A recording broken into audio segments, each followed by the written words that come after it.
Over the wall from the highway was a fringe of young trees and bushes, and here and there the wall itself was covered by a mass of blossoming woodbine that filled all the warm air far and near with its sweet summer odour. Then straight away the yeoman leapt over the wall, alighting on the tall soft grass upon the other side, frightening a flock of sheep that lay there in the shade so that they scampered away in all directions. Here was a sweet cool shadow both from the wall and from the fair young trees and bushes, and here sat the yeomen down, and glad enough they were to rest after their long tramp of the morning. "Now," quoth Robin, "I would have one of you watch and tell me when he sees anyone coming to the church, and the one I choose shall be young David of Doncaster. So get thee upon the wall, David, and hide beneath the woodbine so as to keep watch." Accordingly young David did as he was bidden, the others stretching themselves at length upon the grass, some talking together and others sleeping. Then all was quiet, save only for the low voices of those that talked together, and for Alan's restless footsteps pacing up and down, for his soul was so full of disturbance that he could not stand still, and saving also for the mellow snoring of Friar Tuck, who enjoyed his sleep with a noise as one sawing soft wood very slowly. Robin lay upon his back and gazed aloft into the leaves of the trees, his thoughts leagues away, and so a long time passed. Then up spoke Robin. "Now tell us, young David of Doncaster, what dost thou see?" Then David answered, "I see the white clouds floating, and I feel the wind a-blowing, and 3 black clows are flying over the wall, but naught else do I see, good master." So silence fell again, and another time passed, broken only, as I have said, till Robin, growing impatient, spake again, "Now tell me, young David, what dost thou see by this?" And David answered, "I see the windmills swinging, and 3 tall poplar trees swaying against the sky, and a flock of fieldfares are flying over the hill, but naught else do I see, good master." So another time passed, till at last Robin asked young David once more what he saw, and David said, "I hear the cuckoo singing, and I see how the wind makes waves in the barley field, and now over the hill to the church cometh an old friar, and in his hands he carries a great bunch of keys, and lo, now he cometh to the church door." Then up rose Robin Hood, and shook Friar Tuck by the shoulder. "Come, rouse thee, holy man," cried he, whereupon with much grunting the stout Tuck got to his feet. "Marry, bestir thyself," quoth Robin, "for yonder in the church door is one of thy cloth. Go thou and talk to him, and so get thyself into the church that thou mayest be there when thou art wanted. Meantime, little John, Will Stutely, and I will follow thee anon." So Friar Tuck clambered over the wall, crossed the road, and came to the church, where the old friar was still labouring with the great key, the lock being somewhat rusty, and he somewhat old and feeble. "Halloa, brother," quoth Tuck, "let me aid thee." So saying, he took the key from the other's hand, and quickly opened the door with a turn of it. "Who art thou, good brother?" asked the old friar in a high, wheezing voice. "Whence comest thou, and whither art thou going?" And he winked and blinked at stout Friar Tuck, like an owl at the sun. "Thus do I answer thy questions, brother," said the other.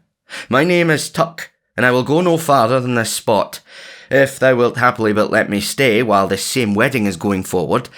I come from Fountaindale, and in truth am a certain poor hermit, as one might say, for I live in a cell beside the fountain blessed by that holy Saint Etherelda. But if I understand aught, there is to be a gay wedding here today, so if thou mindest not, I would fain rest me in the cool shade within, for I would like to see this fine sight." "Truly, thou art welcome, brother," said the old man, leading the way within. Meantime Robin Hood, in his guise of harper, together with Little John and Will Stutely, had come to the church. Robin sat him down on a bench beside the door, but Little John, carrying the 2 bags of gold, went within, as did Will Stutely.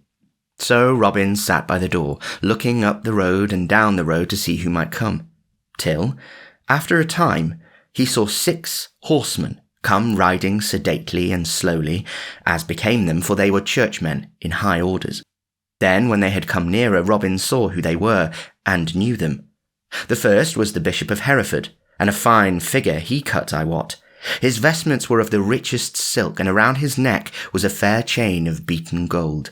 The cap that hid his tonsure was of black velvet, and around the edges of it were rows of jewels that flashed in the sunlight, each stone being set in gold. His hose were of flame-coloured silk, and his shoes of black velvet, the long pointed toes being turned up and fastened to his knees, and on either instep was embroidered a cross in gold thread. Beside the bishop rode the prior of Emmet upon a mincing palfrey. Rich were his clothes also, but not so gay as the stout bishop's. Behind these two of the higher brethren of Emmet, and behind these again 2 retainers belonging to the bishop. For the Lord Bishop of Hereford strove to be as like the great barons as was in the power of one in holy orders. When Robin saw this train drawing near with flash of jewels and silk and jingle of silver bells on the trappings of the nags, he looked sourly upon them. Quoth he to himself, "Yon bishop is over gaudy for a holy man. I do wonder whether his patron, who methinks was St. Thomas, was given to wearing golden chains about his neck, silk clothing upon his body, and pointed shoes upon his feet, the money for all of which, God wot, had been wrung from the sweat of poor tenants. Bishop, bishop, thy pride may have a fall ere thou wottest of it." So the holy men came to the church, the bishop and the prior jesting and laughing between themselves about certain fair dames, their words more befitting the lips of laymen, methinks, than holy clerks. Then they dismounted, and the bishop, looking around, presently caught sight of Robin standing in the doorway. "Hilloa, good fellow," quoth he in a jovial voice. "Who art thou that struttest in such gay feathers?" "I'm a harper am I, from the north country," quoth Robin, "and I can touch the strings, I wot, as never another man in all merry England can do. Truly, good Lord Bishop, many a knight and burgher, clerk and layman have danced to my music, willy-nilly, and most times greatly against their will. Such is the music of my harping. Now this day, my Lord Bishop, if I may play at this wedding, I do promise that I will cause the fair bride to love the man she marries, with a love that shall last as long as that twain shall live together." "Ha! Is it so?" cried the bishop. "Meanest thou this in sooth?" And he looked keenly at Robin, who gazed boldly back again into his eyes. "Now if thou wilt cause this maiden, who hath verily bewitched my poor cousin Stephen, thus to love the man she is to marry, as thou sayest thou canst, I will give thee whatsoever thou wilt ask me in due measure. Let me have a taste of thy skill, fellow." "Nay," quoth Robin, "my music cometh not without I choose, even at a Lord Bishop's bidding. In sooth, I will not play until the bride and bridegroom come."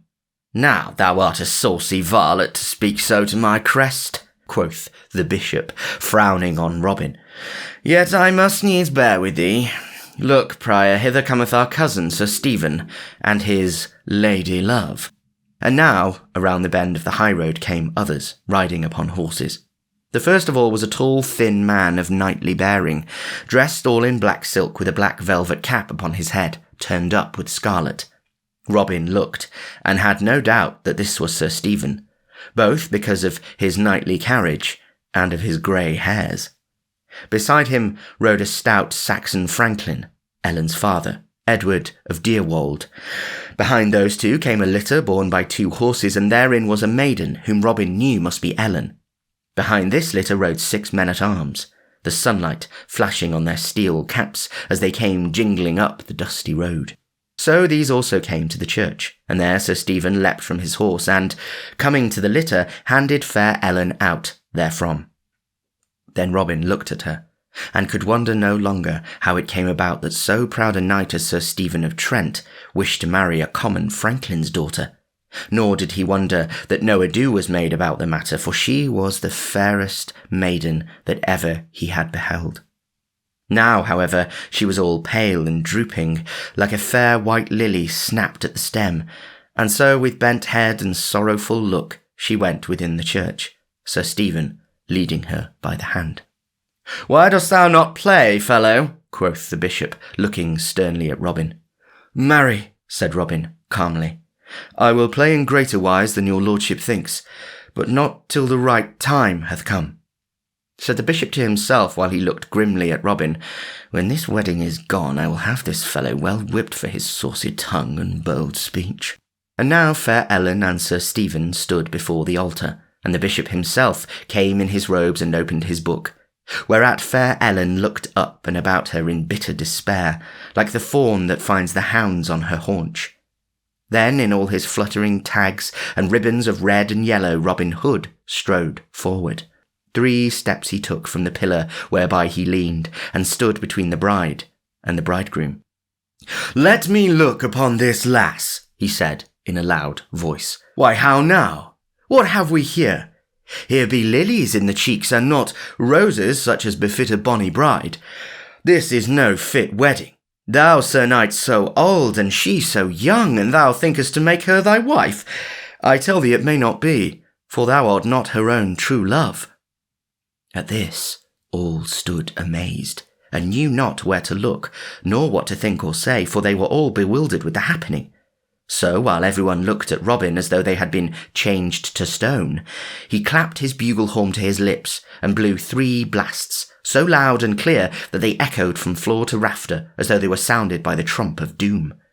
Then, straightway, Little John and Will Stutely came leaping and stood upon either side of Robin Hood, and quickly drew their broadswords, the while a mighty voice rolled over the heads of all.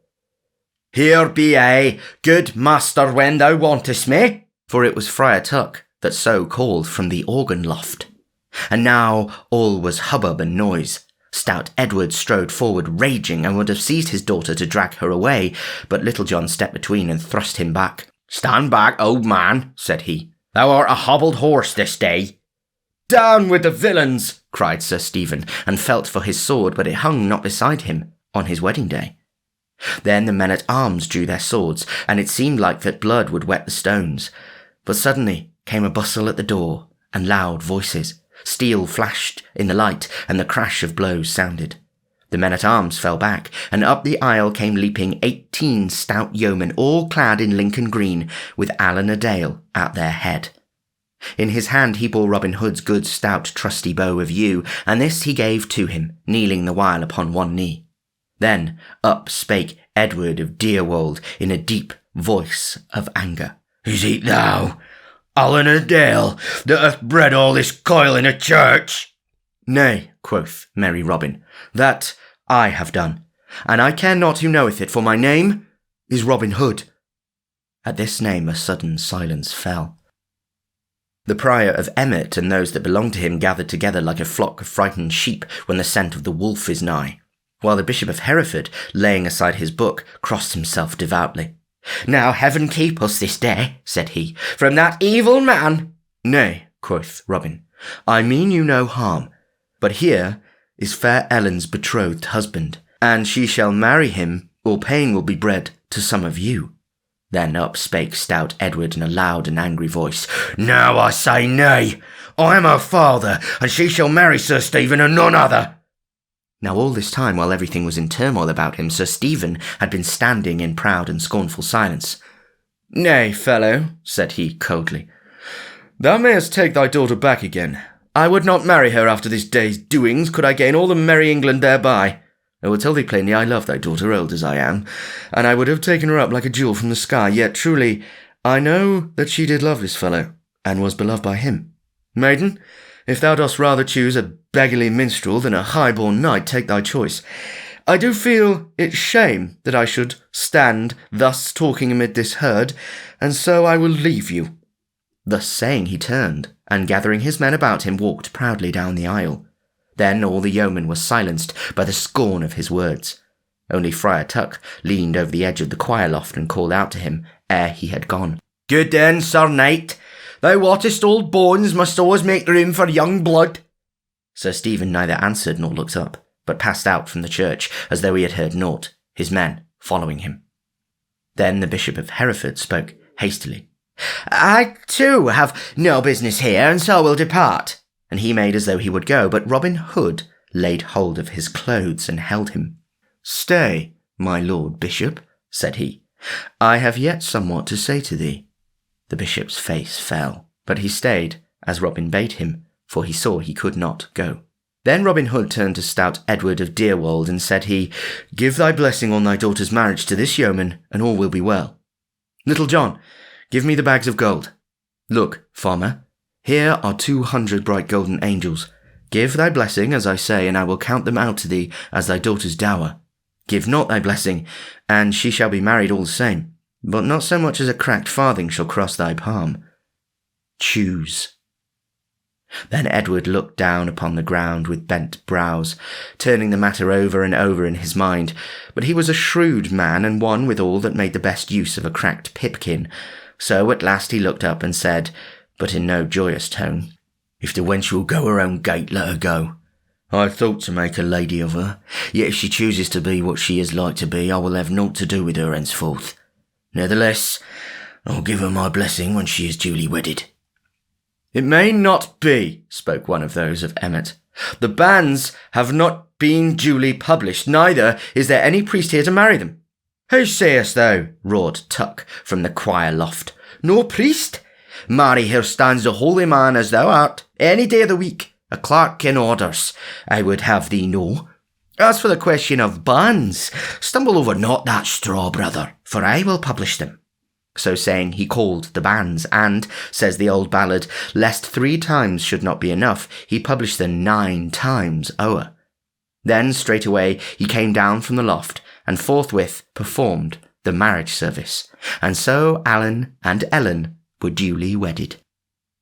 And now Robin counted out 200 golden angels to Edward of Deerwold, and he, upon his part, gave his blessing, yet not, I wot, as though he meant it, with overmuch good will.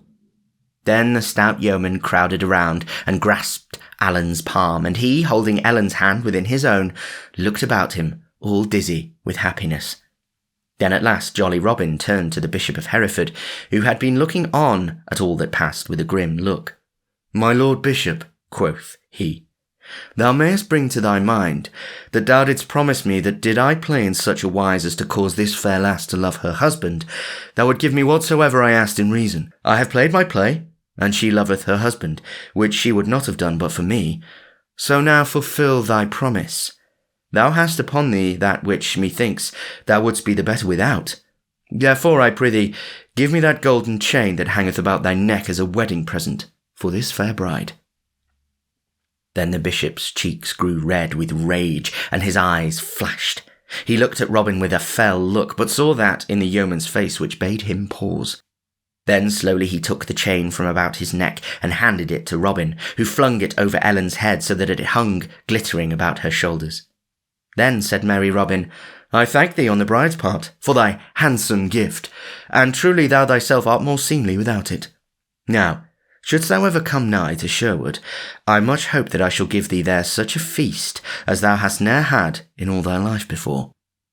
May heaven forfend, cried the bishop earnestly, for he knew right well what manner of feast it was that Robin Hood gave his guests in Sherwood Forest. But now Robin Hood gathered his men together, and with Alan and his young bride in their midst, they all turned their footsteps toward the woodlands. On the way thither, Friar Tuck came close to Robin and plucked him by the sleeve. Thou dost live a merry life, good master, quoth he, but dost thou no think it would be for the welfare of all your souls to have a good stout chaplain, such as I, to oversee holy matters? Truly, I do love this life mightily. At this, merry Robin Hood laughed amain, and bade him stay and become one of their band, if he wished. That night there was such a feast held in the greenwood as Nottinghamshire never saw before. To that feast you and I were not bidden, and pity it is that we were not. So, lest we should both feel the matter the more keenly, I will say no more about it.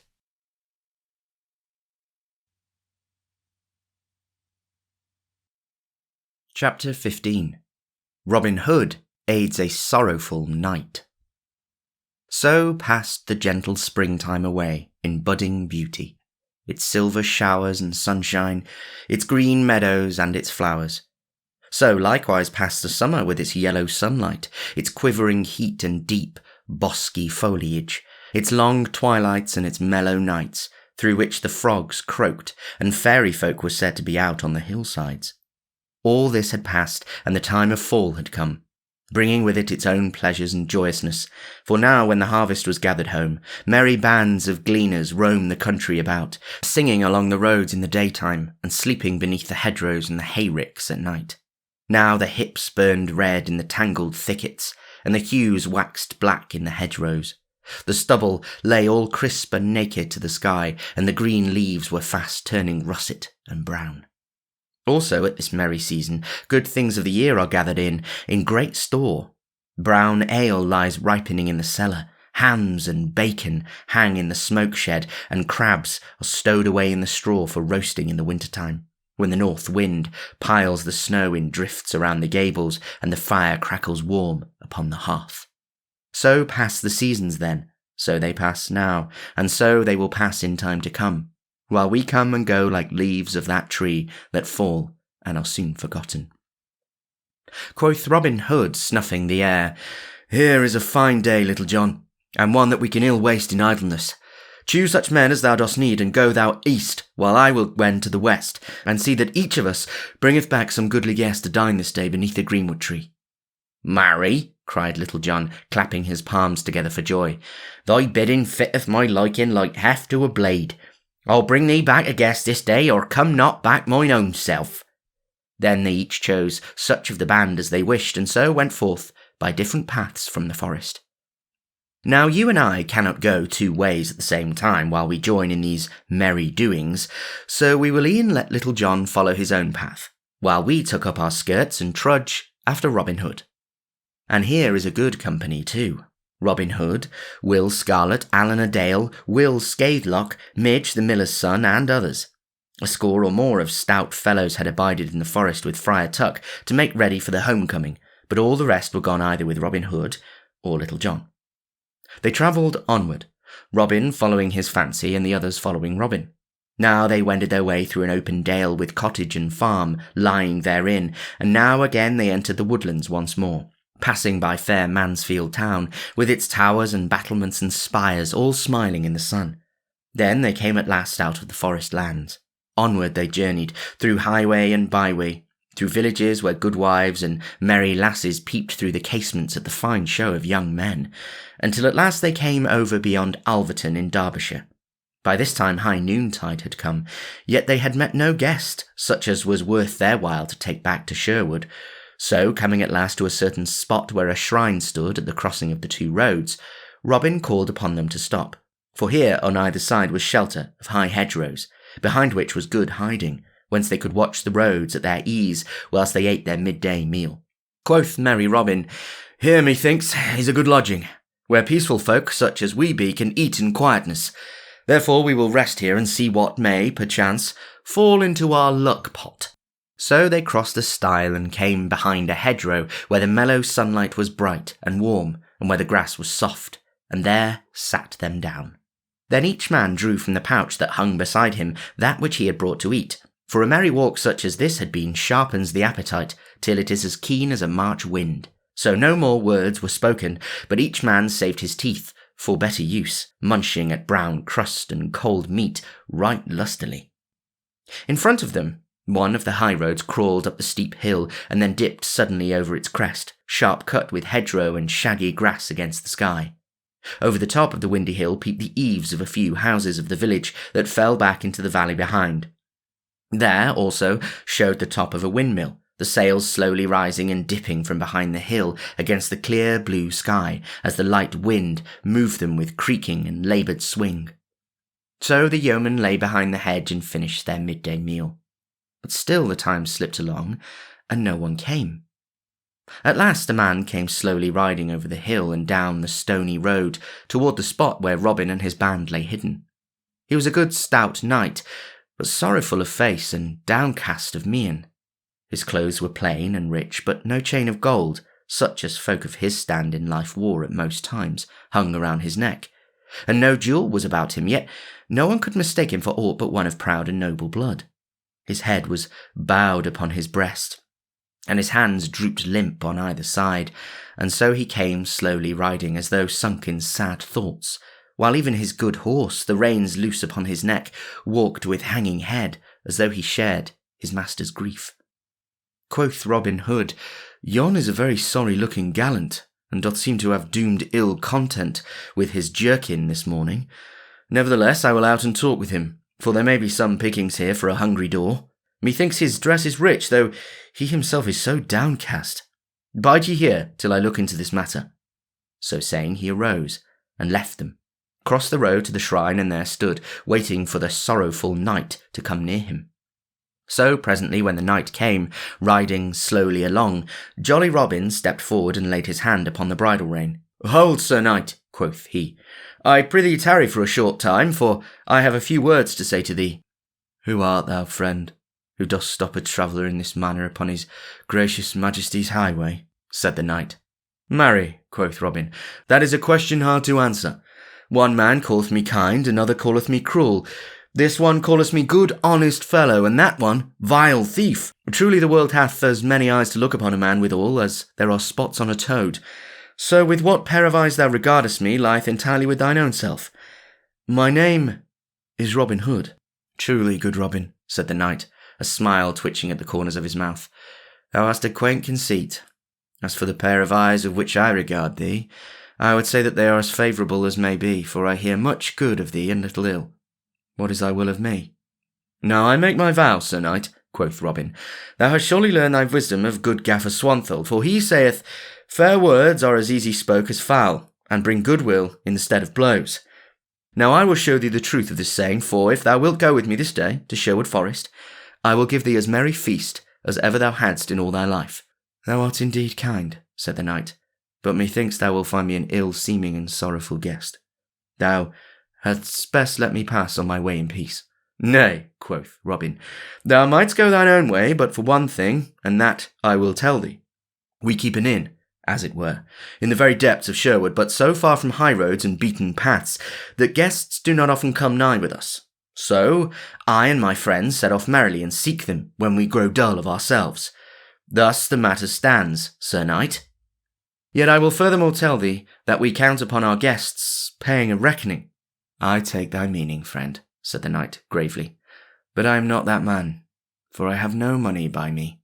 "Is it sooth?" said Robin, looking at the knight keenly.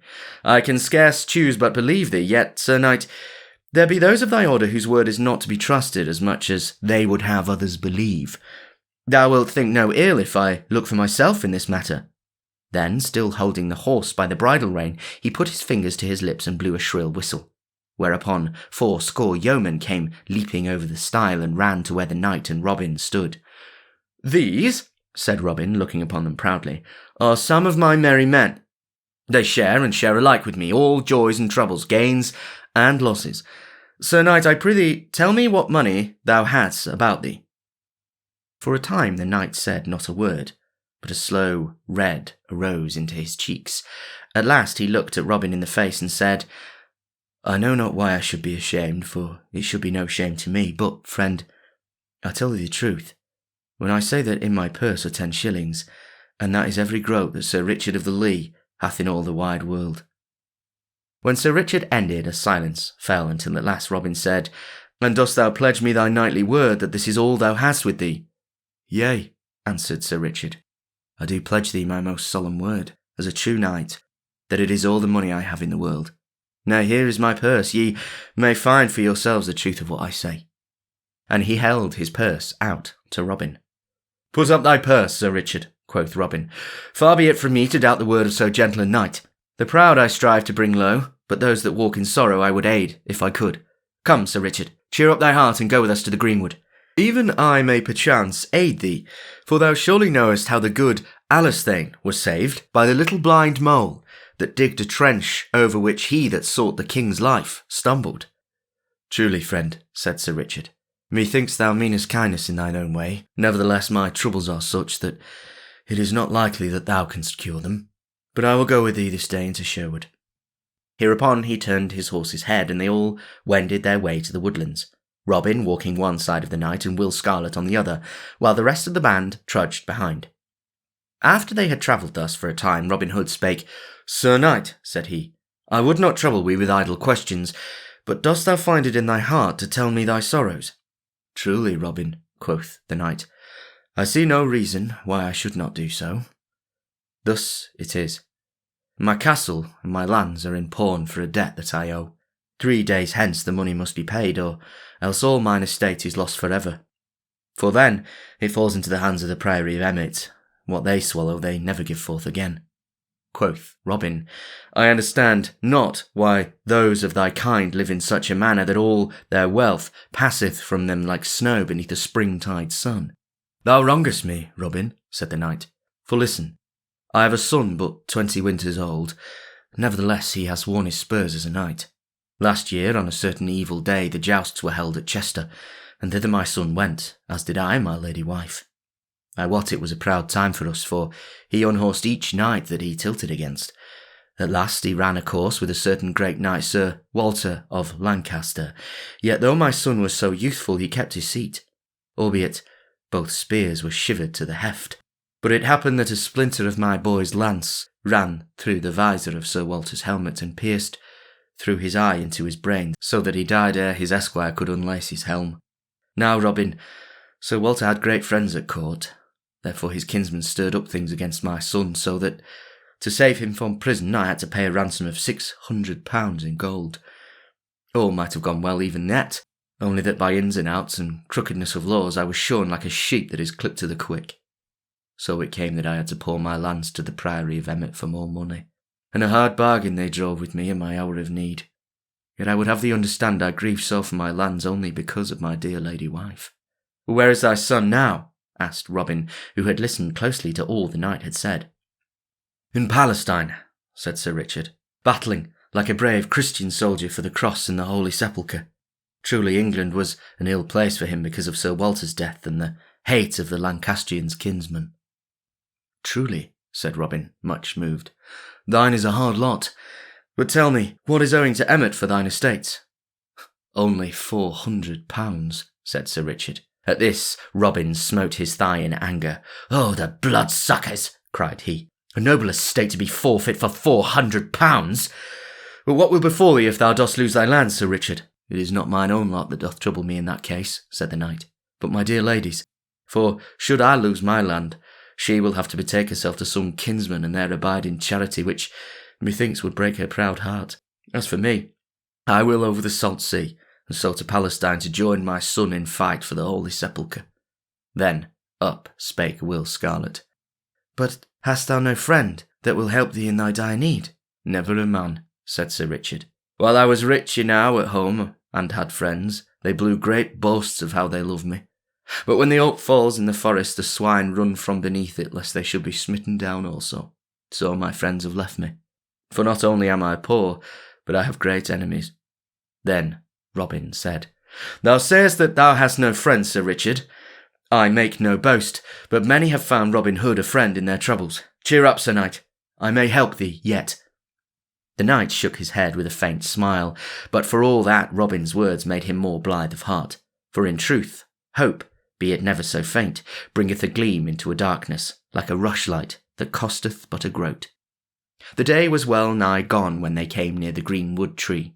Even at a distance they saw the number of men that Little John had come back with, some guessed. But when they came near enough, whom should they find but the Lord Bishop of Hereford? The good bishop was in a fine stew, I wot. Up and down he walks beneath the tree like a fox caught in a hen coop. Behind him were 3 black friars standing close together in a frightened group, like 3 black sheep in a tempest. Hitched to the branches of the trees close at hand were 6 horses, one of them a barb with gay trappings upon which the bishop was wont to ride, and the others laden with packs of divers shapes and kinds, one of which made Robin's eyes glisten, for it was a box not over large but heavily bound with bands and ribs of iron. When the bishop saw Robin and those with him come into the open, he made as though he would have run toward the yeoman, but the fellow that guarded the bishop and the 3 friars thrust his quarterstaff in front, so that his lordship was fain to stand back, though with frowning brow and angry speech. "Stay, my lord bishop," cried jolly Robin in a loud voice, when he saw what had passed. "I will come to thee with all speed, for I would rather see thee than any man in merry England." So saying, he quickened his steps and soon came to where the bishop stood, fuming. "How now?" quoth the bishop in a loud and angry voice when Robin had so come to him. "Is this the way that thou and thy band treat one so high in the church as I am? I and these brethren were passing peacefully along the high road, with our pack horses and 50 of men to guard them, when up comes a great strapping fellow, full 7 feet high, with 80 or more men back of him, and calls upon me to stop me, the Lord Bishop of Hereford, mark thou.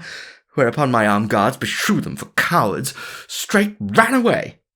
But look ye, not only did this fellow stop me, but he threatened me, saying that Robin Hood would strip me as bare as a winter hedge.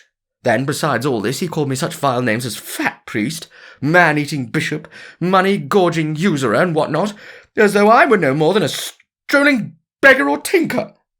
At this the bishop glared like an angry cat, while even Sir Richard laughed. Only Robin kept a grave face. "Alas, my lord," said he, "that thou hast been so ill treated by my band. I tell thee truly that we greatly reverence thy cloth. Little John, stand forth straightway." At these words Little John came forward, twisting his face into a whimsical look, as though he would say, "Have mercy upon me, good master." Then Robin turned to the Bishop of Hereford and said, "Was this the man who spake so boldly to your lordship?" "Aye, truly it was the same," said the bishop. "A naughty fellow, I wot." "And didst thou, Little John," said Robin in a sad voice, "call his lordship a fat priest?" "Aye," said Little John sorrowfully. "And a man-eating bishop?" "Aye," said Little John more sorrowfully than before. "And a money-gorging usurer?" "Aye," said Little John in so sorrowful a voice that it might have drawn tears from the Dragon of Wentley. "Alas, that these things should be," said jolly Robin, turning to the bishop, "for I have ever found Little John a truthful man." At this a roar of laughter went up, whereat the blood rushed into the bishop's face till it was cherry red from crown to chin. But he said nothing, and only swallowed his words, though they well nigh choked him. "Nay, my lord bishop," said Robin, "we are rough fellows, but I trust not such ill men as thou thinkest, after all.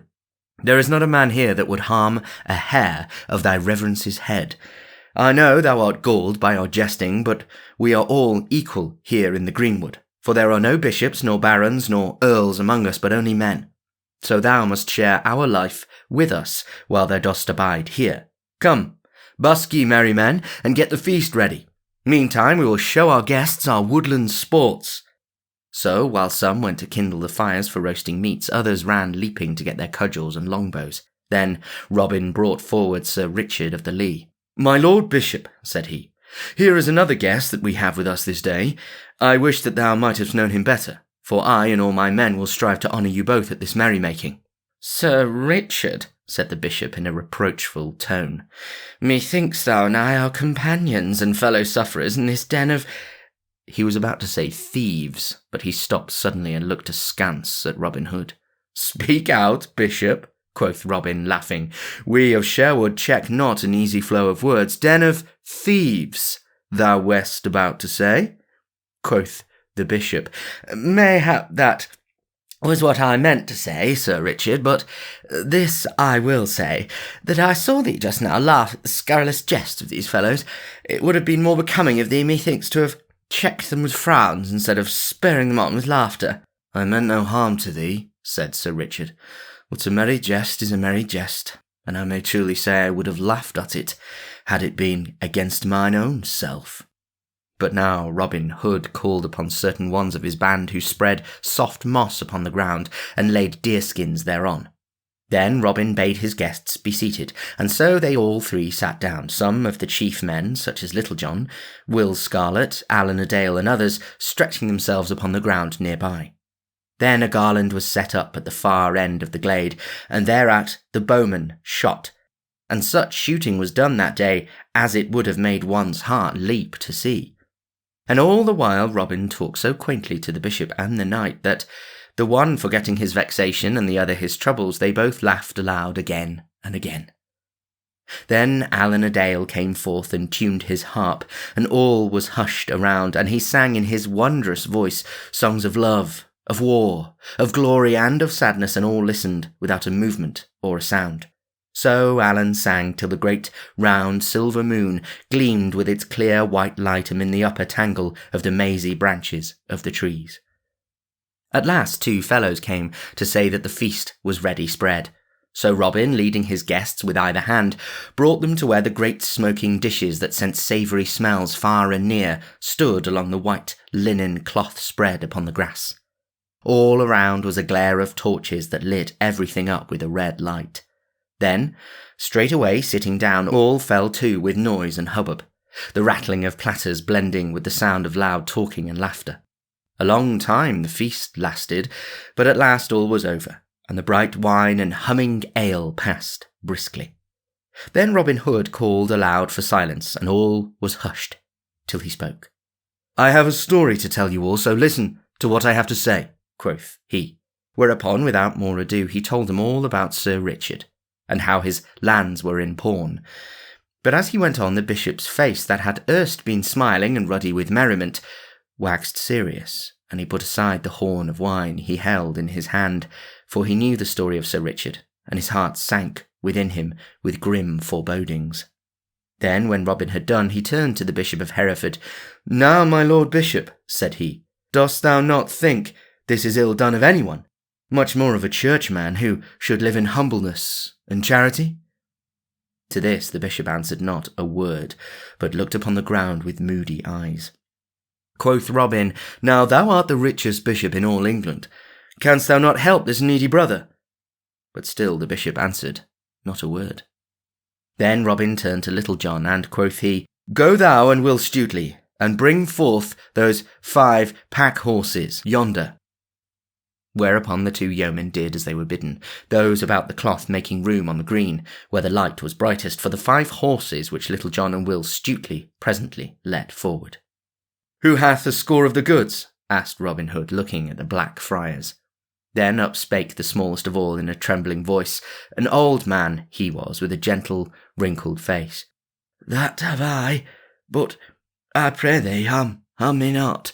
"Nay," quoth Robin, "I have never harmed harmless man yet, but give it to me, good father." So the old man did as he was bidden, and handed Robin the tablet, on which was marked down the account of the various packages upon the horses. This Robin handed to Will Scarlet, bidding him to read the same. So Will Scarlet, lifting his voice that all might hear, began. 3 bales of silk to Quentin, the mercer at Ancaster. "That we touch not," quoth Robin, "for this Quentin is an honest fellow who hath risen by his own thrift." So the bales of silk were laid aside, unopened. 1 bale of silk velvet for the Abbey of Beaumont. "What do these priests want with silk velvet?" quoth Robin. "Nevertheless, though they need it not, I will not take it all from them. Measure it off into 3 lots, 1 to be sold for charity, 1 for us, and 1 for the Abbey." So this too was done as Robin Hood bade. 2 score of great wax candles for the chapel of St. Thomas. "That belongeth fairly to the chapel," quoth Robin, "so lay it to one side. Far be it from us to take from the blessed St. Thomas that which belongeth to him." So this also was done according to Robin's bidding, and the candles were laid to one side, along with honest Quentin's unopened bales of silk. So the list was gone through, and the goods adjudged according to what Robin thought most fit. Some things were laid aside untouched, and many were opened and divided into 3 equal parts, for charity, for themselves, and for the owners. And now all the ground in the torchlight was covered over with silks and velvets and cloths of gold and cases of rich wines, and so they came to the last line upon the tablet. "A box belonging to the Lord Bishop of Hereford." At these words the bishop shook as with a chill, and the box was set upon the ground. "My lord bishop, hast thou the key of this box?" asked Robin. The bishop shook his head. "Go, Will Scarlet," said Robin. "Thou art the strongest man here. Bring a sword straight away and cut this box open if thou canst." Then up rose Will Scarlet and left them, coming back in a short time bearing a great 2-handed sword. Thrice he smote that strong iron-bound box, and at the 3rd blow it burst open, and a great heap of gold came rolling forth, gleaming red in the light of the torches. At this sight a murmur went all around among the band, like the sound of the wind in distant trees, but no man came forward, nor touched the money. Quoth Robin, "Thou, Will Scarlet, thou, Allen a Dale, and thou, Little John, count it over." A long time it took to count all the money, and when it had been duly scored up, Will Scarlet called out that there were 1,500 golden pounds in all. But in among the gold they found a paper, and this Will Scarlet read in a loud voice, and all heard that this money was the rental and fines and forfeits from certain estates belonging to the bishopric of Hereford. "My lord bishop," said Robin Hood, "I will not strip thee, As Little John said, like a winter hedge, for thou shalt take back 1/3 of the money. 1/3 of it thou canst well spare to us for thy entertainment, and that of thy train, for thou art very rich. 1/3 of it thou canst better spare for charity. For, Bishop, I hear that thou art a hard master to those beneath thee, and a close hoarder of gains that thou couldst better, and with more credit to thyself, give to charity than spend upon thine own likings. At this the bishop looked up, but he could say never a word, yet he was thankful to keep some of his wealth. Then Robin turned to Sir Richard of the Lee, and quoth he, Now, Sir Richard, the church seemed like to despoil thee. Therefore some of the overplus of church gains may be well used in aiding thee. Thou shalt take that £500 laid aside for people more in need than the bishop is, and shall pay thy debts to Emmet therewith. Sir Richard looked at Robin until something arose in his eyes that made all the lights and the faces blur together. At last he said, I thank ye, friend, from my heart, for what thou doest for me, yet think not ill if I cannot take thy gift freely. But this I will do. I will take the money and pay my debts, and in a year and a day hence will return it safe either to thee or to the Lord Bishop of Hereford. For this I pledge my most solemn knightly word. I feel free to borrow, for I know no man that should be more bound to aid me than one so high in that church that hath driven such a hard bargain. Truly, Sir Knight, quoth Robin, I do not understand those fine scruples that weigh with those of thy kind, but nevertheless it shall be as thou dost wish. But thou hadst better bring the money to me at the end of the year, for mayhap I make better use of it than the bishop. Thereupon, turning to those near him, he gave his orders, and £500 were counted out and tied up in a leathern bag for Sir Richard. The rest of the treasure was divided, and part taken to the treasure house of the band, and part put by with the other things for the bishop. Then Sir Richard arose. I cannot stay later, good friends, said he, for my lady will wax anxious if I come not home. So I crave leave to depart.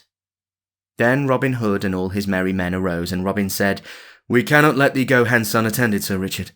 Then up spake Little John. Good master, let me choose a score of stout fellows from the band, and let us arm ourselves in a seemly manner, and so serve as retainers to Sir Richard till he can get others in our stead. Thou hast spoken well, Little John, and it shall be done, said Robin. Then up spake Will Scarlet. Let us give him a golden chain to hang about his neck, such as one befits one of his blood, and also golden spurs to wear at his heels. Then Robin Hood said, Thou hast spoken well, Will Scarlet, and it shall be done. Then up spake Will Stutely. Let us give him yon bale of rich velvet, and yon roll of cloth of gold to take home to his noble lady wife as a present from Robin Hood and his merry men all.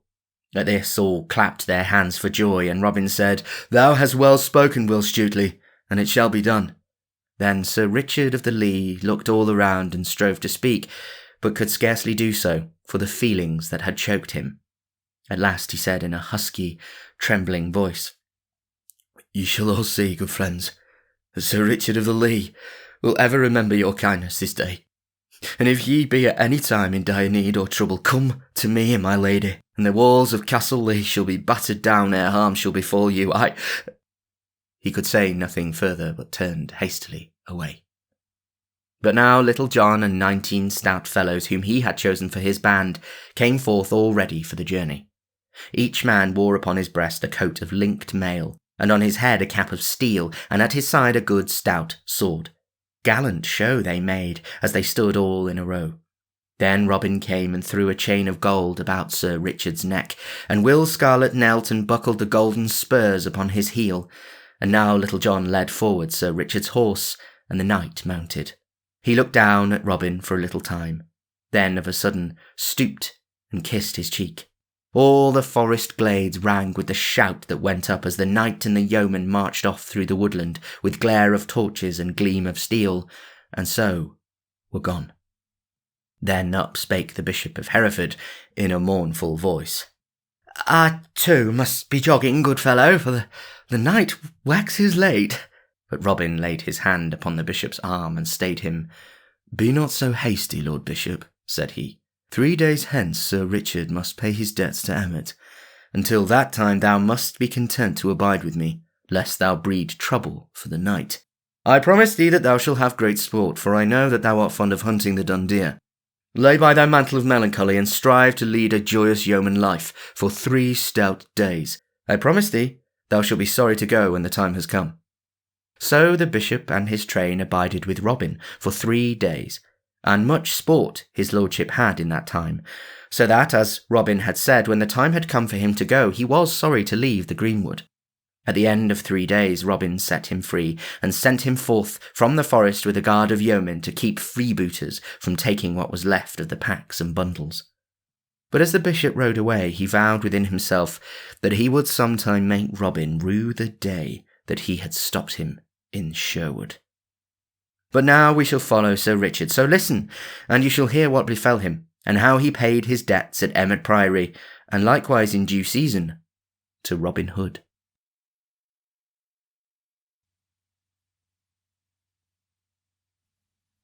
Chapter 16. How Sir Richard of the Lea paid his debts. The long highway stretched straight on, grey and dusty in the sun. On either side were dykes full of water, bordered by osiers, and far away in the distance stood the towers of Emmet Priory, with tall poplar trees all around. Along the causeway rode a knight, with a score of stout men-at-arms behind him. The knight was clad in a plain, long robe of grey serge, gathered in at the waist with a broad leathern belt, from which hung a long dagger and a stout sword. But though he was so plainly dressed himself, the horse he rode on was a noble barb, and its trappings were rich with silk and silver bells. So thus the band journeyed along the causeway between the dykes, till at last they reached the great gate of Emmet Priory. There the knight called to one of his men, and bade him knock at the porter's lodge with the heft of his sword. The porter was drowsing on his bench within the lodge, but at the knock he roused himself, and, opening the wicket, came hobbling forth and greeted the knight, while a tame starling that hung in a wicker cage within piped out, "In Colokiers! In Colokiers!" such being the words that the poor old lame porter had taught him to speak. "Where is thy prior?" asked the knight of the old porter. "He is at meat, good knight, and he looketh for thy coming," quoth the porter. "For if I mistake not, thou art Sir Richard of the Lea." "I am Sir Richard of the Lea. Then I will go and seek him forthwith," said the knight. "Well, shall I not see thy horse to stable?" said the porter. "By our lady, it is the noblest nag and the best harness that e'er I saw in all my life before," and he stroked the horse's flank with his palm. "Nay," quoth Sir Richard, "the stables of this place are not for me, so make way, I prithee." So saying, he pushed forward, and the gates being opened, he entered the stony courtyard of the priory, his men behind him. In they came with rattle of steel and clashing of swords and ring of horses' feet on cobblestones, whereat a flock of pigeons that strutted in the sun flew with flapping wings to the high eaves of the round towers. While the knight was riding along the causeway to Emmet, a merry feast was toward in the refectory there. The afternoon sun streamed in through the great arched windows, and lay in broad squares of light upon the stone floor, and across the broad covered with a snowy linen cloth, whereon was spread a princely feast. At the head of the table sat Prior Vincent of Emmet, all clad in soft robes of fine cloth and silk, and on his head was a black velvet cap picked out with gold, and around his neck hung a heavy chain of gold, with a great locket pendant therefrom. Beside him, on the arm of his great chair, roosted his favourite falcon, for the prior was fond of the gentle craft of hawking. On his right hand sat the Sheriff of Nottingham, in rich robes of purple, all trimmed about with fur, and on his left a famous doctor of law in dark and sober garb. Below these sat the high cellarer of Emmet, and others chief among the brethren. Jest and laughter passed around, and all was merry as merry could be. The wizened face of the man of law was twisted into a wrinkled smile, for in his pouch were 80 golden angels that the prior had paid him in fee for the case betwixt him and Sir Richard of the Lea. The learned doctor had been paid beforehand, for he had not overmuch trust in the holy Vincent of Emmet. Quoth the Sheriff of Nottingham, "But art thou sure, Sir Prior, that thou hast the land so safe?" "Ay, marry," said Prior Vincent, smacking his lips after a deep draught of wine. "I have kept a close watch upon him, albeit he was unawares of the same, and I know right well that he hath no money to pay me withal." "Ay, true," said the man of law in a dry, husky voice. "His land is surely forfeit if he cometh not to pay it. But, Sir Prior, thou must get a release beneath his sign manual, or else thou cannot hope to hold the land without trouble from him. Yea, said the prior, so thou hast told me ere now. But I know that this knight is so poor that he will gladly sign away his lands for 200 pounds of hard money. Then up spake the high cellarer. Methinks it is a shame to drive a misfortunate knight into the ditch. I think it sorrow that the noblest estate in Derbyshire should so pass away from him from a paltry 500 pounds. Truly, How now? Broke in the prior in a quivering voice, his eyes glistening and his cheeks red with anger. Dost thou prate my beard, sirrah? By Saint Hubert, thou hast best save thy breath to cool thy pottage, else it may scald thy mouth.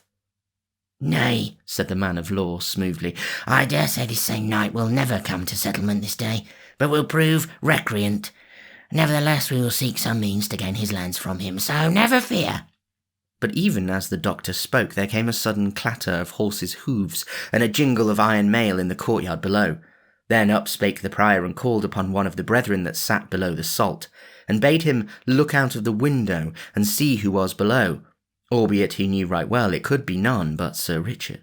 So the brother arose and went and looked, and he said, I see below a score of stout men-at-arms and a knight just dismounting from his horse. He is dressed in long robes of grey, which methinks are of poor seeming, but the horse he rideth on has the richest coursing that ever I saw. The knight dismounts, and they all come this way, and are even now below in the great hall. Lo, see ye there now, quoth Prior Vincent. Here ye have a knight with so lean a purse as scarce to buy him a crust of bread to munch, yet he keeps a band of retainers, and puts rich trappings upon his horse's hide, while his own back goeth bare. Is it not well that such men should be brought low? But art thou sure, said the little doctor tremulously, that this knight will do us no harm? Such as he are fierce when crossed, and he hath a band of haughty men at his heels. Mayhap thou hadst better give an extension of his debt? Thus he spake, for he was afraid Sir Richard might do him a harm. Thou needest not fear, said the prior, looking down at the little man beside him. This knight is gentle, and would as soon think of harming an old woman as thee. As the prior finished, a door at the lower end of the refectory swung open, and in came Sir Richard, with folded hands and head bowed upon his breast. Thus humbly he walked slowly up the hall, while his men-at-arms stood about the door. When he had come to where the prior sat, he knelt upon one knee. Save and keep thee, Sir Prior, said he. I am come to keep my day. Then the first word that the prior said to him was, Hast thou brought my money? Alas, I have not so much as 1 penny upon my body, said the knight, whereat the prior's eyes sparkled. Now thou art a shrewd debtor, I wot, said he. Then, Sir Sheriff, I drink to thee. But still the knight kneeled upon the hard stones, so the prior turned to him again. What wouldst thou have? Quoth he sharply. At these words a slow red mounted into the knight's cheeks, but still he knelt. I would crave thy mercy, said he, as thou hopest for heaven's mercy. Show mercy to me. Strip me not of my lands, and so reduce a true knight to poverty. The day is broken, and thy lands forfeit, said the man of law, plucking up his spirits at the knight's humble speech. Quoth Sir Richard, Thou man of law, wilt thou not befriend me in mine hour of need? Nay, said the other, I hold with this holy prior, who hath paid me my fees in hard gold, so I am bounder to him. Wilt thou not be my friend, Sir Sheriff? Said Sir Richard. Nay, for heaven, quoth the Sheriff of Nottingham, this is no business of mine, yet I will do what I may. And he nudged the prior beneath the cloth with his knee. Wilt thou not ease him of some of his debts, Sir Prior? At this the prior smiled grimly. Pay me 300 pounds, Sir Richard, said he, and I will give thee quittance of thy debt. Thou knowest, Sir Prior, that it is as easy for me to pay 400 pounds as 300, said Sir Richard. But wilt thou not give me another 12-month to pay my debt? Not another day, said the prior sternly. And is this aught thou wilt do for me? Asked the knight. Now out upon thee, false knight, cried the prior, bursting forth in anger. Either pay thy debt as I have said, or release thy land and get thee gone from out my hall. Then Sir Richard arose to his feet. "Thou false, lying priest," said he in so stern a voice that the man of law shrunk affrighted.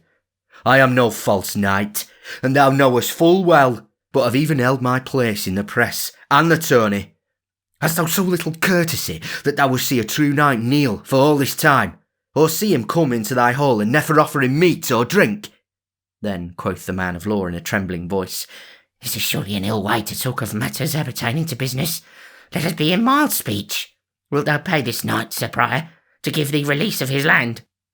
"I would have given him 200 pounds, quoth the prior, "but since he hath spoken so vilely to my teeth, not one groat over 100 pounds will he get." "Hadst thou offered me 1,000 pounds, false prior," said the knight, "thou wouldst not have got an inch of my land." Then, turning to where his men-at-arms stood near the door, he called, "Come hither," and beckoned with his finger, whereupon the tallest of them came forward and handed him a long leathern bag. Sir Richard took the bag and shot from it upon a table a glittering stream of golden money.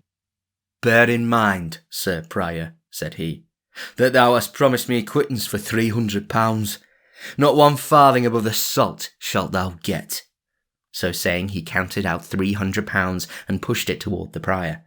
But now the prior's hands dropped at his sides, and the prior's head hung upon his shoulder, for not only had he lost all hopes of the land, but he had forgiven the knight 100 pounds of his debt, and had needlessly paid the man of law 80 angels.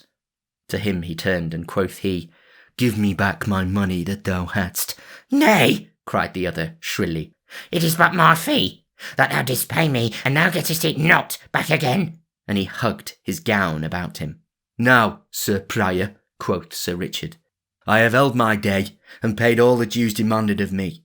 So, as there is no more betwixt us, I'll leave this vile place straight away." So saying, he turned upon his heel and strode away. All this time the sheriff had been staring with wide open eyes and mouth agape at the tall man-at-arms, who stood as though carved out of stone. At last he gasped out, "Reynold Greenleaf!" At this the tall man-at-arms, who was no other than Little John, turned grinning to the sheriff. "I give thee good den, fair gossip," quoth he. "I would say, sweet sheriff, that I have heard all thy pretty talk this day, and it shall be duly told unto Robin Hood. So farewell for the nonce, till we meet again in Sherwood Forest." Then he also turned and followed Sir Richard down the hall, leaving the sheriff all pale and amazed, shrunk together upon his chair. A merry feast it was to which Sir Richard came, but a sorry lot he left behind him, and a little hunger had they for the princely food spread before them. Only the learned doctor was happy, for he had his fee. Now a 12-month and a day passed since Prior Vincent of Emmet sat at feast, and once more the mellow fall of another year had come. But the year had brought great change, I wot, to the lands of Sir Richard of the Lee. For where before shaggy wild grasses grew upon the meadow-lands, now all stretch away in golden stubble, betokening that a rich and plentiful crop had been gathering therefrom. A year had made a great change in the castle also, for where were empty moats and the crumbling of neglect, all was now orderly and well kept. Bright sun shone on the battlements and towers, and in the blue air overhead a hawk of clattering jackdaws flew around the gilded weather-vane and spire. Then, in the brightness of the morning, the drawbridge fell across the moat with a rattle and clank of chains. The gate of the castle swung slowly open, and a goodly array of steel-clad men-at-arms, with a knight, all clothed in chainmail, as white as frost on briar and thorn of a winter morning, came flashing out from the castle courtyard. In his hand the knight held a great spear, from the point of which fluttered a blood-red pennant as broad as the palm of one's hand. So this troop came forth from the castle, and in the midst of them walked 3 pack-horses, laden with parcels of divers shapes and kinds. Thus rode forth good Sir Richard of the Lee to pay his debt to Robin Hood this bright and merry morn. Along the highway they wended their way with measured tramp of feet and rattle and jingle of sword and harness. Onward they marched till they came nigh to Denby, where from the top of a hill they saw, over beyond the town, many gay flags and streamers floating in the bright air. Then Sir Richard turned to the man-at-arms nearest to him. "What is toward yonder at Denby today?" quoth he. "Please your worship," answered the man-at-arms. "A merry fair is to be held here today, with a great wrestling match, which many of the folk have come, for a prize hath been offered of a pint of red wine, a fair golden ring, and a pair of gloves, all of which go to the best wrestler." "Now, by my faith," quoth Sir Richard, who loved good manly sports right well, "this will be a good thing to see. Methinks we have to stay a little while on our journey, and see this merry sport." So he turned his horse's head aside toward Denby and the fair, and thither he and his men made their way. There they found a great hubbub of merriment. Flags and streamers were floating, tumblers were tumbling on the green, bagpipes were playing, and lads and lasses were dancing to the music. But the crowd were gathered most of all around a ring where the wrestling was going forward, and thither Sir Richard and his men turned their steps. Now when the judges of the wrestling saw Sir Richard coming and knew who he was, the chief of them came down from the bench where he and the others sat, and went to the knight and took him by the hand, beseeching him to come and sit with them and judge the sport. So Sir Richard got down from his horse and went with the others to the bench raised beside the ring. Now there had been many great doings that morning, for a certain yeoman named Egbert, who came from Stoke over in Staffordshire, had thrown with ease all those that came against him. But a man of Denby, well known through all the countryside as William of the Scar, had been biding his time with the Stoke man. So when Egbert had thrown everyone else, stout William leapt into the ring. Then a tough bout followed, and at last he threw Egbert heavily, whereat there was a great shouting and shaking of hands, for all the Denby men were proud of their wrestler. When Sir Richard came, he found stout William, puffed up by the shouts of his friends, walking up and down the ring, daring anyone to come and try a throw with him. "Come one, come all," quoth he. "Here stand I, William of the Scar, against any man. If there is none in Derbyshire to come against me, come all who will from Nottingham, Stafford or York. And if I do not make them one and all root the ground with their noses like swine in the forests, call me no more brave William, the wrestler." At this all laughed, but above all the laughter and loud voice was heard to cry out, "Sin thou talkest too big. Here cometh one from Nottinghamshire to try a fall with thee, fellow." And straightway a tall youth with a tough quarterstaff in his hand came pushing his way through the crowd, and at last leapt lightly over the rope into the ring. He was not as heavy as stout William, but he was taller and broader in the shoulders, and all his joints were well knit. Sir Richard looked upon him keenly. Then, turning to one of the judges, he said, "Knowest thou who this youth is? Methinks I have seen him before."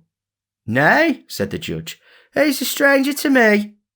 Meanwhile, without a word, the young man, laying aside his quarterstaff, began to take off his jerkin and body clothing until he presently stood with naked arms and body. And a comely sight he was, when so bared to the view, for his muscles were cut round and smooth and sharp, like swift running water. And now each man spat upon his hands, and, clapping them upon his knees, squatted down, watching the other keenly so as to take the vantage of him in the grip. Then, like a flash, they leapt together, and with a great shout went up, for William had gotten the better hold of the two. For a short time they strained and struggled and writhed, and then stout William gave his most cunning trip and throw, but the stranger met it with a greater skill than his, and so the trip came to naught. Then, of a sudden, with a twist and a wrench, the stranger loosed himself, and he of the scar found himself locked in a pair of arms that fairly made his ribs crack. So, with heavy, hot breathing, they stood for a while, straining, their bodies all glistening with sweat, and great drops of sweat trickling down their faces. But the stranger's hug was so close that at last stout William's muscles softened under his grip, and he gave a sob. Then the youth put forth all his strength and gave a sudden trip with his heel, and cast over his right hip, and down stout William went, with a sickening thud, and lay as though he would never move hand nor foot again. But now no shout went up for the stranger, but an angry murmur was heard among the crowd. So easily had he won the match. Then one of the judges, a kinsman to William of the Scar, rose with trembling lip and baleful look. Quoth he, "If thou hast slain that man, it will go ill with thee, let me tell thee, fellow." But the stranger answered boldly, "He took his chance with me as I took mine with him. No law can touch me to harm me, even if I slew him, so that it was fairly done in the wrestling ring." "That we shall see," said the judge, scowling upon the youth. While once more an angry murmur ran around the crowd, for as I have said, the men of Denby were proud of stout William of the Scar. Then up spoke Sir Richard gently. Nay, said he, the youth is right. If the other dieth, he dieth in the wrestling ring where he took his chance and was cast fairly enough. But in the meantime 3 men had come forward and lifted stout William from the ground and found that he was not dead, though badly shaken by his heavy fall. Then the chief judge rose and said, Young man, the prize is duly thine. Here is the red gold ring, and here the gloves, and yonder stands the pipe of wine to do with whatsoever thou dost list. At this the youth, who had donned his clothes and taken up his staff again, bowed without a word. Then, taking the gloves and the ring and thrusting the one into his girdle and slipping the other upon his thumb, he turned and, leaping lightly over the ropes again, made his way through the crowd and was gone. Now I wonder who yon youth may be, said the judge, turning to Sir Richard. He seemeth like a stout Saxon from his red cheeks and fair hair. This William of ours is a stout man too, and never have I seen him cast in the ring before, albeit he hath not yet striven with such wrestlers as Thomas of Cornwall, Dickon of York, and young David of Doncaster. Hath he not a firm foot in the ring, thinkest thou, Sir Richard? Ay, truly, and yet this youth threw him fairly, and with wondrous ease. I much wonder at who he can be. Thus said Sir Richard, in a thoughtful voice. For a time the knight stood talking to those about him, but at last he arose and made ready to depart. So he called his men about him, and, tightening the girths of his saddle, he mounted his horse once more. Meanwhile the young stranger had made his way through the crowd, but as he passed, he heard all around him such words muttered as, Look at the cockerel! Behold how he plumeth himself! I dare swear he cast good William unfairly. Yea, truly, saw ye not birdlime upon his hands? It would be well to cut his coxcomb. To all this the stranger paid no heed, but strode proudly about as though he heard it not. So he walked slowly across the green to where the booth stood, wherein was dancing, and standing at the door, he looked in on the sport. As he stood thus, a stone struck his arm of a sudden with a sharp jar, and turning, he saw that an angry crowd of men had followed him from the wrestling ring.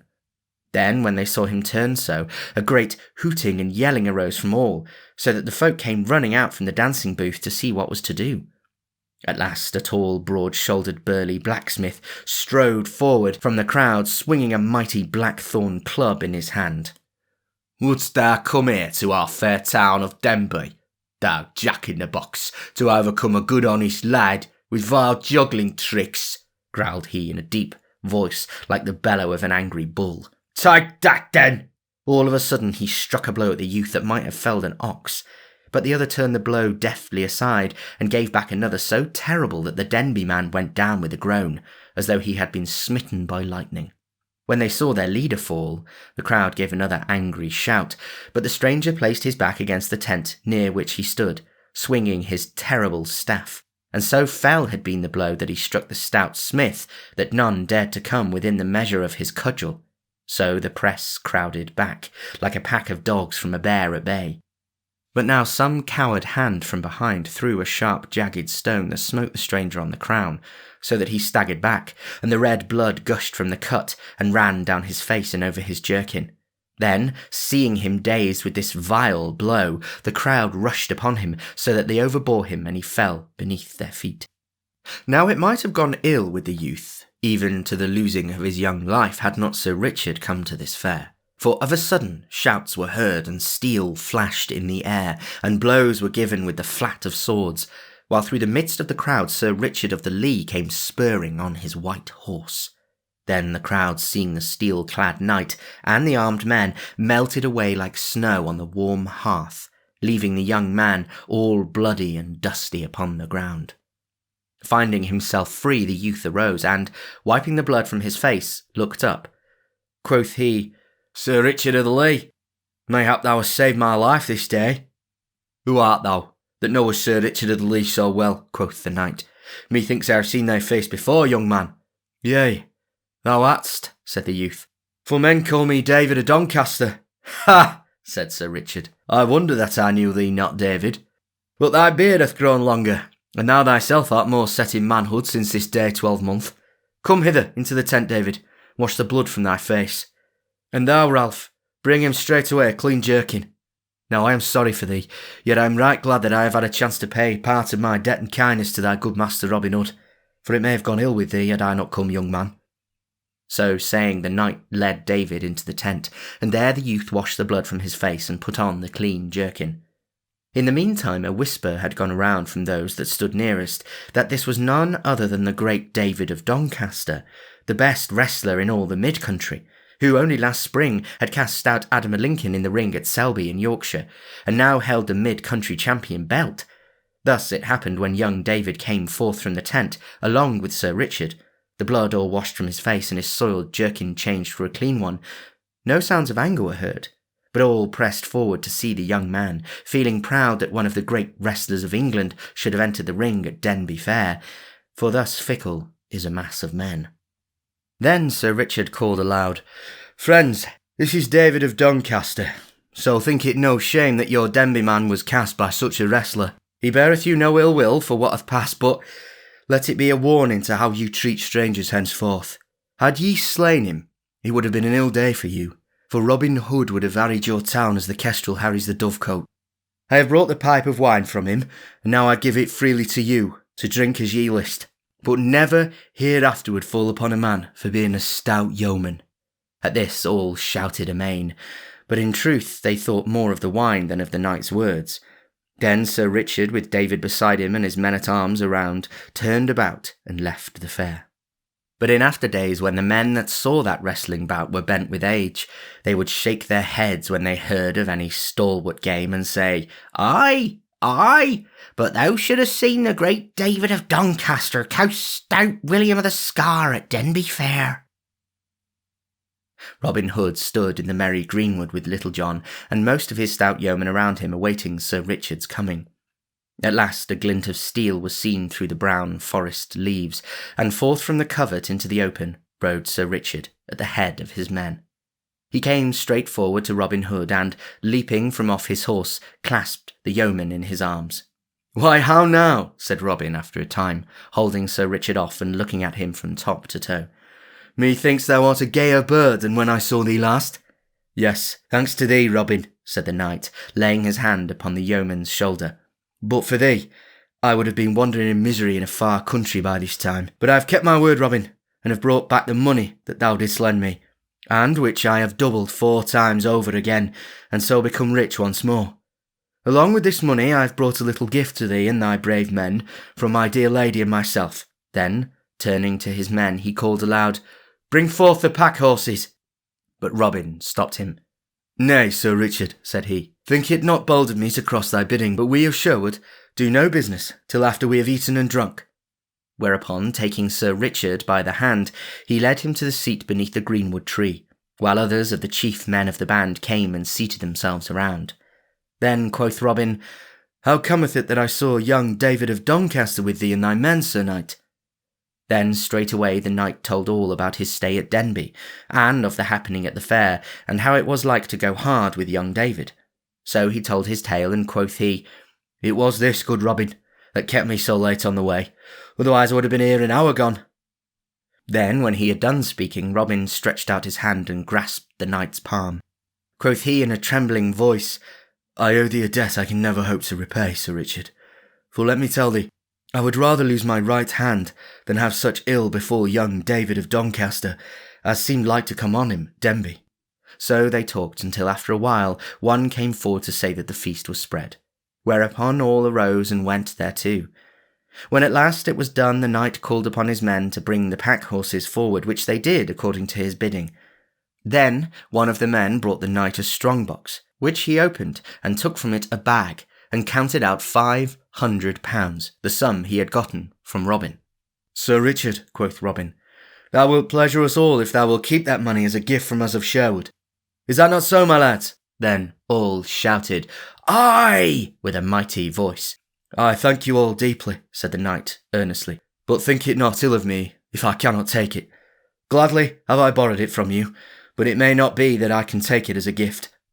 Then Robin Hood said no more, but gave the money to Little John to put away in the treasury, for he had shrewdness enough to know that naught breeds ill will and heart bitterness like gifts forced upon one that cannot choose but to take them. Then Sir Richard had the packs laid upon the ground and opened, whereupon a great shout went up that made the forest ring again. For lo, there were 10 score bows of finest Spanish yew, all burnished till they shone again, and each bow inlaid with fanciful figures in silver, yet not inlaid so as to mar their strength. Beside these were 10 score quivers of leather, embroidered with golden thread, and in each quiver were a score of shafts, with burnished heads that shone like silver. Each shaft was feathered with peacock's plumes, inocked with silver. Sir Richard gave to each yeoman a bow and a quiver of arrows, but to Robin he gave a stout bow, inlaid with the cunningest workmanship in gold, while each arrow in his quiver was inocked with gold. They all shouted again for joy of the fair gift, and swore among themselves that they would die if need be for Sir Richard and his lady. At last the time came when Sir Richard must go, whereupon Robin Hood called his band around him, and each man of the yeomen took a torch in his hand to light the way through the woodlands. So they came to the edge of Sherwood, and there the knight kissed Robin upon the cheeks and left him, and was gone. Thus Robin Hood helped a noble knight out of his dire misfortunes that else would have smothered the happiness from his life.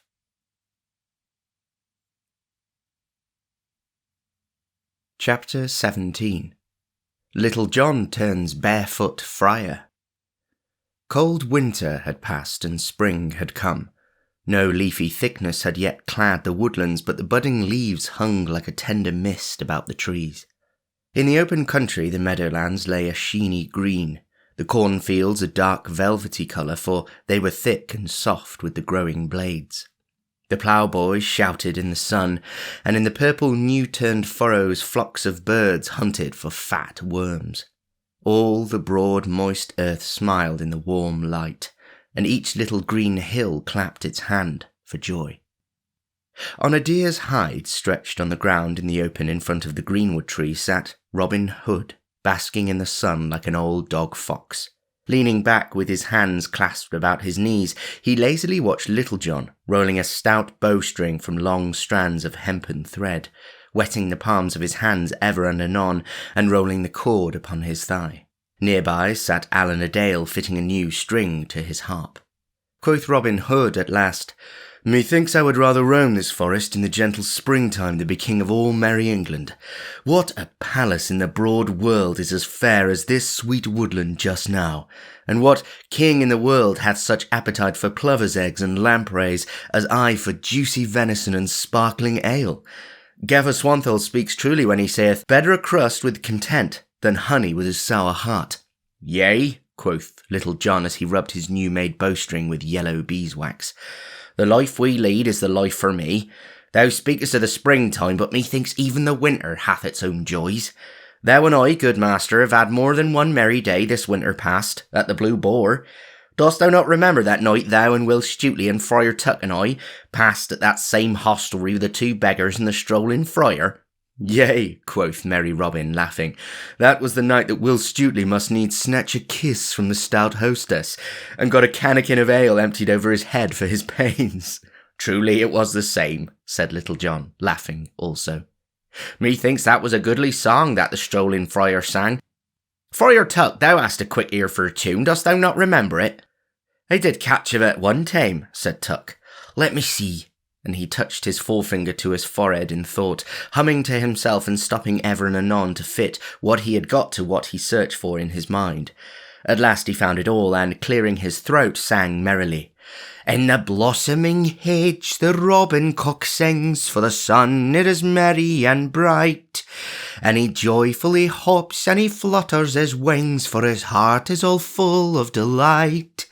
For the May bloometh fair, and there's little of care, and plenty to eat in the May time rare. When the flowers all die, then off he will fly, to keep himself warm in some jolly old barn, where the snow and the wind neither chill him nor harm.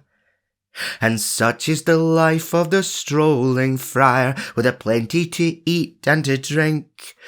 For the good wife will keep him a seat by the fire, and the pretty girls smile at his wink.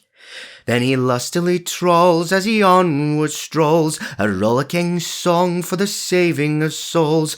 When the wind doth blow with the coming of snow, there's a place by the fire for the fatherly friar, and a crab in the bowl for his heart's desire.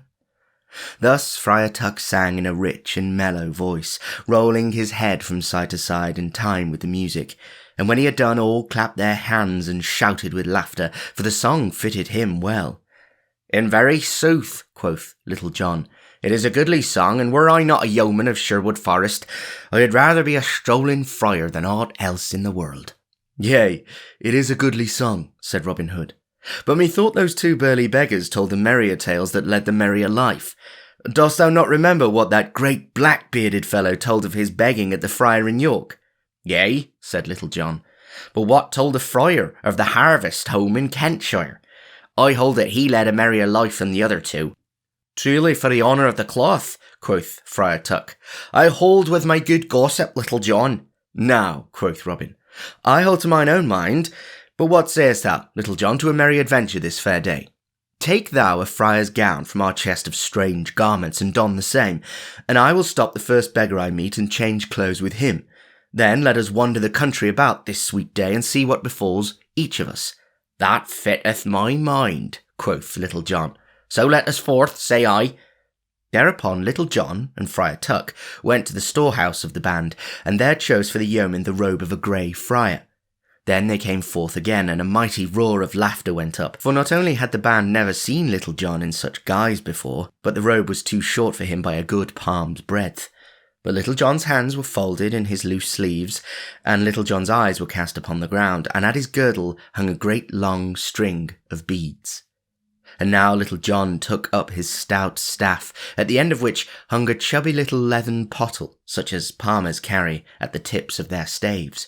But in it was something, I wot, more like good malmsey than cold spring water, such as godly pilgrims carry. Then up rose Robin and took his good stout staff in his hand likewise, and slipped 10 golden angels into his pouch, for no beggar's garb was among the stores of the band, so he was fain to run his chance of meeting a beggar and buying his clothes off him. So, all being made ready, the two yeomen set forth on their way, striding lustily along the misty morning. Thus they walked down the forest path until they came to the highway, and then along the highway till it split in twain, leading on one hand to Blythe and the other to Gainsborough.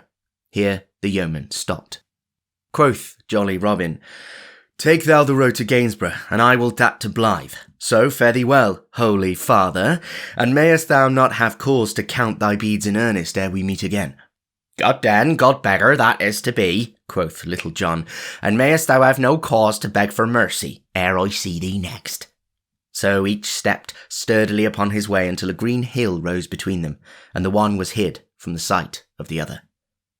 Little John walked along, whistling, for no one was nigh upon all the road. In the budding hedges the little birds twittered merrily, and on either hand the green hills swept up to the sky, the great white clouds of springtime sailing slowly over their crowns in lazy flight. Up hill and down dale walked Little John, the fresh wind blowing in his face, and his robes fluttering behind him, and so at last he came to a crossroad that led to Tuxford.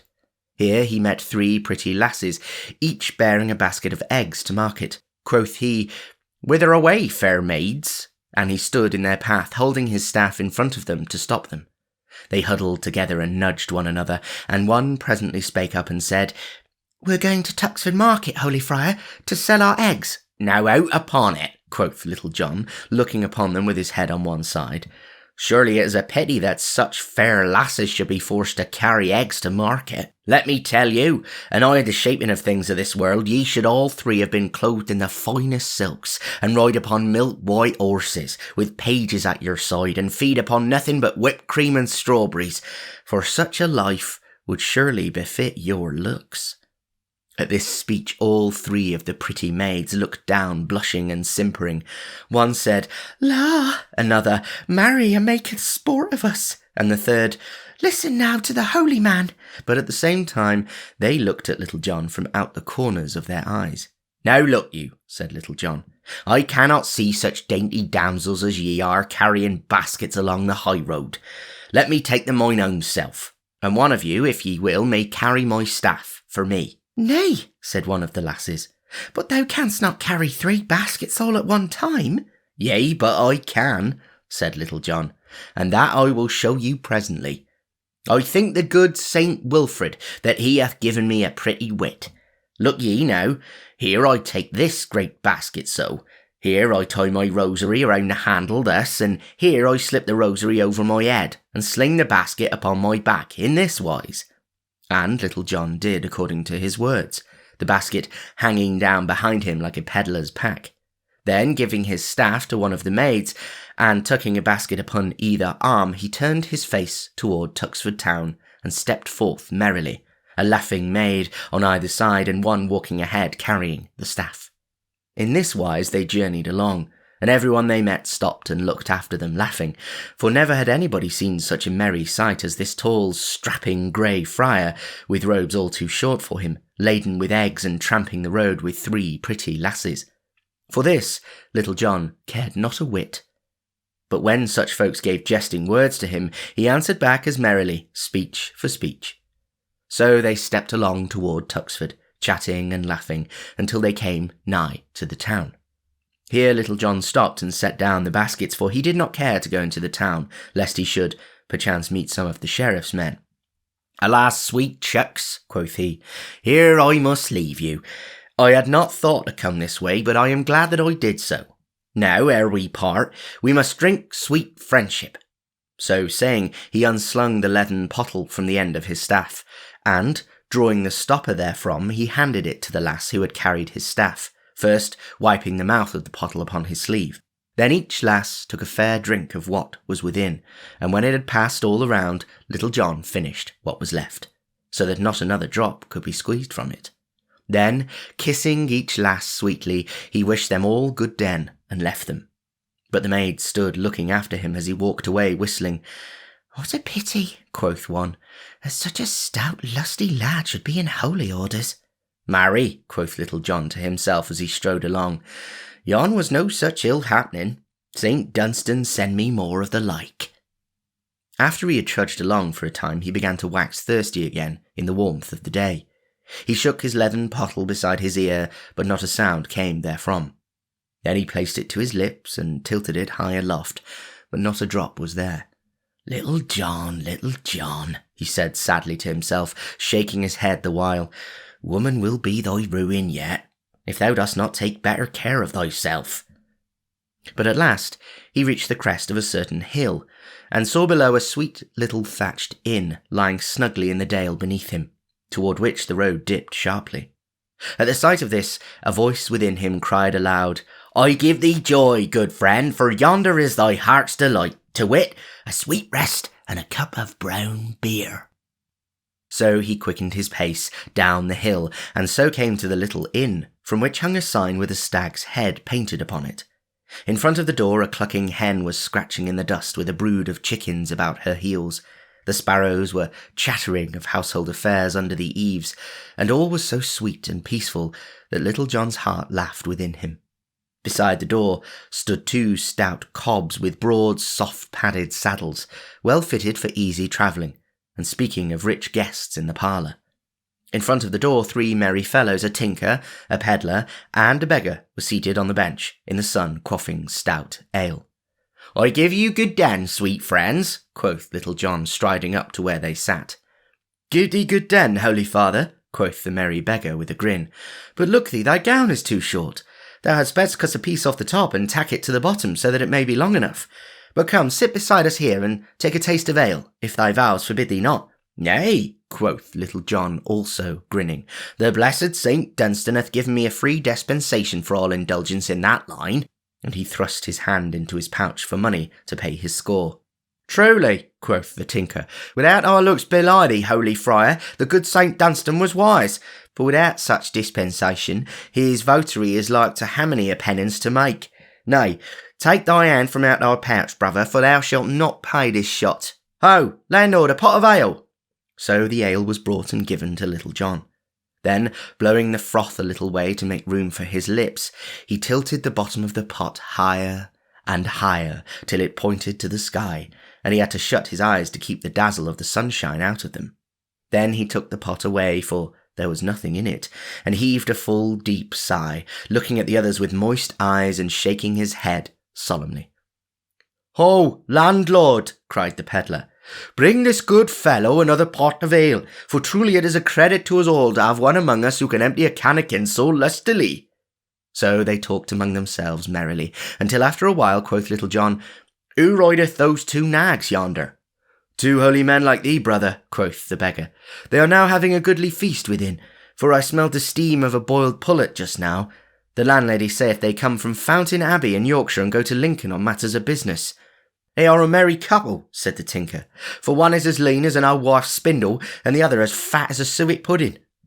"Talking of fatness," said the pedlar, "thou thyself lookest none too ill-fed, holy friar." "Nay, truly," said Little John, "thou seest in me what the holy St. Dunstan can do for them that serve him upon a handful of parched peas and a trickle of cold water." At this a great shout of laughter went up. "Truly it is a wondrous thing," quoth the beggar. "I'd have made my vow to see the masterly manner in which thou didst tuck away yon pot of ale, that thou hast not tasted clear water for a brace of months. Has not this same holy St. Dunstan taught thee a goodly song or 2? "Why, as for that," quoth Little John, grinning, "mayhap he hath lent me aid to learn a ditty or so." "Then prithee, let us hear how he hath taught thee," quoth the tinker. At this Little John cleared his throat, and after a word or 2 about a certain hoarseness that troubled him, sang thus: "Ah, pretty, pretty maid, whither dost thou go? I prithee, wait for thy lover also, and will gather the rose as it sweetly blows, for the merry, merry winds are a-blowing." Now it seemed as though Little John's songs were never to get sung, for he had got no farther than this when the door of the inn opened and out came 2 of the brothers of Fountain Abbey, the landlord following them and, as the saying is, washing his hands with humble soap. But when the brothers of Fountain Abbey saw who it was that sang, and how he was clad in the robes of a grey friar, they stopped suddenly, the fat little brother drawing his heavy eyebrows together in a mighty frown, and the thin brother twisting up his face as though he had sour beer in his mouth. Then, as Little John gathered his breath for a new verse, "How now?" roared forth the fat brother, his voice coming from him like a loud thunder from a little cloud. "Thou naughty fellow, is this a fit place for one in thy garb so tipple and sing profane songs?" "Nay," quoth Little John, "sin I cannot tipple and sing, like your worship's reverence, in such a goodly place as Fountain Abbey. I must e'en tipple and sing where I can." "Now, out upon thee," cried the tall, lean brother in a harsh voice. "Now out upon thee, that thou shouldst so disgrace thy cloth by this talk and bearing." "Marry, come up," quoth Little John. "Disgrace, sayest thou? Methinks it is more disgrace from one of our garb to wring hard-earned farthings out of gripe of poor lean peasants. Is it not so, brother?" At this the tinker and the pedlar and the beggar nudged one another and all grinned, and the friars scowled blackly at Little John, but they could think of nothing further to say, so they turned to their horses. Then Little John arose of a sudden from the bench where he sat, and ran to where the brothers of Fountain Abbey were mounting. Quoth he, "Let me hold your horses' bridles for you. Truly your words have smitten my sinful heart, so that I will abide no longer in this den of evil, but I will go forward with you. No vile temptation, I wot, will fall upon me in such holy company." "Nay, fellow," said the lean brother harshly, for he saw that Little John made sport of them. "We want none of thy company, so get thee gone." "Alas," quoth Little John, "I am truly sorry that ye like me not, nor my company. But as for leaving you, it may not be, for my heart is so moved that willy-nilly I must go with you for the sake of your holy company." Now, at this talk all the good fellows on the bench grinned till their teeth glistened, and even the landlord could not forbear to smile.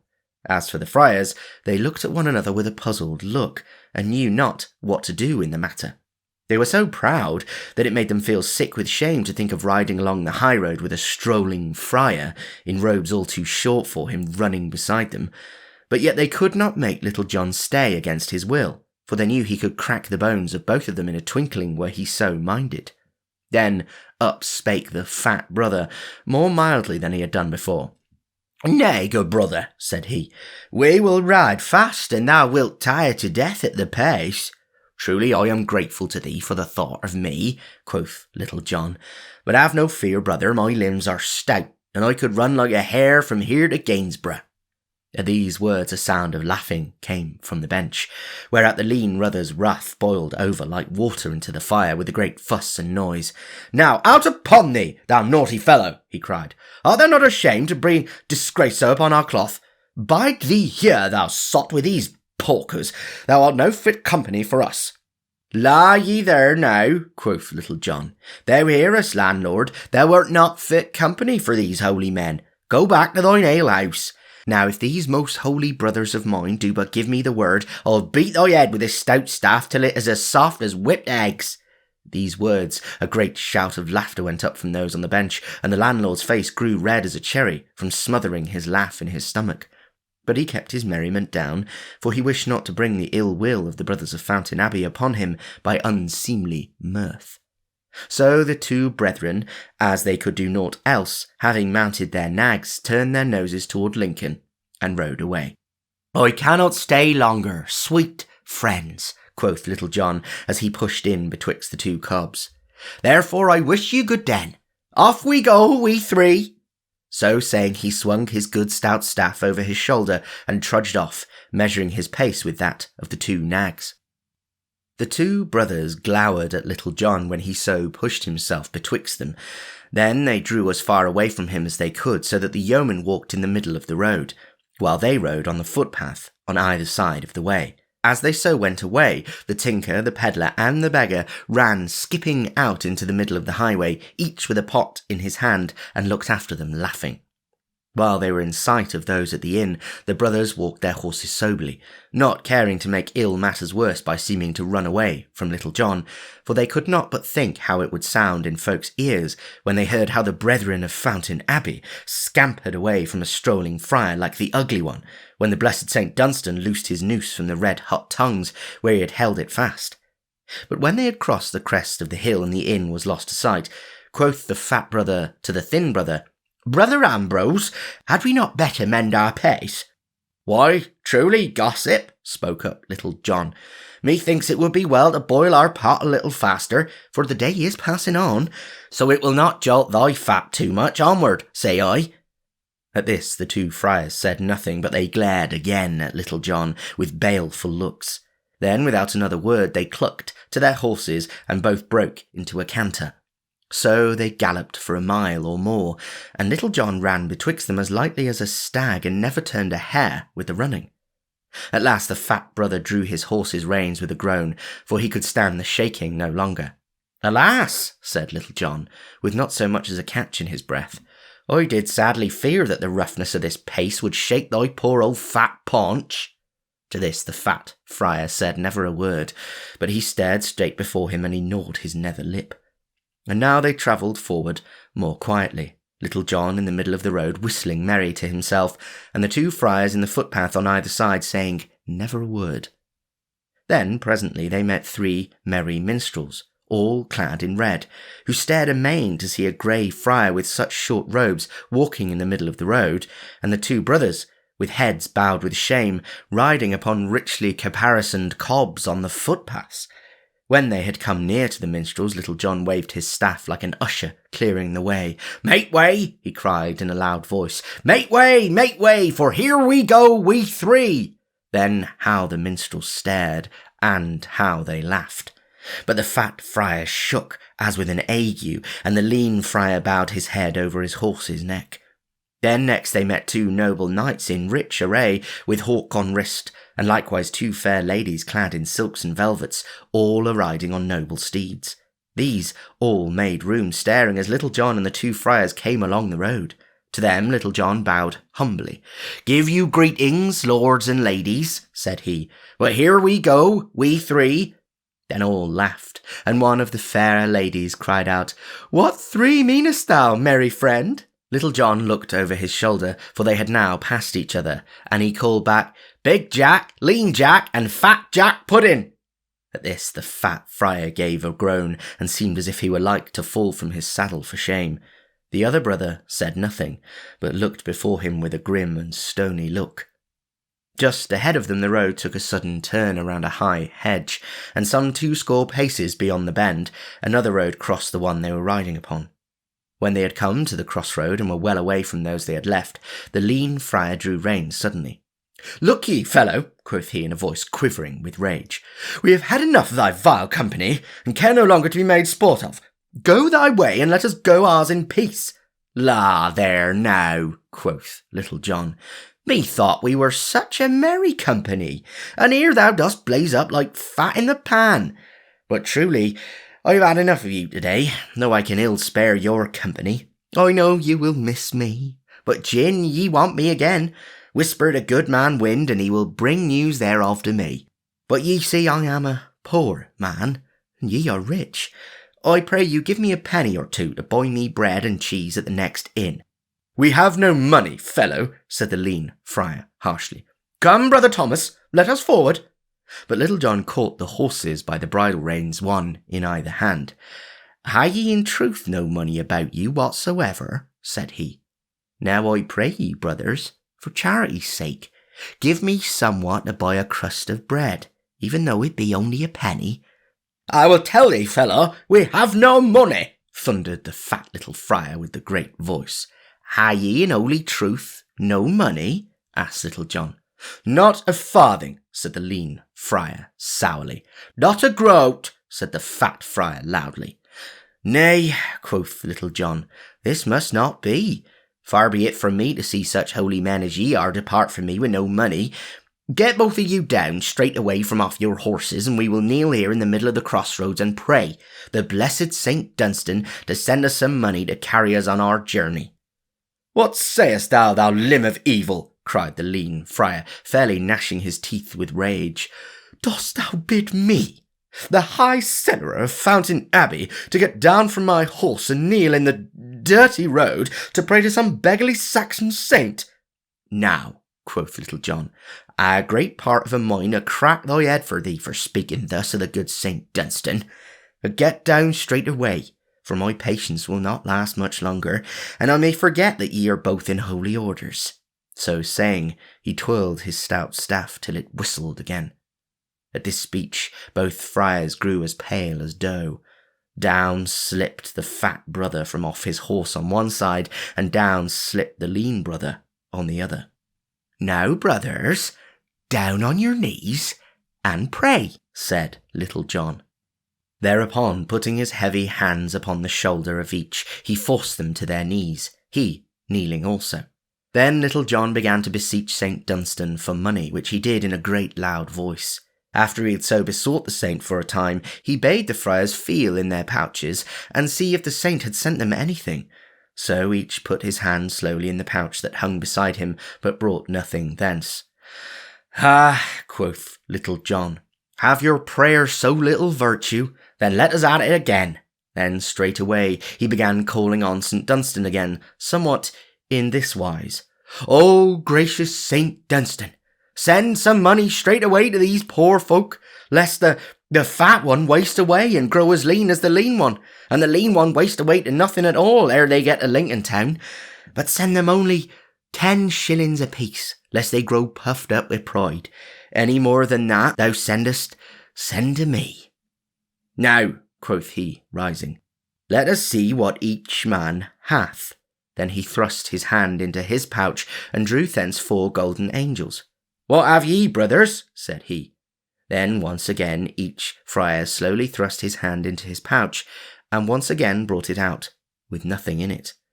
"Have ye nothing?" quoth Little John. "Nay, I warrant there is something that hath crept into the seams of your pouches, and so ye have missed it. Let me look." So he went first to the lean friar, and thrusting his hand into the pouch, he drew forth a leathern bag and counted therefrom 110 pounds of golden money. "I thought," quoth Little John, "that thou had midst in some odd corner of thy pouch the money that the blessed saint had sent thee. And now let me see whether thou hast not some also, brother." Thereupon he thrust his hand into the pouch of the fat friar, and drew thence a bag like the other, and counted out from it 70 pounds. "Look ye now," quoth he, "I know the good saint has sent thee some pittance that thou also hadst missed. Then, giving them £1 between them, he slipped the rest of the money into his own pouch, saying, "Ye pledge me your holy word that ye had no money. Being holy men, I trust that ye would not belie your word so pledged. Therefore I know the good St. Dunstan hath sent this in an answer to my prayers. But as I only pray for 10 shillings to be sent to each of you, all over and above that belongeth by rights to me, so I take it. I give ye good den, brothers, and may ye have a pleasant journey henceforth." So saying, he turned and left them, striding away. The friars looked at one another with a woeful look, and slowly and sadly they mounted their horses again, and rode away with never a word. But Little John turned his footsteps back again to Sherwood Forest, and merrily he whistled as he strode along. And now we will see what befell Robin Hood in his venture as a beggar.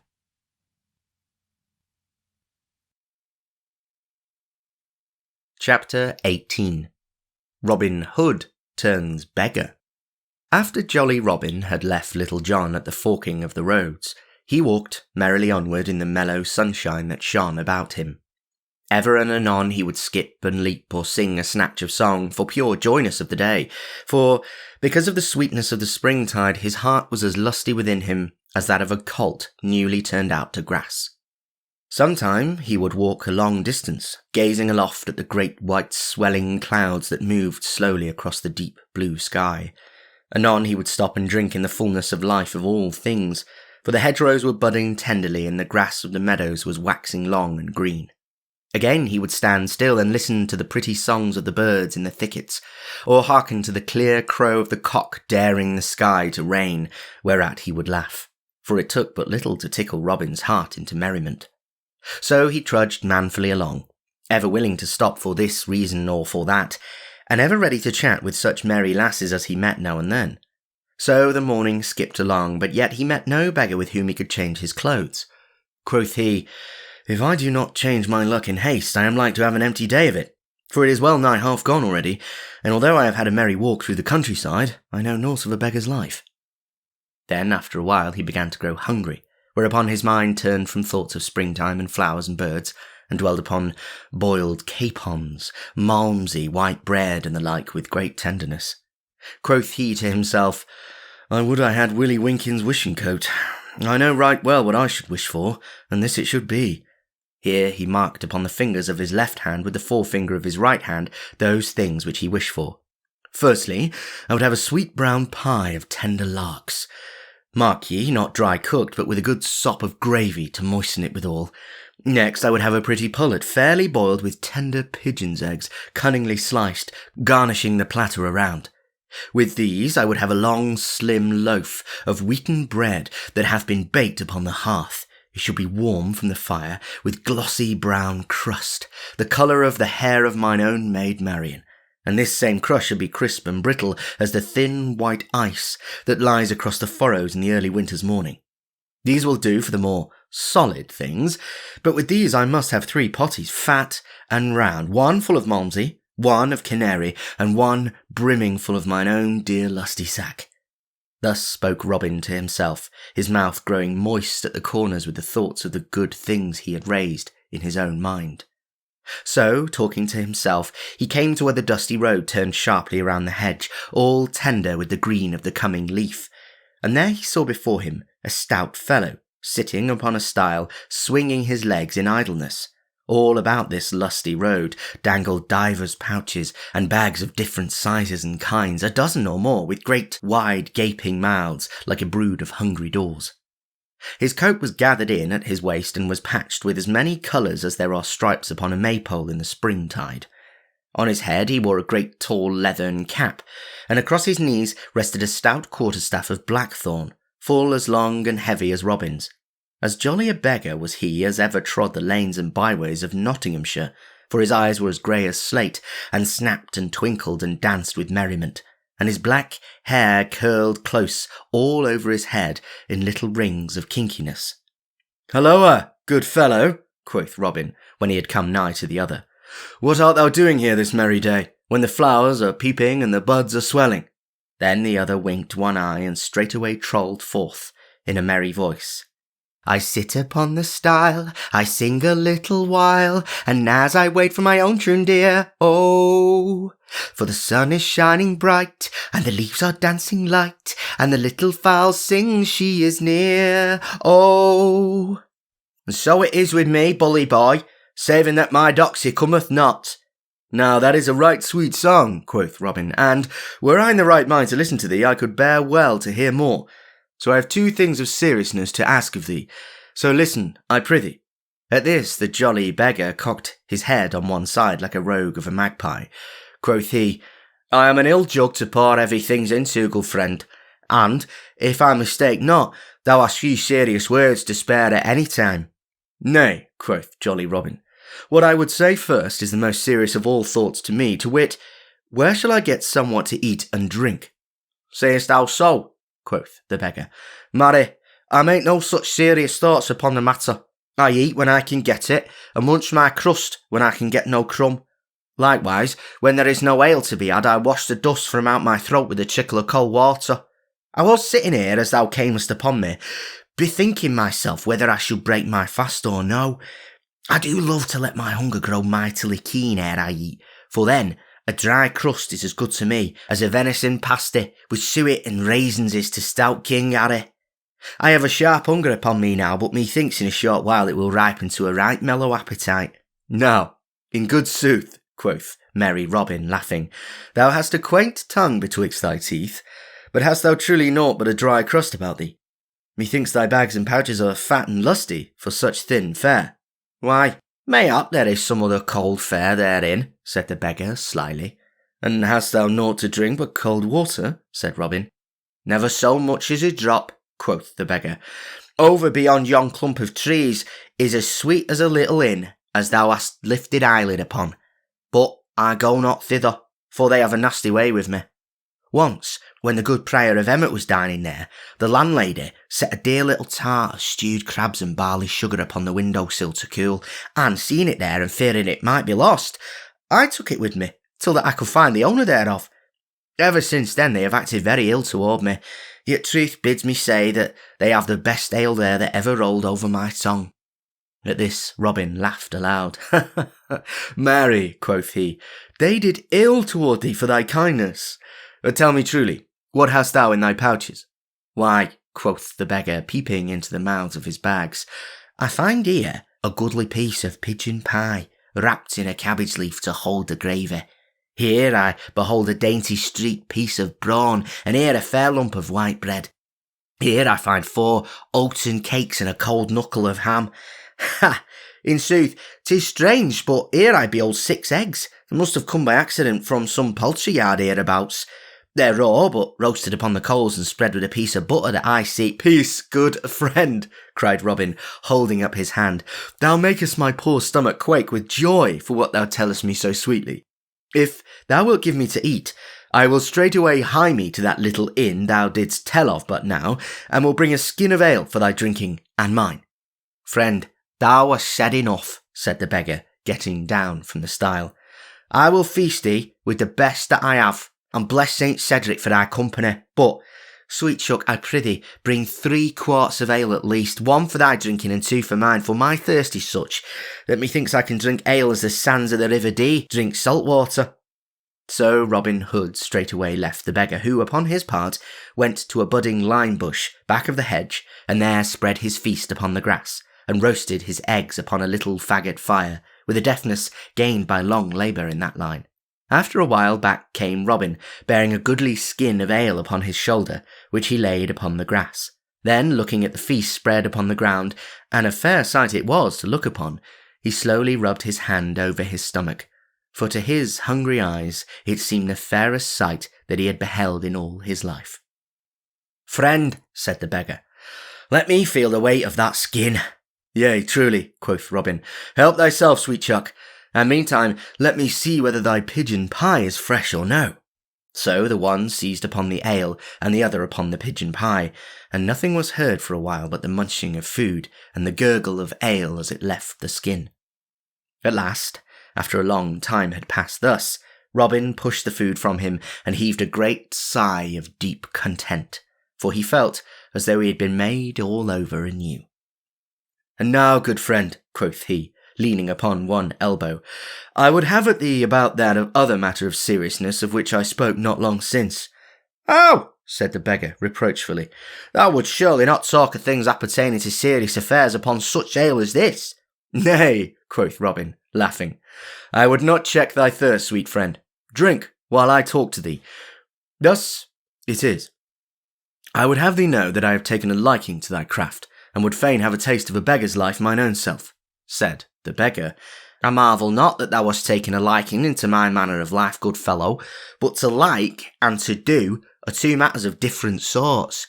I tell thee, friend, one must serve a long apprenticeship ere one can learn to be even so much as a clapper dudgeon, much less a crank or an Abraham man. I tell thee, lad, thou art too old to enter upon that which it may take thee years to catch the hang of. Mayhap that may be so, quoth Robin, for I bring to mind that Gaffer Swanthold saith, Jack Shoemaker maketh ill bread, Tom Baker maketh ill shoon. Nevertheless, I have a mind to taste a beggar's life, and need but the clothing to be as good as any. I tell thee, fellow, said the beggar, if thou wert clad as sweetly as good Saint Winston, the patron of our craft, thou wouldst never make a beggar. Marry, the first traveller that thou wouldst meet will beat thee to a pudding for thrusting thy nose into a craft that belongeth not to thee. Nevertheless, quoth Robin, I would have a try at it, and methinks I shall change clothes with thee, for thy garb seemeth to be pretty, not to say gay. So not only will I change clothes, but I will give thee 2 golden angels to boot. I have brought my stout staff with me, thinking that I might have to rap some of the brethren of thy cloth over the head by way of argument in this matter, but I love thee so much for the feast thou hast given me, that I would not lift even my little finger against thee. So thou needst not have a crumb of fear. To this the beggar listened with his knuckles resting against his hips, and when Robin had ended he cocked his head to one side and thrust his tongue into his cheek. Marry, come up, quoth he at last. Lift thy finger against me, forsooth. Art thou out of thy wits, man? My name is Rickon Hazel, and I come from Holywell in Flintshire, over by the River Dee. I tell thee, knave, I have cracked the head of many a better man than thou art, and even now I would scald thy crown for thee, but for the ale thou hast given me. Now thou shalt not have so much as one tag rag of my coat, even could it save thee from hanging. Now, fellow, said Robin, it would ill suit me to spoil thy pretty head for thee, but I tell thee plainly, that before this feast I would do that to thee would stop thy travelling the country for many a day to come. Keep thy lips shut, lad, or thy luck will tumble out of thy mouth with thy speech. Now out, and alas for thee, man, for thou hast bred thyself ill this day, cried the beggar, rising and taking up his staff. Take up thy club and defend thyself, fellow, for I will not only beat thee, but I will take from thee thy money, and leave thee not so much as a clipped groat to buy thyself a lump of goose grease to rub thy cracked crown withal. So, defend thyself, I say. Then up leapt merry Robin, and snatched up his staff also. Take my money, if thou canst, quoth he. I promise freely to give thee every farthing if thou dost touch me. And he twirled his staff in his fingers till it whistled again. Then the beggar swung his staff also and struck a mighty blow at Robin, which the yeoman turned. 3 blows the beggar struck, yet never one touched so much of a hair of Robin's head. Then stout Robin saw his chance, and ere you could count 3, Rickon's staff was over the hedge, and Rickon himself lay upon the green grass with no more motion than you could find in an empty pudding bag. How now, quoth merry Robin, laughing, wilt thou have my hide or my money, sweet chuck? But to this the other answered never a word. Then Robin, seeing his plight, and that he was stunned with the blow, ran, still laughing, and brought the skin of ale and poured some of it on the beggar's head, and some down his throat, so that presently he opened his eyes and looked around as though wondering why he lay upon his back. Then Robin, seeing that he had somewhat gathered the wits that had now just been rapped out of his head, said, Now, good fellow, wilt thou change clothes with me, or shall I have to tap thee again? Here are 2 golden angels, if thou wilt give me freely all thy rags and bags and thy cap and things. If thou givest them not freely, I much fear me I shall have to— and he looked up and down his staff. Then Rickon sat up and rubbed the bump on his crown. Now, out upon it, quoth he. I did think to drub thee sweetly, fellow. I know not how it is, but I seem as it were to have brought more beer than I can drink. If I must give up my clothes, I must but first promise me by thy word as a true yeoman, that thou wilt take naught from me but my clothes. I promise on the word of a true yeoman, quoth Robin, thinking that the fellow had a few pennies that he would save. Thereupon the beggar drew a little knife that hung at his side, and ripping up the lining of his coat, drew thence 10 bright golden pounds, which he had laid upon the ground beside him with a cunning wink at Robin. Now, thou mayest have my clothes and welcome, said he, and thou mightest have had them in exchange for thine without the cost of a single farthing, far less 2 golden angels. Marry, quoth Robin, laughing, thou art a sly fellow, and I tell thee truly, had I known thou hadst so much money by thee, maybe thou mightest not have carried it away, for I warrant thou didst not come honestly by it. Then each stripped off his clothes and put on those of the other, and as lusty a beggar was Robin Hood as e'er you could find on a summer's day. But stout Rickon of Holywell skipped and leapt and danced for joy of the fair suit of Lincoln green that he had so gotten. Quoth he, I am a gay feather bird now. Truly, my dear Moll Peascod would never know me in this dress. Thou mayest keep the cold pieces of the feast, friend, for I mean to live well and lustily while my money lasts and my clothes are gay. So he turned and left Robin, and, crossing the stile, was gone. But Robin heard him singing from beyond the hedge as he strode away. For Molly is smiling and Molly is glad when a beggar comes in at the door, and Jack and Dick call him a fine lusty lad, and the hostess runs up a great score. Then hey, Willie Wadkin, stay, Billy Wadkin, and let the brown ale flow free, the beggar's the man for me. Robin listened till the song ended in the distance. Then he also crossed the stile into the road, but turned his toes away from where the beggar was gone. The road led up a gentle hill, and up the hill Robin walked, 50 or more of bags dangling about his legs. Onward he strolled for a long time, but other adventure he found not. The road was bare of all else but himself, as he went kicking up little clouds of dust at each footstep, for it was noontide, the most peaceful time of all the day, next to twilight. All the earth was silent in the restfulness of eating time. The plough-horses stood in the furrow munching, with great bags over their noses holding sweet food. The ploughman sat under the hedge, and the ploughboy also, and they too were munching, each one holding a great piece of bread in one fist and a great piece of cheese in the other. So Robin, with all the empty road to himself, strode along, whistling merrily, his bags and pouches bobbing and dangling at his thighs.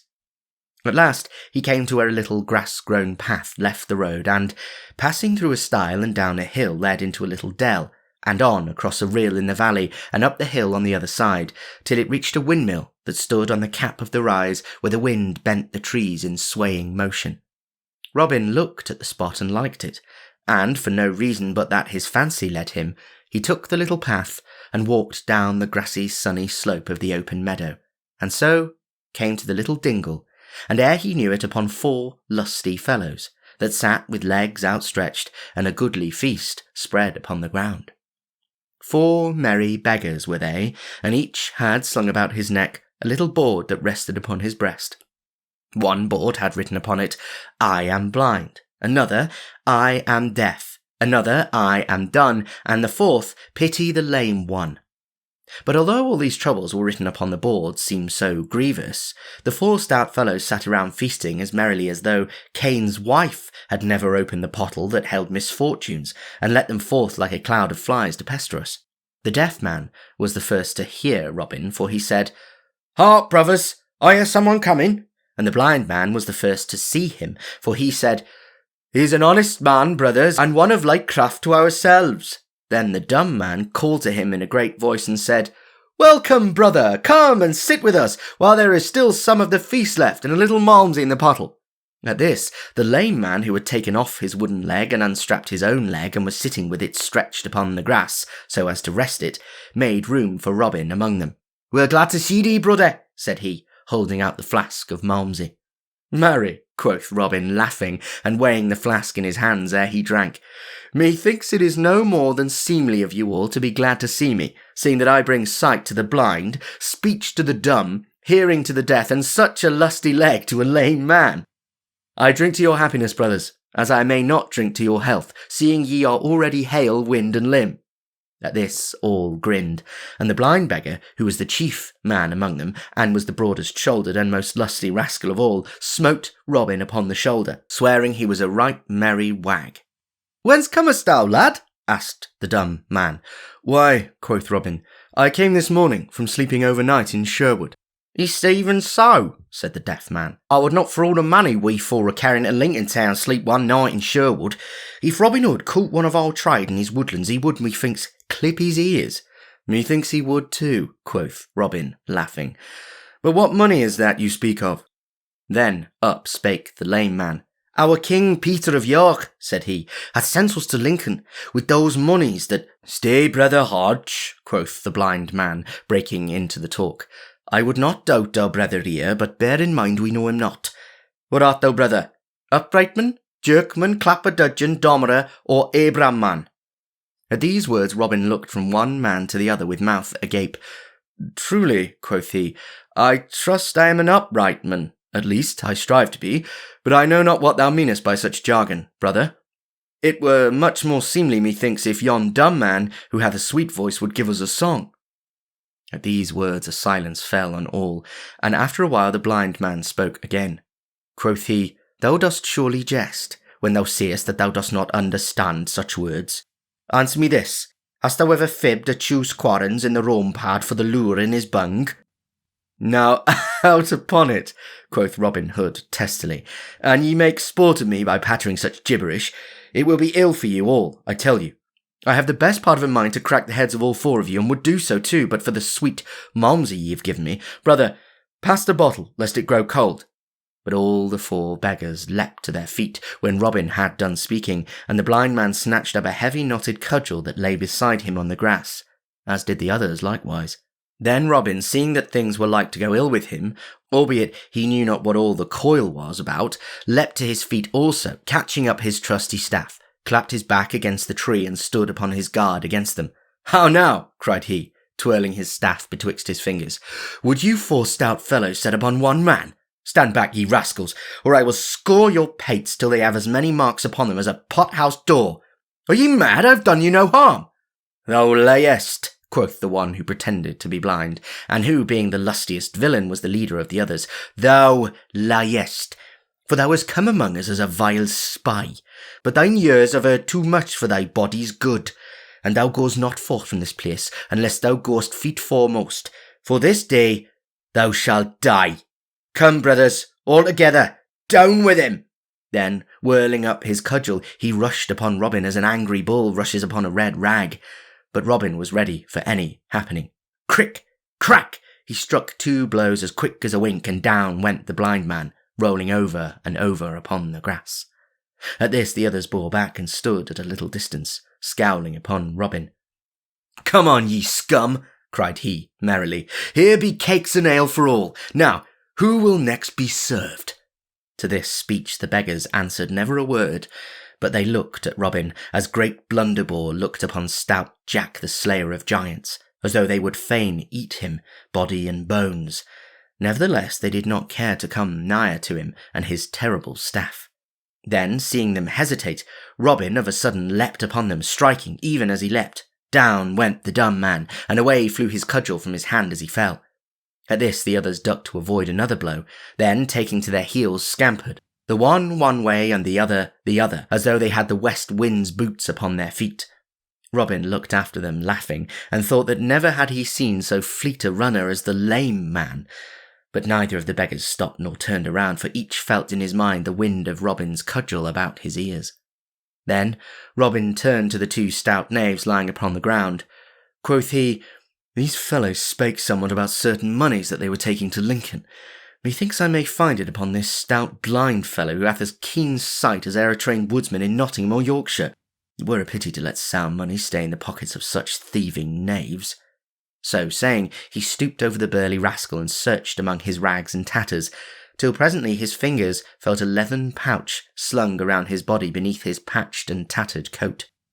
Thus he stripped away, and, weighing it in his hands, bethought himself that it was mighty heavy. "It were a sweet thing," said he to himself, "if this were filled with gold instead of copper pence." Then, sitting down upon the grass, he opened the pocket and looked into it. There he found 4 round rolls wrapped up in dressed sheepskin. One of these rolls he opened, then his mouth gaped and his eyes stared, I wot, as though they would never close again. For what did he see but 50 pounds of bright golden money? He opened the other pockets and found in each one the same, 50 bright new stamped golden pounds. Quoth Robin, I have oft heard that the Beggars' Guild was over-rich. Never did I think they sent such sums as this to their treasury. I shall take it with me, for it will be better used for charity and the good of my merry band than in the enriching of such knaves as these. So saying, he rolled up the money in the sheepskin again, and putting it back in the purse, he thrust the pouch into his own bosom. Then, taking up the flask of Malmsey, he held it toward the 2 fellows lying on the grass, and quoth he, Sweet friends, I drink to your health, and thank you dearly for what ye so kindly given me on this day, and so I wish you good den. Then, taking up his staff, he left the spot, and went merrily on his way. But when the 2 stout beggars that had been rapped upon the head roused themselves and sat up, and when the others had gotten over their fright and come back, they were as sad and woebegone as 4 frogs in dry weather. For 2 of them had cracked crowns, their Malmsey was all gone, and they had not so much as a farthing to cross their palms withal. But after Robin left the little dell, he strode along merrily, singing as he went, and so blithe was he, and such a stout beggar, and withal so fresh and clean, that every merry lass he met had a sweet word for him, and felt no fear, while the very dogs, that most times hate the sight of a beggar, snuffed at his legs in friendly wise, and wagged their tails pleasantly. For dogs know an honest man by his smell, and an honest man Robin was, in his own way. Thus he went along, till at last he had come to the wayside cross nigh Ollerton, and, being somewhat tired, he sat him down to rest upon the grassy bank in front of it. It groweth nigh time, quoth he to himself, that I were getting back again to Sherwood. Yet it would please me well to have one more merry adventure, ere I go back again to my jolly band. So he looked up the road and down the road to see who might come, until at last he saw someone drawing near, riding upon a horse. When the traveller came nigh enough for him to see him well, Robin laughed, for a strange enough figure he cut. He was a thin, wizened man, and to look upon him, you could not tell whether he was 30 years old or 60, so dried up was he even to skin and bone. As for the nag, it was as thin as the rider, and both looked as though they had been baked in Mother Huddle's oven, where folk are dried up so that they live forever. But although Robin laughed at the droll sight, he knew the wayfarer to be a certain rich corn engrosser of Worksop, who more than once had bought all the grain in the countryside and held it till it reached even famine prices, thus making much money from the needs of poor people, and for this he was hated far and near by everyone that knew aught of him. So after a while the corn engrosser came riding up to where Robin sat, whereupon merry Robin stepped straightway forth, in all his rags and tatters, his bags and pouches dangling about him, and laid his hand upon the horse's bridle rein, calling upon the other to stop. Who art thou, fellow, that doth dare to stop me thus upon the king's highway? Said the lean man in a dry, sour voice. Pity a poor beggar, quoth Robin. Give me but a farthing to buy me a piece of bread. Now out upon thee, snarled the other. Such sturdy rogues as thou art are better safe in the prisons, all dancing upon nothing, with a hempen collar about the neck, than strolling the highways so freely. Tut, quoth Robin, how thou talkest. Thou and I are brothers, man. Do we not both take from the poor people that which they can ill spare? Do we not make our livings by doing naught of any good? Do we not both live without touching palm to honest work? Have we either of us ever rubbed thumbs over honestly gained farthings? Go to! We are brothers, I say. Only thou art rich and I am poor. Wherefore I prithee once more, give me a penny. Dost thou prate so to me, sirrah? Cried the corn engrosser in a rage. Now I will have thee soundly whipped, if ever I catch thee in any town where the law can lay hold of thee. As for giving thee a penny, I swear to thee that I have not so much as a single groat in my purse. Were Robin Hood himself to take me, he might search me from crown to heel without finding the smallest piece of money upon me. I trust I am too sly to travel so nigh to Sherwood with money in my pouch, and that thief at large in the woods. Then merry Robin looked up and down to see that there was no one nigh, and then coming close to the corn engrosser he stood on tiptoe and spake in his ear. Thinkest thou in sooth that I am a beggar as I seem to be? Look upon me. There is not a grain of dirt upon my hands, or my face, or my body. Didst thou ever see a beggar so? I tell thee, I am an honest man as thou art. Look, friend. Here he took the purse of money from his breast, and showed to the dazzled eyes of the corn engrosser the bright golden pieces. Friend, these rags serve but to hide an honest rich man from the eyes of Robin Hood. Put up thy money, lad, cried the other, quickly. Art thou a fool to trust to beggar's rags to shield thee from Robin Hood? If he caught thee, he would strip thee to the skin, for he hates a lusty beggar, as he doth a fat priest or those of my kind. Is it indeed so? Quoth Robin. Had I known this, mayhap I had not come hereabouts in this garb, but I must go forward now, as much depends upon my journeying. Where goest thou, friend? I go to Grantham, said the corn engrosser, but I shall lodge tonight at Newark, if I can get so far upon my way. Why, I myself are on the way to Newark, quoth merry Robin, so that, as 2 honest men are better than 1 in roads beset by such a fellow as this Robin Hood, I will jog along with thee, if thou hast no dislike to my company. Why, as thou art an honest fellow and a rich fellow, said the corn engrosser, I mind not thy company, but in sooth I have no great fondness for beggars. Then forward, quoth Robin, for the day wanes, and it will be dark ere we reach Newark. So off they went, the lean horse hobbling along as before, and Robin running beside, albeit he was so quaking with laughter within him that he could hardly stand. Yet he dared not laugh aloud, lest the corn engrosser should suspect something.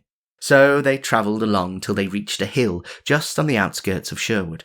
Here the lean man checked his lean horse into a walk, for the road was steep, and he wished to save his nag's strength, having far to go ere he reached Newark. Then he turned in his saddle and spake to Robin again, for the first time since they had left the cross. Here is thy greatest danger, friend, said he, for here we are nighest to that vile thief Robin Hood, in the place where he dwells. Beyond this we come again to an open honest country, and so are more safe in our journeying. Alas, quoth Robin, I would that I had as little money by me as thou hast, for this day I fear Robin Hood will get every groat of my wealth. Then the other looked at Robin and winked cunningly. Quoth he, I tell thee, friend, that I have nigh as much by me as thou hast, but it is hidden, so that never a knave in Sherwood could find it. Thou dost surely jest, quoth Robin. How could one hide so much as 200 pounds upon his person?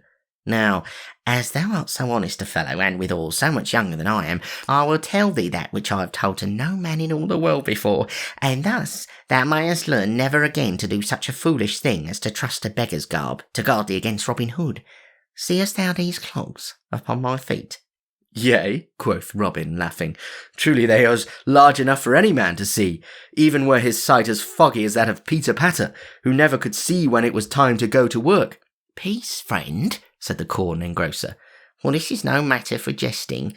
The soles of these clogs are not what they seem to be, for each one is a sweet little box, and by twisting the second nail from the toe, the upper of the shoe and this part of the sole lifts up like a lid, and in the spaces within are 80 bright golden pounds in each shoe, all wrapped in hair to keep them from clinking, and so telling tales of themselves.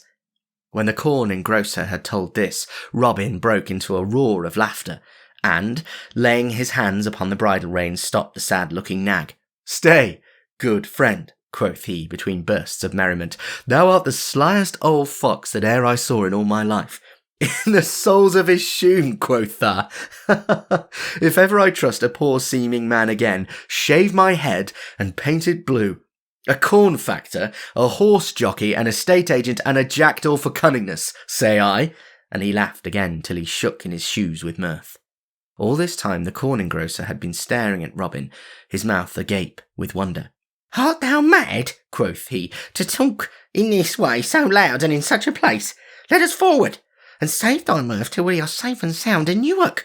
Nay, quoth Robin, the tears of merriment wept on his cheeks. On second thoughts, I go no farther than here, for I have good friends hereabouts. Thou mayest go forward if thou dost list, thou sweet, pretty fellow, but thou must go forward barefoot, for I am afraid that thy shoon must be left behind. Off with them, friend, for I tell thee, I have taken a great fancy to them. At these words the corn factor grew pale as a linen napkin. What art? Who art thou? Talkest so, said he. Then merry Robin laughed again, and quoth he, Men hereabouts call me Robin Hood. So, sweet friend, thou hast best do my bidding, and give me thy shoes, wherefore hasten, I prithee, or else thou wilt not get to fair Newark town till after dark. At the sound of the name of Robin Hood, the corn factor quaked with fear, so that he had to seize his horse by the mane to save himself from falling off its back. Then, straight away, and without more words, he stripped off his clogs and let them fall upon the road. Robin, still holding the bridle rein, stooped and picked them up. Then he said, Sweet friend, I am used to ask those that I have dwellings with to come and feast at Sherwood with me. I will not ask thee, because of our pleasant journey together, for I tell thee, there be those in Sherwood that would be not so gentle with thee as I have been. The name of corn engrosser leaves a nasty taste upon the tongue of all honest men. Take a fool's advice of me, and come no more so nigh to Sherwood, or, mayhap some day, thou mayest of a sudden find a cloth-yard shaft betwixt thy ribs. So with this I give thee good den. Hereupon he clapped his hand to the horse's flank, and off went nag and rider. But the man's face was all bedewed with the sweat of fright, and never again, I wot, was he found so close to Sherwood Forest as he had been this day. Robin stood and looked after him, and when he was fairly gone, turned, laughing, and entered the forest, carrying the shoes in his hand. That night in sweet Sherwood, the red fires glowed brightly in the wavering light, on tree and bush, and all around sat all the stout fellows of the band to hear Robin Hood and Little John tell their adventures. All listened closely, and again the woods rang with shouts of laughter. When all was told, Friar Tuck spoke up. Good master, said he, thou hast a pretty time, but I still hold to my saying that the life of the Barefoot Friar is the merrier of the two. Nay, quoth Will Stutely, I hold with our master, that he hath the pleasanter doings of the two, for he hath 2 stout bouts at quarterstaff this day. So some of the band held with Robin Hood, and some with Little John. As for me, I think, but I leave it with you, to say for yourselves which you hold with.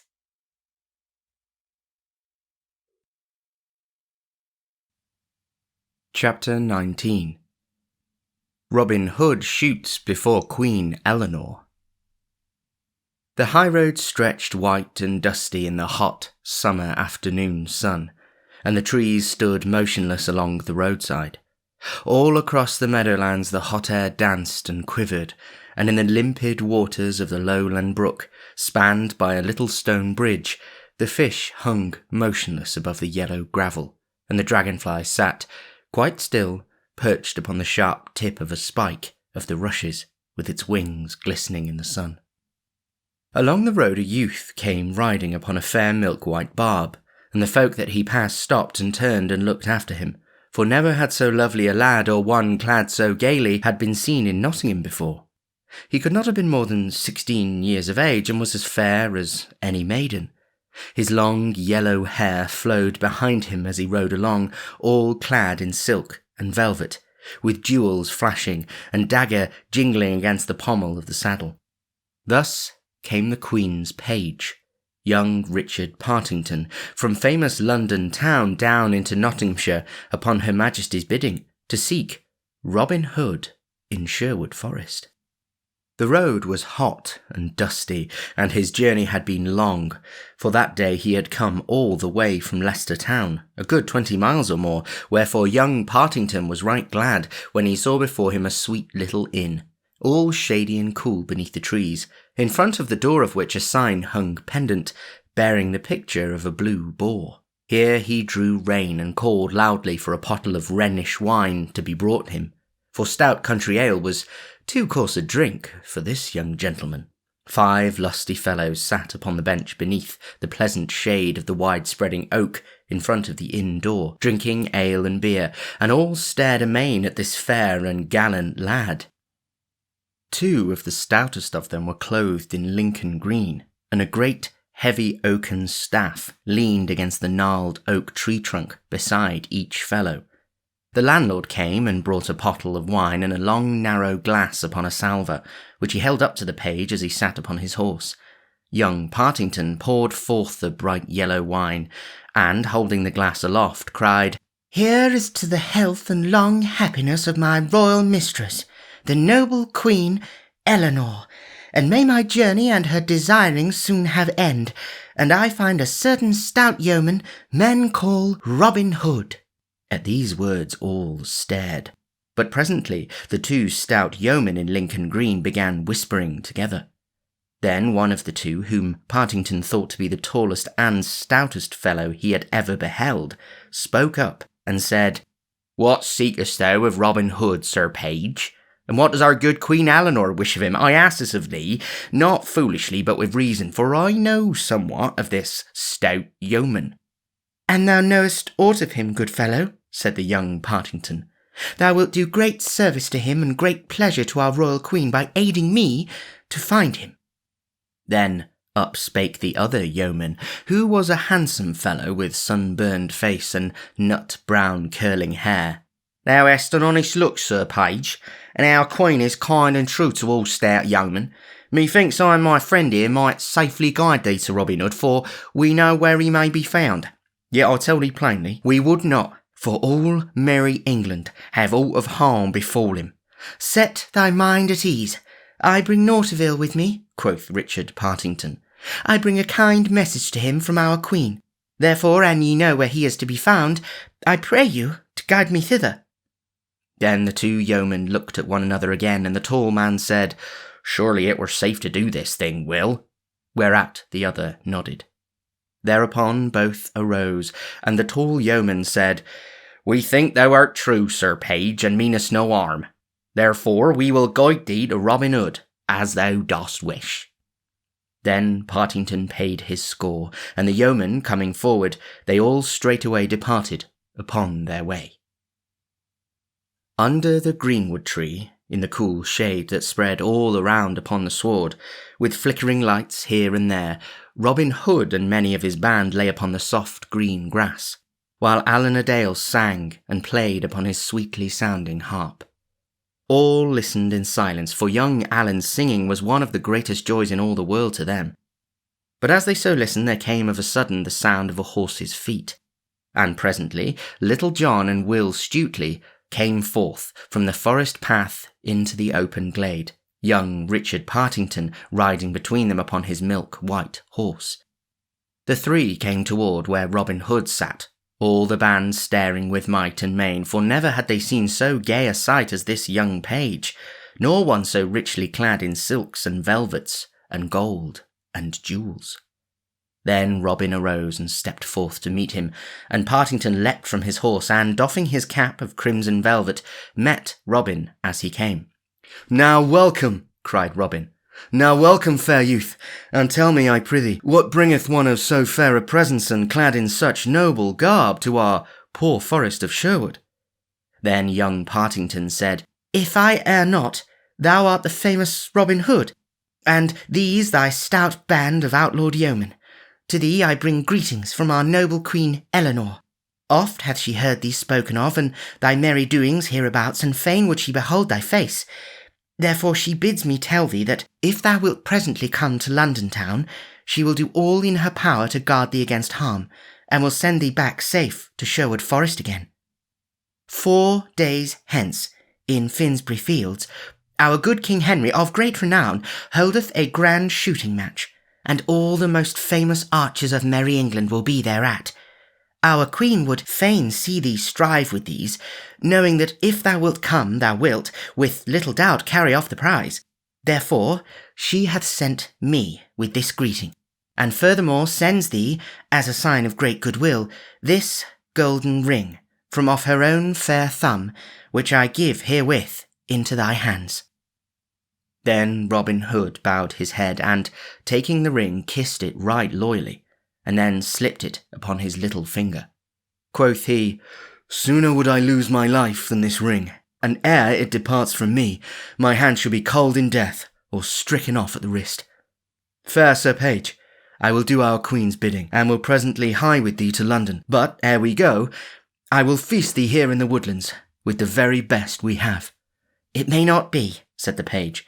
"We have no time to tarry.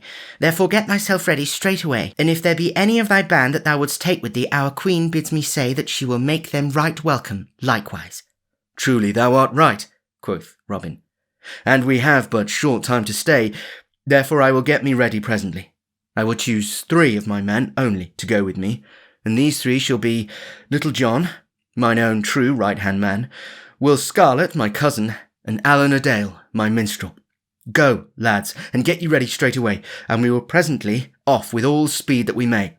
Thou, Will Stutely, shall be the chief of the band while I am gone. Then Little John and Will Scarlet and Alan a Dale ran leaping, full of joy, to make themselves ready, while Robin also prepared himself for the journey. After a while they all 4 came forth, and a right fair sight they made, for Robin was clad in blue from head to foot, and Little John and Will Scarlet in good Lincoln green, and as for Alan a Dale, he was dressed in scarlet from the crown of his head to the toes of his pointed shoes. Each man wore beneath his cap a little head covering of burnished steel, set with rivets of gold, and underneath his jerkin a coat of linked mail as fine as carded wool, yet so tough that no arrow could pierce it. Then, seeing all were ready, young Partington mounted his horse again, and the yeomen having shaken hands all around, the 5 departed upon their way. That night they took up their inn in Melton Mowbray in Leicestershire, and the next night they lodged at Kettering in Northamptonshire, and the next at Bedford town, and the next at St Albans in Hertfordshire. This place they left not long after the middle of the night, and, travelling fast through the tender dawning of the summer day, when the dews lay shining on the meadows and faint mists hung in the dales, when the birds sang their sweetest and the cobwebs beneath the hedges glimmered like fairy cloth of silver, they came at last to the towers and walls of famous London town, while the morn was still young and all golden toward the east. Queen Eleanor sat in her royal bower, through the open casements of which poured the sweet yellow sunshine in great floods of golden light.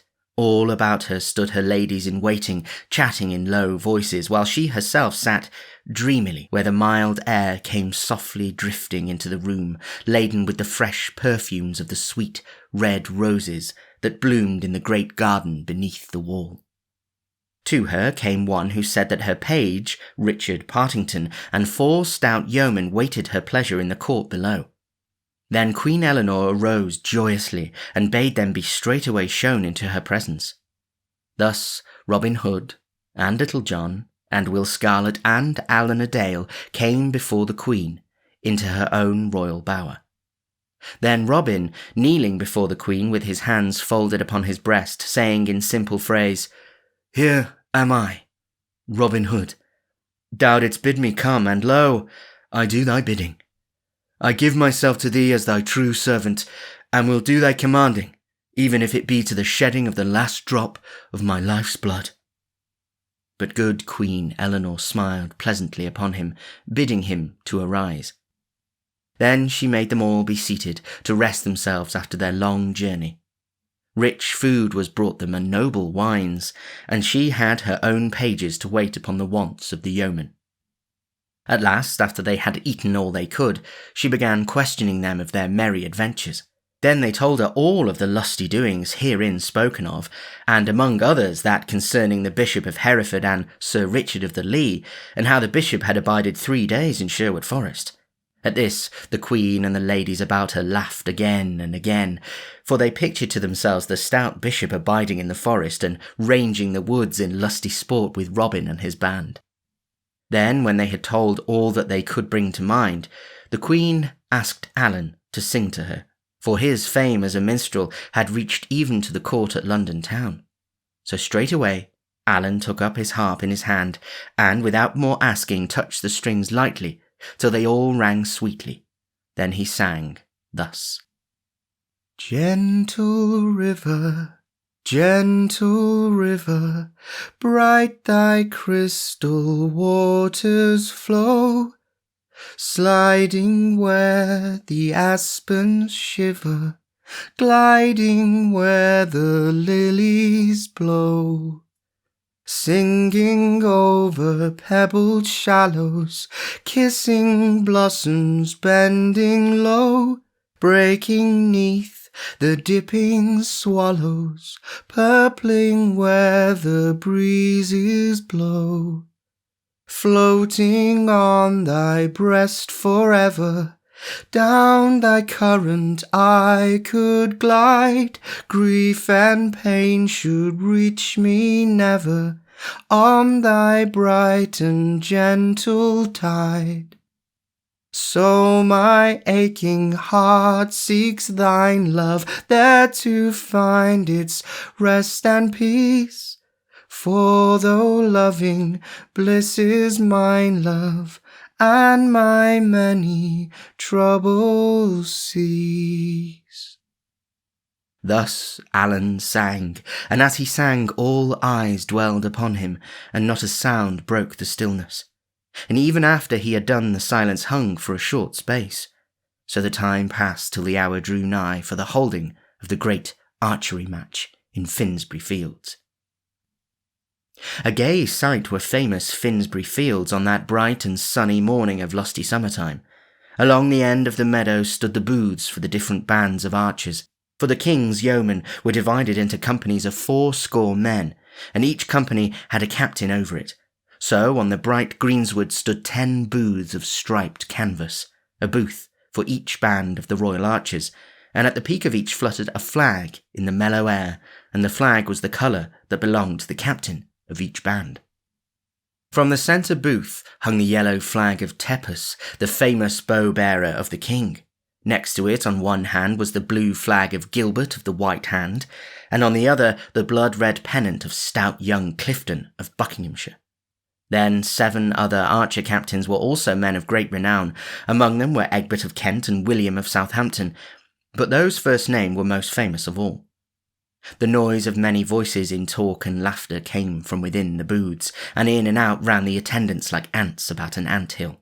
Some bore ale and beer, and some bundles of bowstrings or sheaves of arrows. On each side of the archery range were rows upon rows of seats, reaching high aloft, and in the centre of the north side was a raised dais for the king and queen, shaded by canvas of gay colours, and hung about with streaming silken pendants of red and blue and green and white. As yet the king and queen had not come, but all the other benches were full of people, rising head above head, high aloft till it made the eye dizzy to look upon them. 80 yards distant from the mark from which the archers were to shoot stood 10 fair targets, each target marked by a flag of the colour belonging to the band that was to shoot thereat. So all was ready for the coming of the king and queen.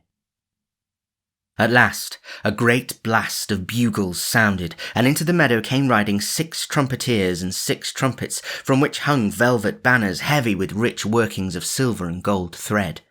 Behind these came stout King Henry, upon a dapple-grey stallion, with his queen beside him upon a milk-white palfrey.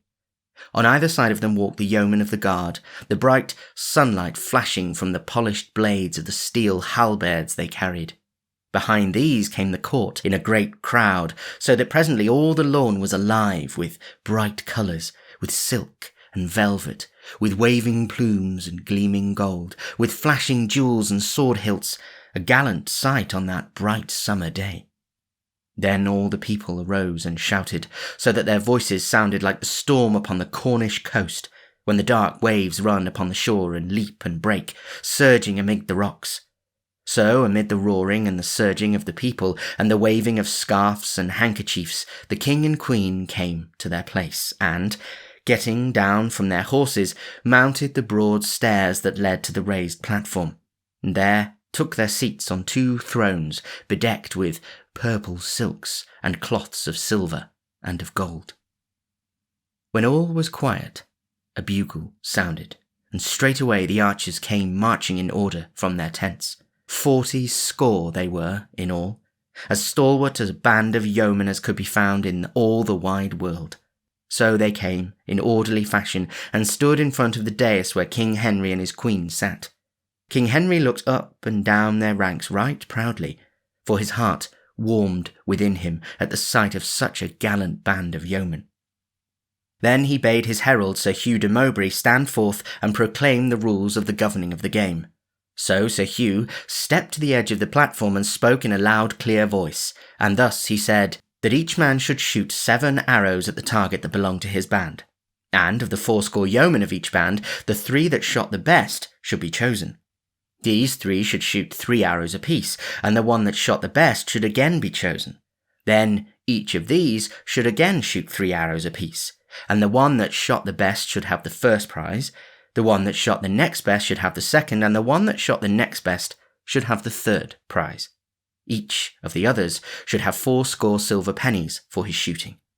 The first prize was to be 20 golden pounds, a silver bugle horn inlaid with gold, and a quiver with 10 white arrows tipped with gold, and feathered with the white swan's wing therein. The second prize was to be 50 of the fattest bucks that run on Dallin Lee, to be shot when the yeoman that won them chose. The third prize was to be 2 tons of good Rhenish wine. So Sir Hugh spoke, and when he had done, all the archers waved their bows aloft and shouted. Then each band turned and marched in order back to its place. And now the shooting began. The captains first taking stand and speeding their shafts, and then making room for the men who shot, each in turn after them. 280 shafts were shot in all, and so deftly were they sped that when the shooting was done, each target looked like the back of a hedgehog when the farm dog snuffs at it. A long time was taken in this shooting, and when it was over, the judges came forward, looked carefully at the targets, and proclaimed in a loud voice which 3 had shot the best from the separate bands. Then a great hubbub of voices arose, each man among the crowd that looked on calling for his favourite archer. Then 10 fresh targets were brought forward, and every sound was hushed as the archers took their places once more. This time the shooting was more speedily done, for only 9 shafts were shot by each band. Not an arrow missed the targets, but in that of Gilbert of the White Hand, 5 arrows were in the small white spot that marked the centre. Of these 5, 3 were sped by Gilbert. Then the judges came forward again, and looking at the targets, called aloud the names of the archer chosen as the best bowman of each band. Of these, Gilbert of the White Hand led, for 6 of the 10 arrows he had shot had lodged in the centre. But stout Tepus and young Clifton trod close upon his heels, yet the others stood a fair chance for the second or third place. And now, amid the roaring of the crowd, these 10 stout fellows that were left went back to their tents to rest for a while, and change their bowstrings, for naught must fail at this next round, and no hand must tremble, or eye grow dim because of weariness. Then, while the deep buzz and hum of talking sounded all around like the noise of the wind in the leafy forest, Queen Eleanor turned to the king, and quoth she, Thinkest thou that these yeomen so chosen are the very best archers in merry England? Yea, truly, said the king, smiling, for he was well pleased with the sport that he had seen. And I tell thee that not only are they the best archers in all merry England, but in all the wide world beside. But what wouldst thou say, quoth Queen Eleanor, if I were to find 3 archers to match the best 3 yeomen of all thy guard? I would say thou hast done what I could not do, said the king, laughing.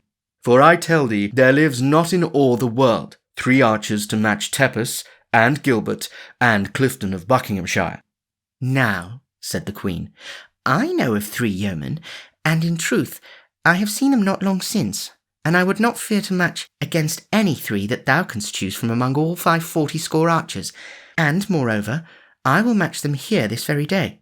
But I will only match them with thy archers, providing that thou wilt grant a free pardon to all that may come in my behalf.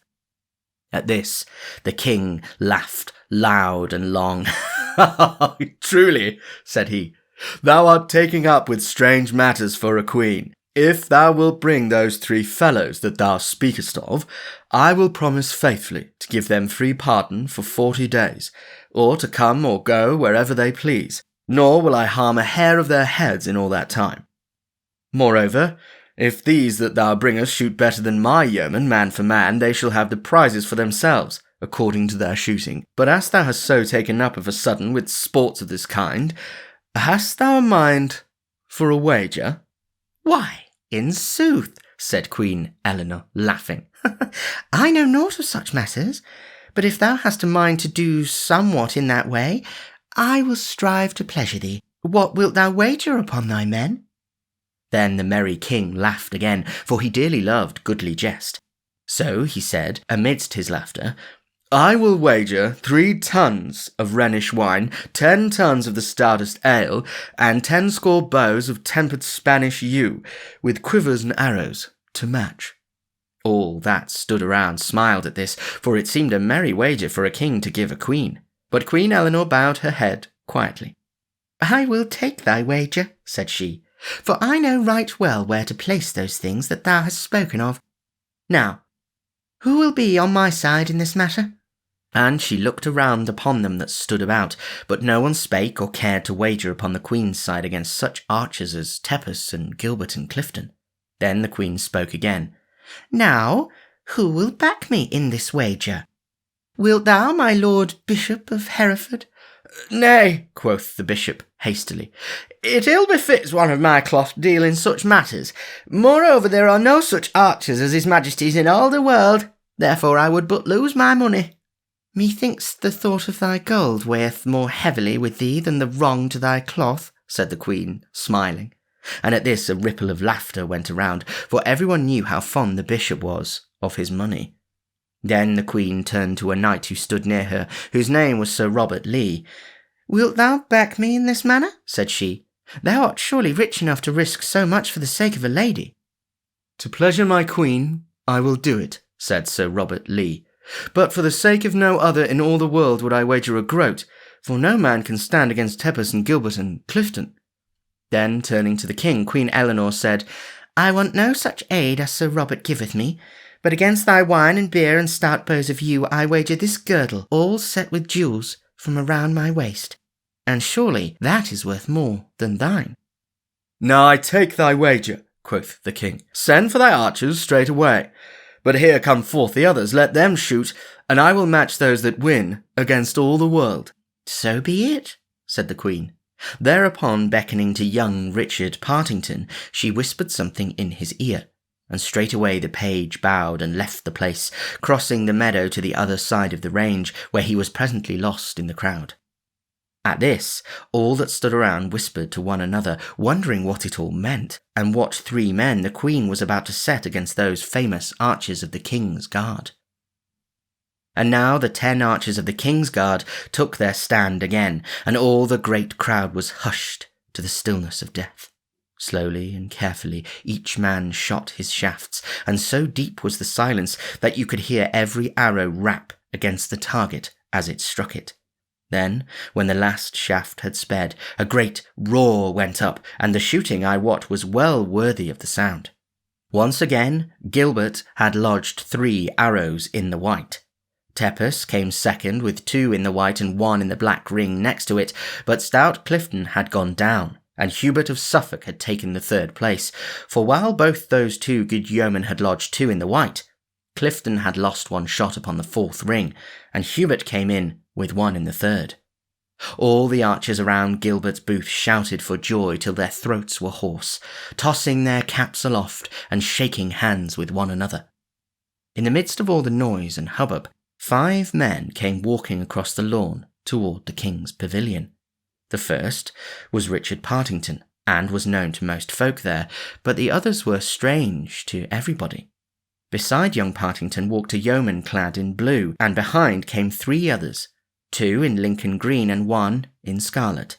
This last yeoman carried 3 stout bows of yew tree, 2 fully inlaid with silver and 1 with gold. While these 5 men came walking across the meadow, a messenger came running from the king's booth, and summoned Gilbert and Tepus and Hubert to go with him. And now the shouting quickly ceased, for all saw that something unwonted was toward. So the folk stood up in their places and leaned forward to see what was the ado. When Partington and the others came before the spot where the king and queen sat, the 4 yeomen bent their knees and doffed their caps unto her. King Henry leaned far forward and stared at them closely, but the Bishop of Hereford, when he saw their faces, started as though stung by a wasp. He opened his mouth as though about to speak, but looking up, he saw the Queen gazing at him with a smile upon her lips, so he said nothing, but bit his nether lip, while his face was as red as a cherry. Then the Queen leaned forward and spake in a clear voice. "Locksley," said she, "I have made a wager with the king that thou and 2 of thy men can outshoot any 3 that he can send against you. Wilt thou do thy best for my sake?" "Yea," quoth Robin Hood, to whom she spake, "I will do my best for thy sake, and if I fail, I make my vow never to finger bowstring more." Now, although Little John had been somewhat abashed in the Queen's bower, he felt himself the sturdy fellow he was when the soles of his feet pressed green grass again. So he said boldly, "No blessings on thy sweet face, say I. And there lived a man that would not do his best for thee, I will say naught. Only I would like to have the cracking of his knave's pate." "Peace, Little John," said Robin Hood, hastily in a low voice, but good Queen Eleanor laughed aloud, and a ripple of merriment sounded all over the booth. The Bishop of Hereford did not laugh, neither did the king, but he turned to the king, and quoth he, "Who are these men that thou hast brought before us?" Then up spoke the bishop hastily, for he could hold his peace no longer. "Your Majesty," quoth he, "yon fellow in blue is a certain outlawed thief of the mid-country named Robin Hood. Yon tall strapping villain goeth by the name of Little John, and the other fellow in green is a certain backsliding gentleman known as Will Scarlet. The man in red is a rogue of a northern minstrel named Eleanor Dale." At this the king's brows drew together blackly, and he turned to the queen. "Is this true?" he said sternly. "Yea," said the queen, smiling. "The bishop hath told the truth, and truly he should know them well, for he and 2 of his friars spent 3 days in merry sport with Robin Hood in Sherwood Forest. I did little think that the good bishop would so betray his friends, but bear in mind that thou hast pledged thy promise for the safety of these good yeomen for 40 days. "I will keep my promise," said the king in a deep voice that showed the anger in his heart. "But when these 40 days are gone, let this outlaw look to himself, for mayhap things will not go smoothly with him as he would like." Then he turned to his archers, who stood near the Sherwood yeomen, listening and wondering at all that passed. Quoth he, "Gilbert, and thou, Tepus, and thou, Hubert, I have pledged myself that ye shall shoot against these fellows. If ye outshoot the knaves, I will fill your caps with silver pennies. And if ye fail, ye shall lose your prizes that ye have won so fairly. And they go to them that shoot against you, man to man. Do your best, lads, and if ye win this bout, ye shall be glad of it to the last days of your life. Go now, and get you gone to the butts." Then the 3 archers of the king turned and went back to their booths, and Robin and his men went to their places at the mark from which they were to shoot. Then they strung their bows and made themselves ready, looking over their quivers of arrows and picking out the roundest and the best feathered. But when the king's archers went to their tents, they told their friends all that had passed, and how that these 4 men were the famous Robin Hood and 3 of his band, to wit, Little John, Will Scarlet, and Eleanor Dale. The news of this buzzed around among the archers in the booths, for there was not a man there that had not heard of these great mid-country yeomen. From the archers the news was taken up by the crowd that looked on at the shooting, so that at last everybody stood up, craning their necks to catch sight of the famous outlaws. 6 fresh targets were now set up, 1 for each man that was to shoot, whereupon Gilbert and Tepus and Hubert came straightway forth from the booths. Then Robin and Gilbert of the White Hand tossed a farthing aloft to see who should lead in the shooting, and the lot fell to Gilbert's side. Thereupon he called upon Hubert of Suffolk to lead. Hubert took his place, planted his foot firmly, and fitted a fair, smooth arrow. Then, breathing upon his fingertips, he drew the string slowly and carefully. The arrow sped true and lodged in the white. Again he shot, and again he hit the clout. A 3rd shaft he sped, but this time he failed at the centre, but struck the black, yet not more than a finger's breadth from the white. At this a shout went up, for it was the best shooting that Hubert had yet done that day. Merry Robin laughed, and quoth he, "Thou wilt have an ill time bettering that round, Will, for it's thy turn next. Brace thy news, lad, and bring not shame upon Sherwood." Then Will Scarlet took his place, but because of over-caution he spoiled his target with the very first arrow that he sped, for he hit the next ring to the black, the 2nd from the centre. At this Robin bit his lips. "Lad, Lad, quoth he, hold not the strings so long. Have I not often told thee what Gaffer Swanthold saith, that over caution spilleth the milk? To this Will Scarlet took heed. So the next arrow he shot lodged fairly in the centre ring. Again he shot, and again he smote the centre, but for all that stout Hubert had outshot him, and showed the better target. Then all those that looked on clapped their hands for joy, because that Hubert had overcome the stranger. Quoth the king grimly to the queen, If thy archers shoot no better than that, thou art like to lose thy wager, lady. But Queen Eleanor smiled, for she looked for better things from Robin Hood and Little John. And now Tepus took his place to shoot. He also took over heed to what he was about, and so he fell into Will Scarlet's error.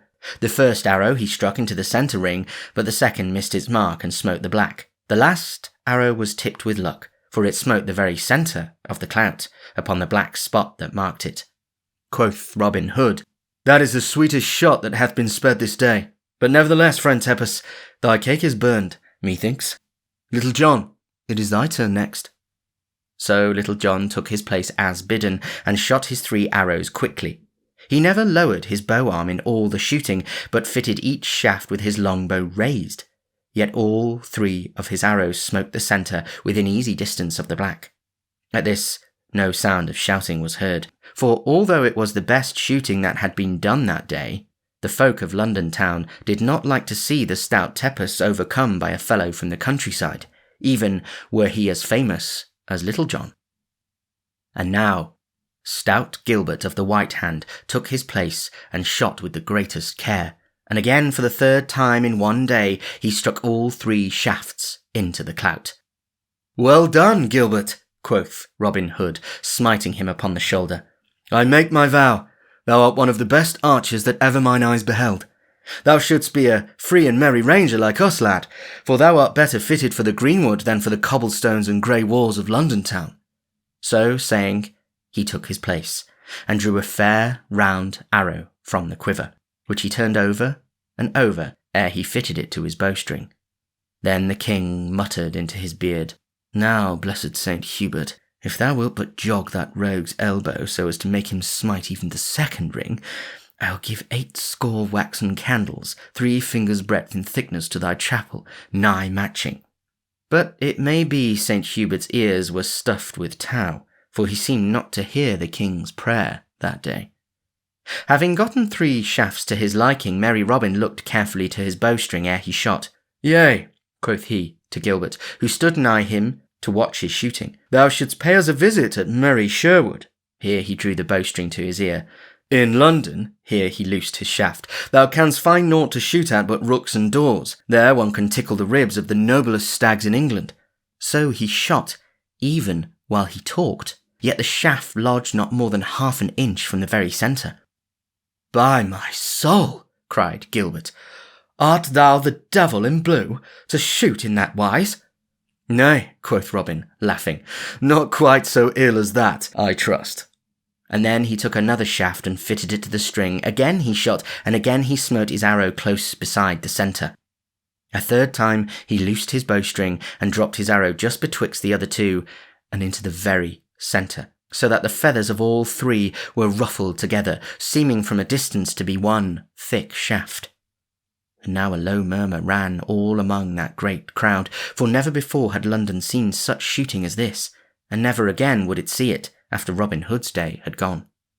All saw that the king's archers were fairly beaten, and stout Gilbert clapped his palm to Robin's, owning that he could never hope to draw such a bowstring as Robin Hood or Little John. But the king, full of wrath, would not have it so, though he knew in his mind that his men could not stand against these fellows. Nay, cried he, clenching his hands upon the arms of his seat, Gilbert is not yet beaten. Did he not strike the clout thrice? Although I have lost my wager, he hath not yet lost the first prize. They shall shoot again, and still again, till either he or that knave Robin Hood cometh off the best. Go thou, Sir Hugh, and bid them shoot another round, and another, until one or the other is overcome. Then Sir Hugh, seeing how wroth the king was, said never a word, but went straight away to do his bidding. So he came to where Robin Hood and the other stood, and told them what the king had said. "With all my heart," quoth merry Robin. "I will shoot from this time till tomorrow day, if it can pleasure my most gracious lord and king. Take thy place, Gilbert lad, and shoot." So Gilbert took his place once more, but this time he failed. For, a sudden little wind arising, his shaft missed the centre ring, but not by more than the breadth of a barley straw. "Thy eggs are cracked, Gilbert," quoth Robin, laughing, and straightway he loosed a shaft and once more smote the white circle of the centre. Then the king arose from his place, and not a word said he, but looked around with a baleful look, and it would have been an ill day for anyone that he saw with a joyous or a merry look upon his face. Then he and his queen and all the court left the place, but the king's heart was brimming full of wrath. After the king had gone, all the yeomen of the archer guard came crowding around Robin and Little John and Will and Alan to snatch a look at these famous fellows from the mid-country, and with them came many that had been onlookers at the sport for the same purpose. Thus it happened presently that the yeomen to whom Gilbert stood talking were all surrounded by a crowd of people that formed a ring around them. After a while the 3 judges that had the giving away of the prizes came forward, and the chief of them all spake to Robin and said, "According to agreement, the first prize belongeth rightly to thee. So here I give thee the silver bugle, here the quiver of 10 golden arrows, and here a purse of 210 golden pounds." And as he spake, he handed those things to Robin. And then he turned to Little John. "To thee," he said, "belongeth the second prize, to wit, 50 of the finest harts that run on Dallon Lea. Thou mayest shoot them whensoever thou dost list." Last of all, he turned to stout Hubert. "Thou," said he, "hast held thine own against the yeoman with whom thou didst shoot, and so thou hast kept the prize duly thine, to wit, 2 tuns of good Rhenish wine. These shall be delivered to thee whensoever thou dost list." Then he called upon the other 7 of the king's archers who had last shot, and gave each 80 silver pennies.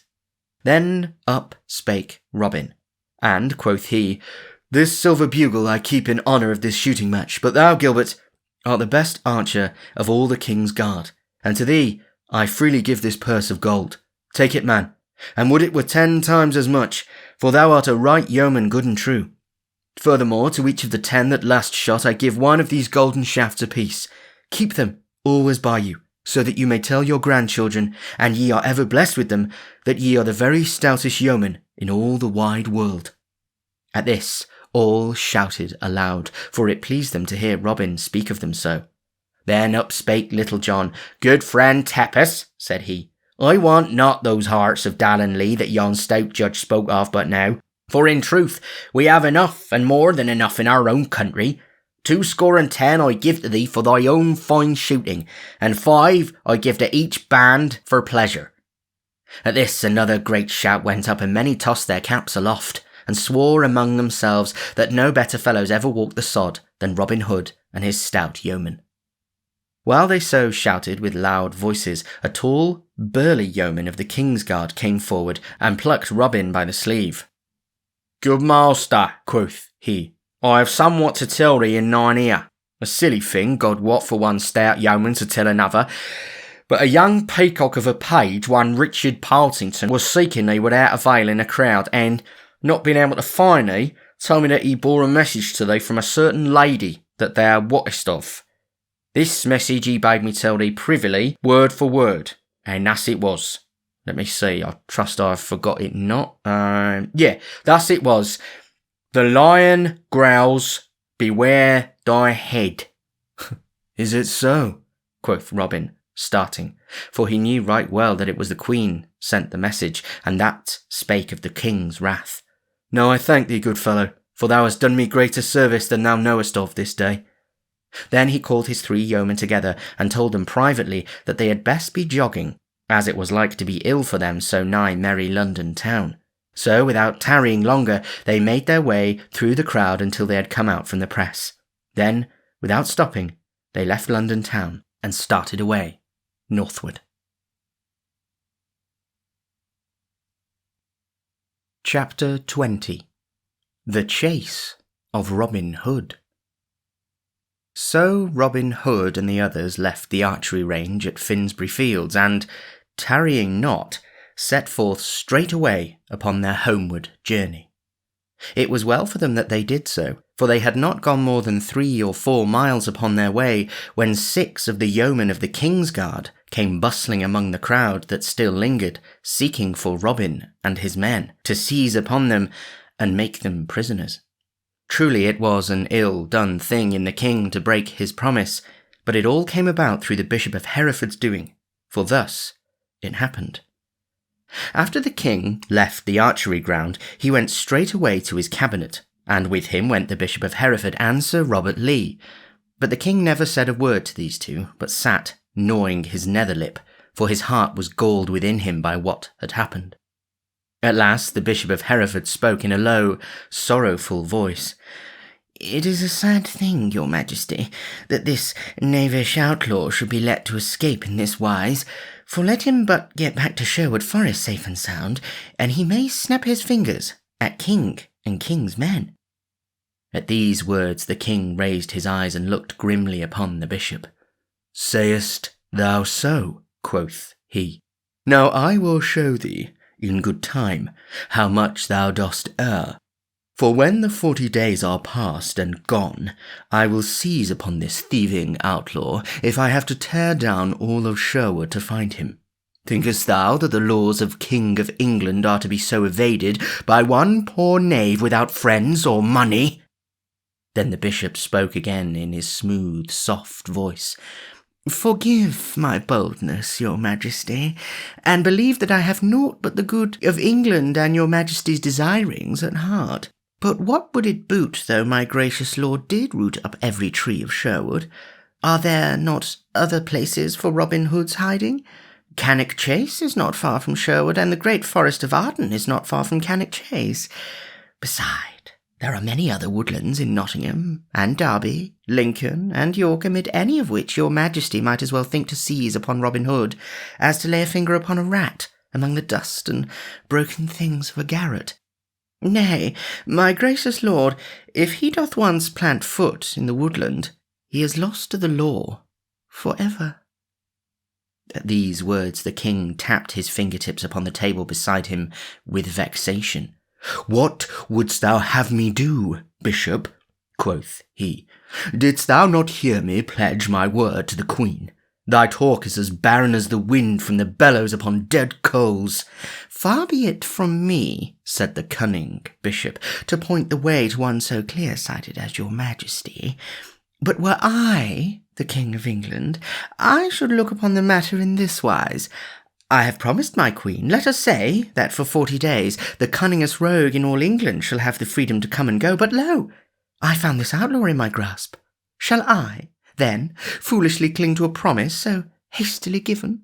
Suppose that I had promised to do her majesty's bidding, whereupon she bade me to slay myself. Should I then shut mine eyes and run blindly upon my sword? Thus would I argue within myself.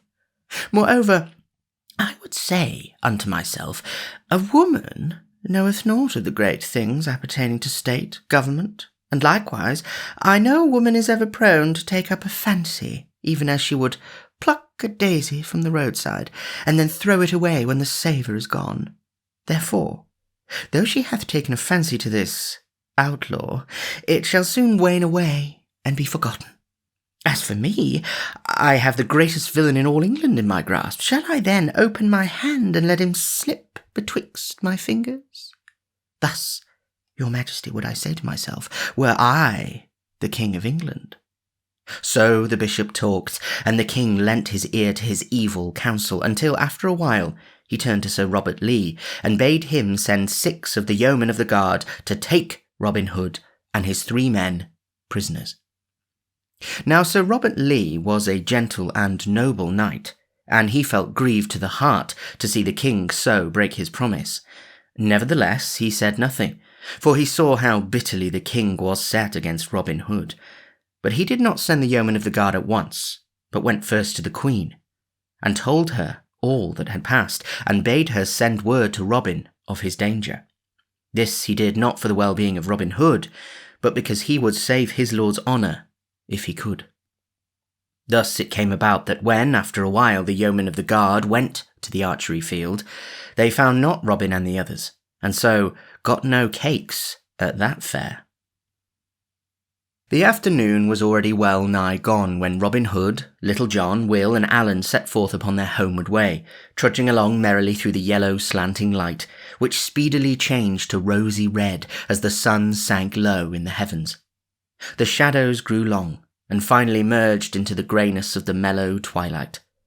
The dusty highway lay all white betwixt the dark hedgerows, and along it walked 4 fellows, like 4 shadows, the pat of their feet sounding loud, and their voices as they talked ringing clear upon the silence of the air.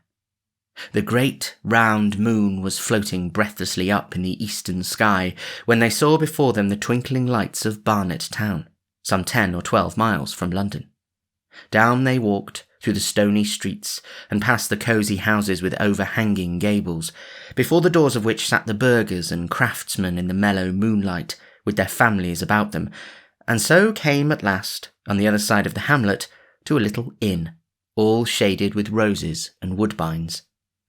Before this inn Robin Hood stopped, for the spot pleased him well. Quoth he, "Here we will take up our inn and rest for the night, for we are well away from London town and our king's wrath. Moreover, if I mistake not, we will find sweet faring within. What say ye, lads?" "In sooth, good master," quoth Little John, "thy bidding and my doing ever fit together like cakes and ale. Let us in, I say, also." Then up spake Will Scarlet. "I am ever ready to do what thou sayest, uncle, yet I could wish that we were farther upon our way ere we rest for the night. Nevertheless, if thou thinkest best, let us in for the night, say I also." So in they went, and called for the best that place afforded. Then a good right feast was set down before them, with 2 stout bottles of old sack to wash it down withal. These things were served by as plump and buxom a lass as you could find in all the land, so that Little John, who always had an eye for a fair lass, even when meat and drink were by, stuck his arms akimbo and fixed his eyes upon her, winking sweetly whenever he saw her looking toward him.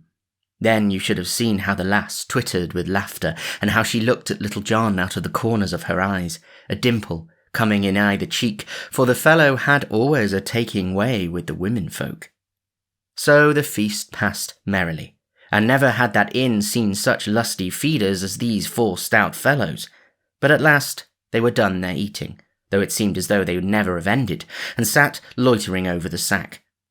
As they so sat, the landlord came in of a sudden and said that there was one at the door, a certain young esquire, Richard Partington, of the Queen's household, who wished to see the lad in blue and speak with him without loss of time. So Robin arose quickly, and bidding the landlord not to follow him, left the others gazing at one another and wondering what was about to happen.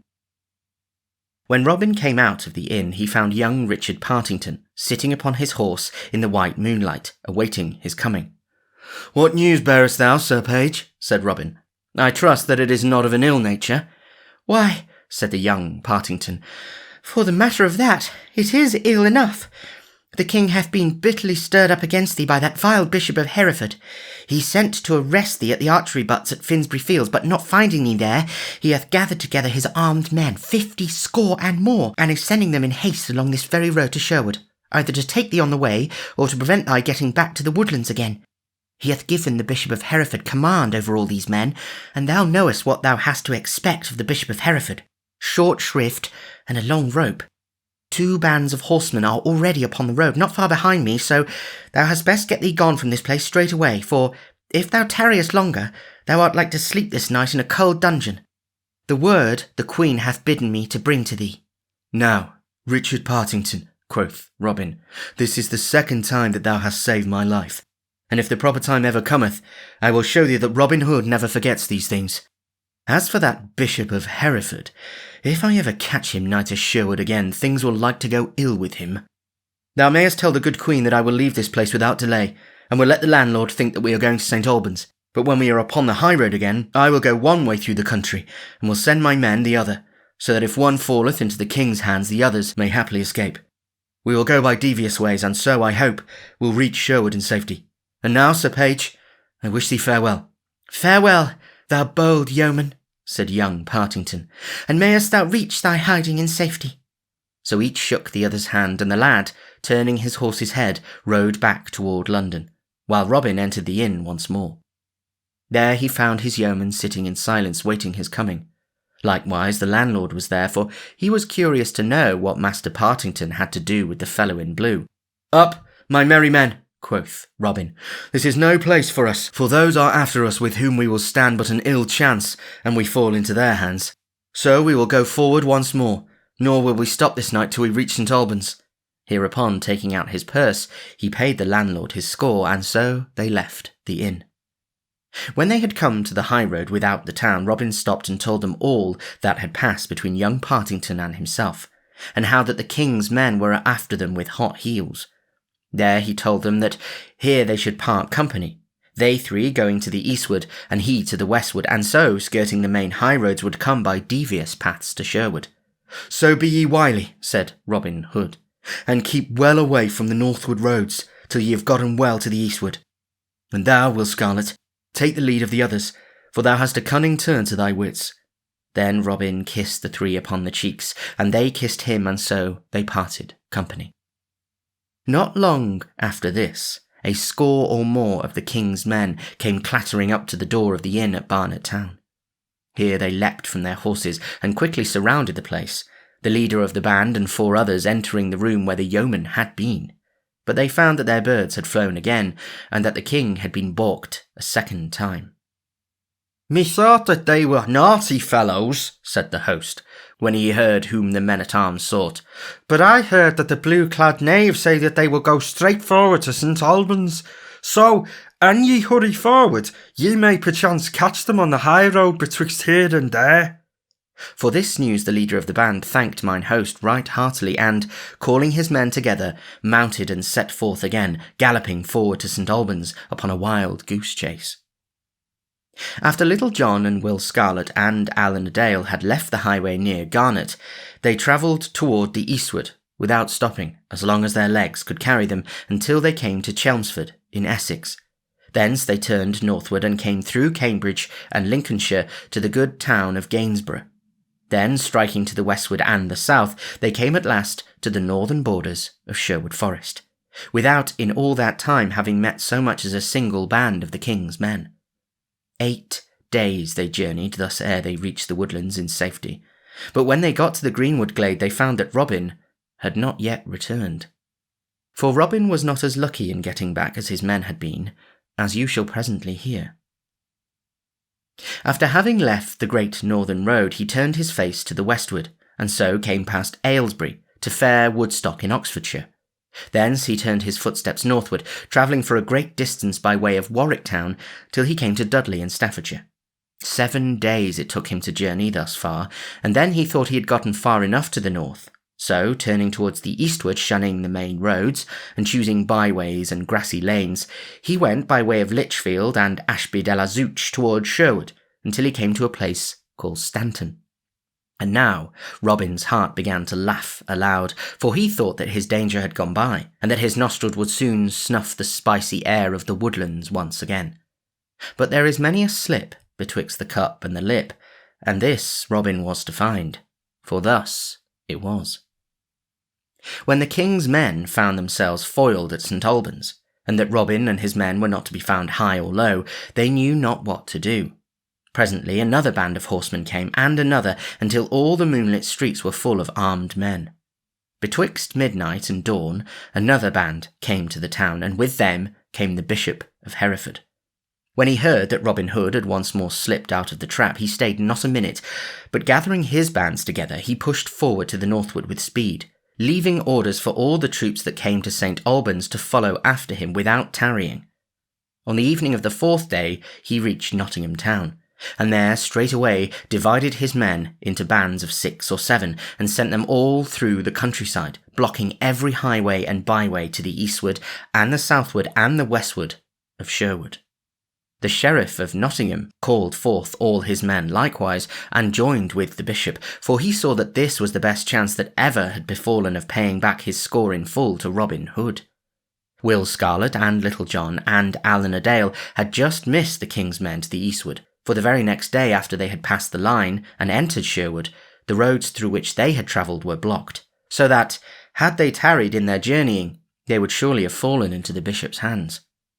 But of all this, Robin knew not a whit. So he whistled merrily as he trudged along the road beyond Stanton, with his heart as free from care as the yolk of an egg is from cobwebs. At last he came to where a little stream spread across the road in a shallow sheet, tinkling and sparkling as it fretted over its bed of golden gravel. Here Robin stopped, being athirst, and kneeling down he made a cup of the palms of his hands and began to drink. On either side of the road for a long distance stood tangled thickets of bushes and young trees, and it pleased Robin's heart to hear the little birds singing therein, for it made him think of Sherwood, and it seemed as though it had been a lifetime since he had breathed the air of the woodlands.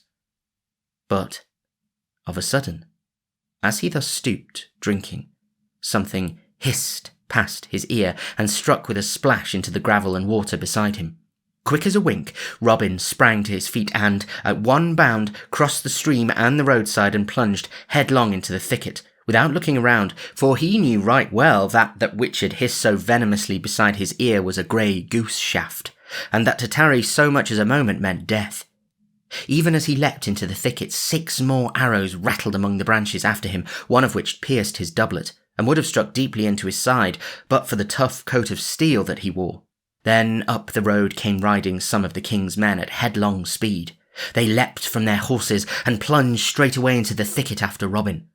But Robin knew the ground better than they did. So, crawling here, stooping there, and anon, running across some little open, he soon left them far behind, coming out at last upon another road, about 800 paces distant from the one he had left. Here he stood for a moment, listening to the distant shouts of the 7 men as they beat up and down in the thickets like hounds that had lost the scent of the quarry. Then, buckling his belt more tightly around his waist, he ran, fleetingly, down the road towards Eastwood and Sherwood. But Robin had not gone more than 3 furlongs in that direction when he came suddenly to the brow of a hill, and saw beneath him another band of the king's men, seated in the shade along the roadside in the valley beneath. Then he paused not a moment, but seeing that they had not caught sight of him, he turned and ran back whence he had come, knowing that it was better to run the chance of escaping those fellows that were yet in the thickets than to rush into the arms of those in the valley. So back he ran with all speed, and had gotten safely past the thickets when the 7 men came forth into the open road. They raised a great shout when they saw him, such as the hunter gives when the deer breaks cover, but Robin was then 1/4 mile and more away from them, coursing over the ground like a greyhound. He never slackened his pace, but ran along mile after mile till he had come nigh to Mackworth, over beyond the Derwent River nigh to Derby town. Here, seeing that he was out of present danger, he slackened in his running, and at last sat him down beneath a hedge where the grass was the longest and the shade the coolest, there to rest and catch his wind. "By my soul, Robin," quoth he to himself, "that was the narrowest miss that e'er thou hadst in all thy life. I do say most solemnly that the feather of that wicked shaft tickled mine ear as it whizzed past. This same running hath given me a most craving appetite for victuals and drink. Now I pray St. Dunstan that he send me speedily some meat and beer." It seemed as though St. Dunstan was like to answer his prayer, for along the road came plodding a certain cobbler, one Quince of Derby, who had been to take a pair of shoes to a farmer nigh Kirk Langley, and was now coming back home again, with a fair boiled capon in his pouch and a stout pottle of beer by his side, which the same farmer had given him for joy of such a stout pair of shoon. Good Quince was an honest fellow, but his wits were somewhat of the heavy sort, like unbaked dough, so that the only thing in his mind was 3 shillings 6pence halfpenny for thy shoon, good Quince, 3 shillings 6pence halfpenny for thy shoon, and this travelled round and round inside of his head, without another thought getting into his noddle, as a pea rolls round and round inside an empty quart pot. "Halloa, good friend," quoth Robin from beneath the hedge, when the other had gotten nigh enough. "Whither away so merrily this bright day?" Hearing himself so called upon, the cobbler stopped, and seeing a well-clad stranger in blue, he spoke to him in seemly wise. "Give ye good and fair, sir, and I would say that I come from Kirk Langley, where I had sold my shoon and got 3 shillings 6pence halfpenny for them in as sweet money as thou ever sawest, and honestly earned too, I would ha' thee know. But an I may be so bold, thou pretty fellow, what dost thou do there beneath the hedge? Marry, quoth merry Robin, I sit beneath the hedge here to drop salt on the tails of golden birds. But in sooth, thou art the first chick of any worth I have seen this blessed day. At this words the cobbler's eyes opened big and wide, and his mouth grew round with wonder, like a knot-hole in a board fence. Slack a day, quoth he.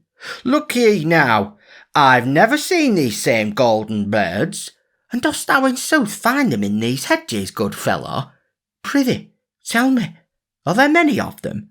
I would fain find them mine own self. Ay, truly, quoth Robin, they are as thick here as fresh herring in Cannock Chase. Look ye now, said the cobbler, all drowned in wonder. And dost thou in sooth catch them by dropping salt on their pretty tails? Yea, quoth Robin, but this salt is of an odd kind, let me tell thee, for it can only be gotten by boiling down a quart of moonbeams in a wooden platter, and then one hath but a pinch. But tell me now, thou witty man, what hast thou gotten there in thy pouch by that side and in that pottle? At these words the cobbler looked down at the things of which merry Robin spake, for the thoughts of the golden bird had driven them from his mind, and it took him some time to scrape the memory of them back again. Why, said he at last, in the one is good March beer, and in the other is a fat capon. Truly, Quince the cobbler will have a fine feast this day, and I mistake not. But tell me, good Quince, said Robin, hast thou a mind to sell those things to me? For the hearing of them sounds sweet in mine ears. I will give thee these gay clothes of blue that I have upon my body, and 10 shillings to boot for thy clothes, and thy leather apron, and thy beer, and thy capon. What sayest thou, bully boy? Nay, thou dost jest with me, said the cobbler, for my clothes are coarse and patched, and thine are of fine stuff and very pretty. Never a jest do I speak, quoth Robin. Come, strip thy jacket off, and I will show thee, for I tell thee I like thy clothes well. Moreover, I will be kind to thee, for I will feast straightway upon the good things thou hast with thee, and thou shalt be bidden to the eating. At these words he began slipping off his doublet, and the cobbler, seeing him so in earnest, began pulling off his clothes also, for Robin Hood's garb tickled his eye. So each put on the other fellow's clothes, and Robin gave the honest cobbler 10 bright new shillings. Quoth merry Robin, I have been many things in my life before, but never have I been an honest cobbler. Come, friend, let us fall to and eat, for something in me cackles aloud for that good fat capon. So they both sat down and began to feast right lustily, so that when they were done the bones of the capon were picked as bare as charity. Then Robin stretched his legs out with a sweet feeling of comfort within him. Quoth he, By the turn of thy voice, good Quince, I know thou hast a fair song or two running loose in thy head like colts in a meadow. I prithee, turn one of them out for me. A song or two I have, quoth the cobbler. Poor things, but such as they are, thou art welcome to one of them. So, moistening his throat with a swallow of beer, he sang, Of all the joys the best I love, sing hey my frisking nano, and that which most my soul doth move, it is the clinking cano. All other bliss I'd throw away, sing hey my frisking nano, but this The stout cobbler got no further in his song, for of a sudden 6 horsemen burst upon them where they sat, and seized roughly upon the honest craftsman, hauling him to his feet, and nearly plucking the clothes from him as they did so. Ha! roared the leader of the band in a great big voice of joy. Have we then caught thee at last, thou blue-clad knave? Now blessed be the name of Saint Hubert, for we are £80 richer this minute than we were before, for the good Bishop of Hereford hath promised that much to the band that shall bring thee to him. Ho, ho, ho, thou cunning rascal! Thou wouldst look so innocent, forsooth. We know thee, thou old fox. But off thou goest with us, to have thy brush clipped forthwith. At these words the poor cobbler gazed all around him with his great blue eyes, as round as those of a dead fish, while his mouth gaped as though he had swallowed all his words and so lost his speech. Robin also gaped and stared in a wondering way, just as the cobbler would have done in his pace. Lack-a-daisy me, quoth he, I know not whither I be sitting here in no man's land. What meaneth all this stir i' the pot, dear good gentleman? Surely this is a sweet honest fellow. Honest fellow, sayest thou, clown? Quoth one of the men. Why, I tell thee that this is the same rogue that men call Robin Hood. At this speech the cobbler stared and gaped more than ever, for there was such a threshing of thoughts going on within his poor head that his wits were all befogged with the dust and chaff thereof. Moreover, as he looked at Robin Hood, he saw the yeoman look so like what he knew himself to be, he began to doubt, and to think that mayhap he was the great outlaw in real sooth. Said he, in a slow, wondering voice, Am I, in very truth, that fellow? Now I had thought... But nay, Quince, thou art mistook yet. Am I? Nay, I must indeed be Robin Hood. Yet truly I had never thought to pass for an honest craftsman to such a great yeoman. Alas, quoth Robin Hood, look ye there now. See how your ill treatment hath curdled the wits of this poor lad, and turned them all sour. I myself am Quince, the cobbler of Derby Town. Is it so? Said Quince. Then indeed I am somebody else, and can be none other than Robin Hood. Take me, fellows, but let me tell you that ye had laid hands upon the stoutest yeoman that ever trod the woodlands. Thou wilt play madman, wilt thou? Said the leader of the band. Here, Giles, fetch a cord and bind this knave's hands behind him. I warrant we will bring his wits back to him again when we get him safe before our good bishop at Tuckbury Town. Thereupon they tied the cobbler's hands behind him and led him off with a rope, as the farmer leads off the calf he hath brought from the fair. Robin stood looking after them, and when they had gone he laughed till the tears rolled down his cheeks, for he knew that no harm would befall the honest fellow, and he pictured to himself the bishop's face when good Quince was brought before him as Robin Hood. Then, turning his steps once more to the eastward, he stepped out right foot foremost towards Nottinghamshire and Sherwood Forest. But Robin had gone through more than he wotted of. His journey from London had been hard and long, and in a 7 night he had travelled 70 and more of miles. He thought now to travel on without stopping until he had come to Sherwood, but ere he had gone 50 of miles, he felt his strength giving way beneath him, like a river bank which the waters have undermined. He sat him down and rested, but he knew within himself that he could go no farther that day, for his feet felt like lumps of lead, so heavy were they with weariness. Once more he arose and went forward, but after travelling a couple of miles he was fain to give the matter up, so, coming to an inn just then, he entered, and calling the landlord, bade him show him to a room, although the sun was only then just sinking in the western sky. There were but 3 bedrooms in the place, and to the meanest of these the landlord showed Robin Hood. But little Robin cared not for the looks of the place, for he could have slept that night upon a bed of broken stones. So, stripping off his clothes without more ado, he rolled into the bed and was asleep, almost ere his head touched the pillow. Not long after Robin had so gone to his rest, a great cloud peeped blackly over the hills to the westward. Higher and higher it arose, until it piled up into the night like a mountain of darkness. All around beneath it came ever and anon a dull red flash, and presently a short grim mutter of the coming thunder was heard. Then up rode 4 stout burghers of Nottingham town, for this was the only inn within 5 miles distance, and they did not care to be caught in such a thunderstorm as that this was coming upon them.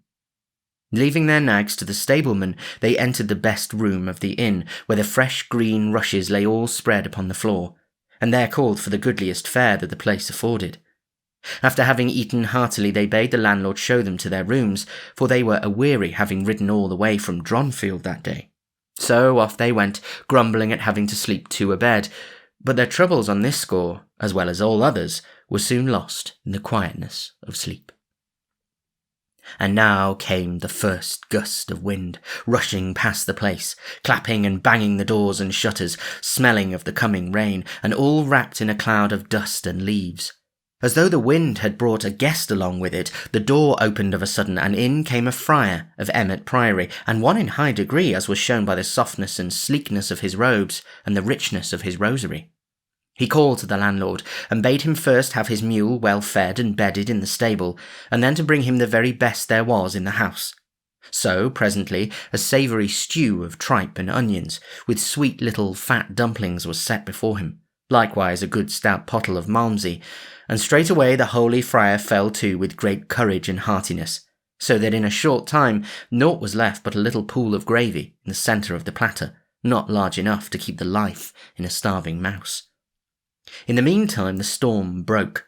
Another gust of wind went rushing by, and with it fell a few heavy drops of rain, which presently came rattling down in showers, beating against the casements like 100 little hands. Bright flashes of lightning lit up every raindrop, and with them came cracks of thunder that went away rumbling and bumping as though St. Swithin were busy rolling great casks of water across rough ground overhead. The women folks screamed, and the merry wags in the tap-room put their arms around their waists to soothe them into quietness. At last the holy friar bade the landlord show him to his room, but when he heard that he was to bed with a cobbler, he was as ill-contented a fellow as you could find in all England. Nevertheless, there was nothing for it, and he must sleep there or nowhere, so, taking up his candle, he went off, grumbling like the now distant thunder. When he came to the room where he was to sleep, he held the light over Robin, and looked at him from top to toe. Then he felt better pleased, for instead of a rough, dirty, bearded fellow, he beheld as fresh and clean a lad as one could find in a week of Sundays. So, slipping off his clothes, he also huddled into the bed, where Robin, grunting and grumbling in his sleep, made room for him. Robin was more sound asleep, I wot, than he had been for many a day, else he would never have rested so quietly with one of the friar's sort so close beside him. As for the friar, had he known who Robin Hood was, you may well believe he would almost as soon have slept with an adder as with the man he had for a bedfellow. So the night passed comfortably enough, but at the first dawn of day Robin opened his eyes and turned his head upon the pillow. Then how he gaped, and how he stared, for there beside him lay one all shaven and shorn, so that he knew it must be a fellow in holy orders. He pinched himself sharply, but finding he was awake, sat up in bed, while the other slumbered as peacefully as though he were safe and sound at home at Emmet Priory. "Now," quoth Robin to himself, "I wonder how this thing hath dropped into my bed during the night." So saying, he arose softly, so as not to waken the other, and looking about the room he espied the friar's clothes lying upon a bench near the wall. First, he looked at the clothes with his head on one side, and then he looked at the friar, and slowly winked one eye.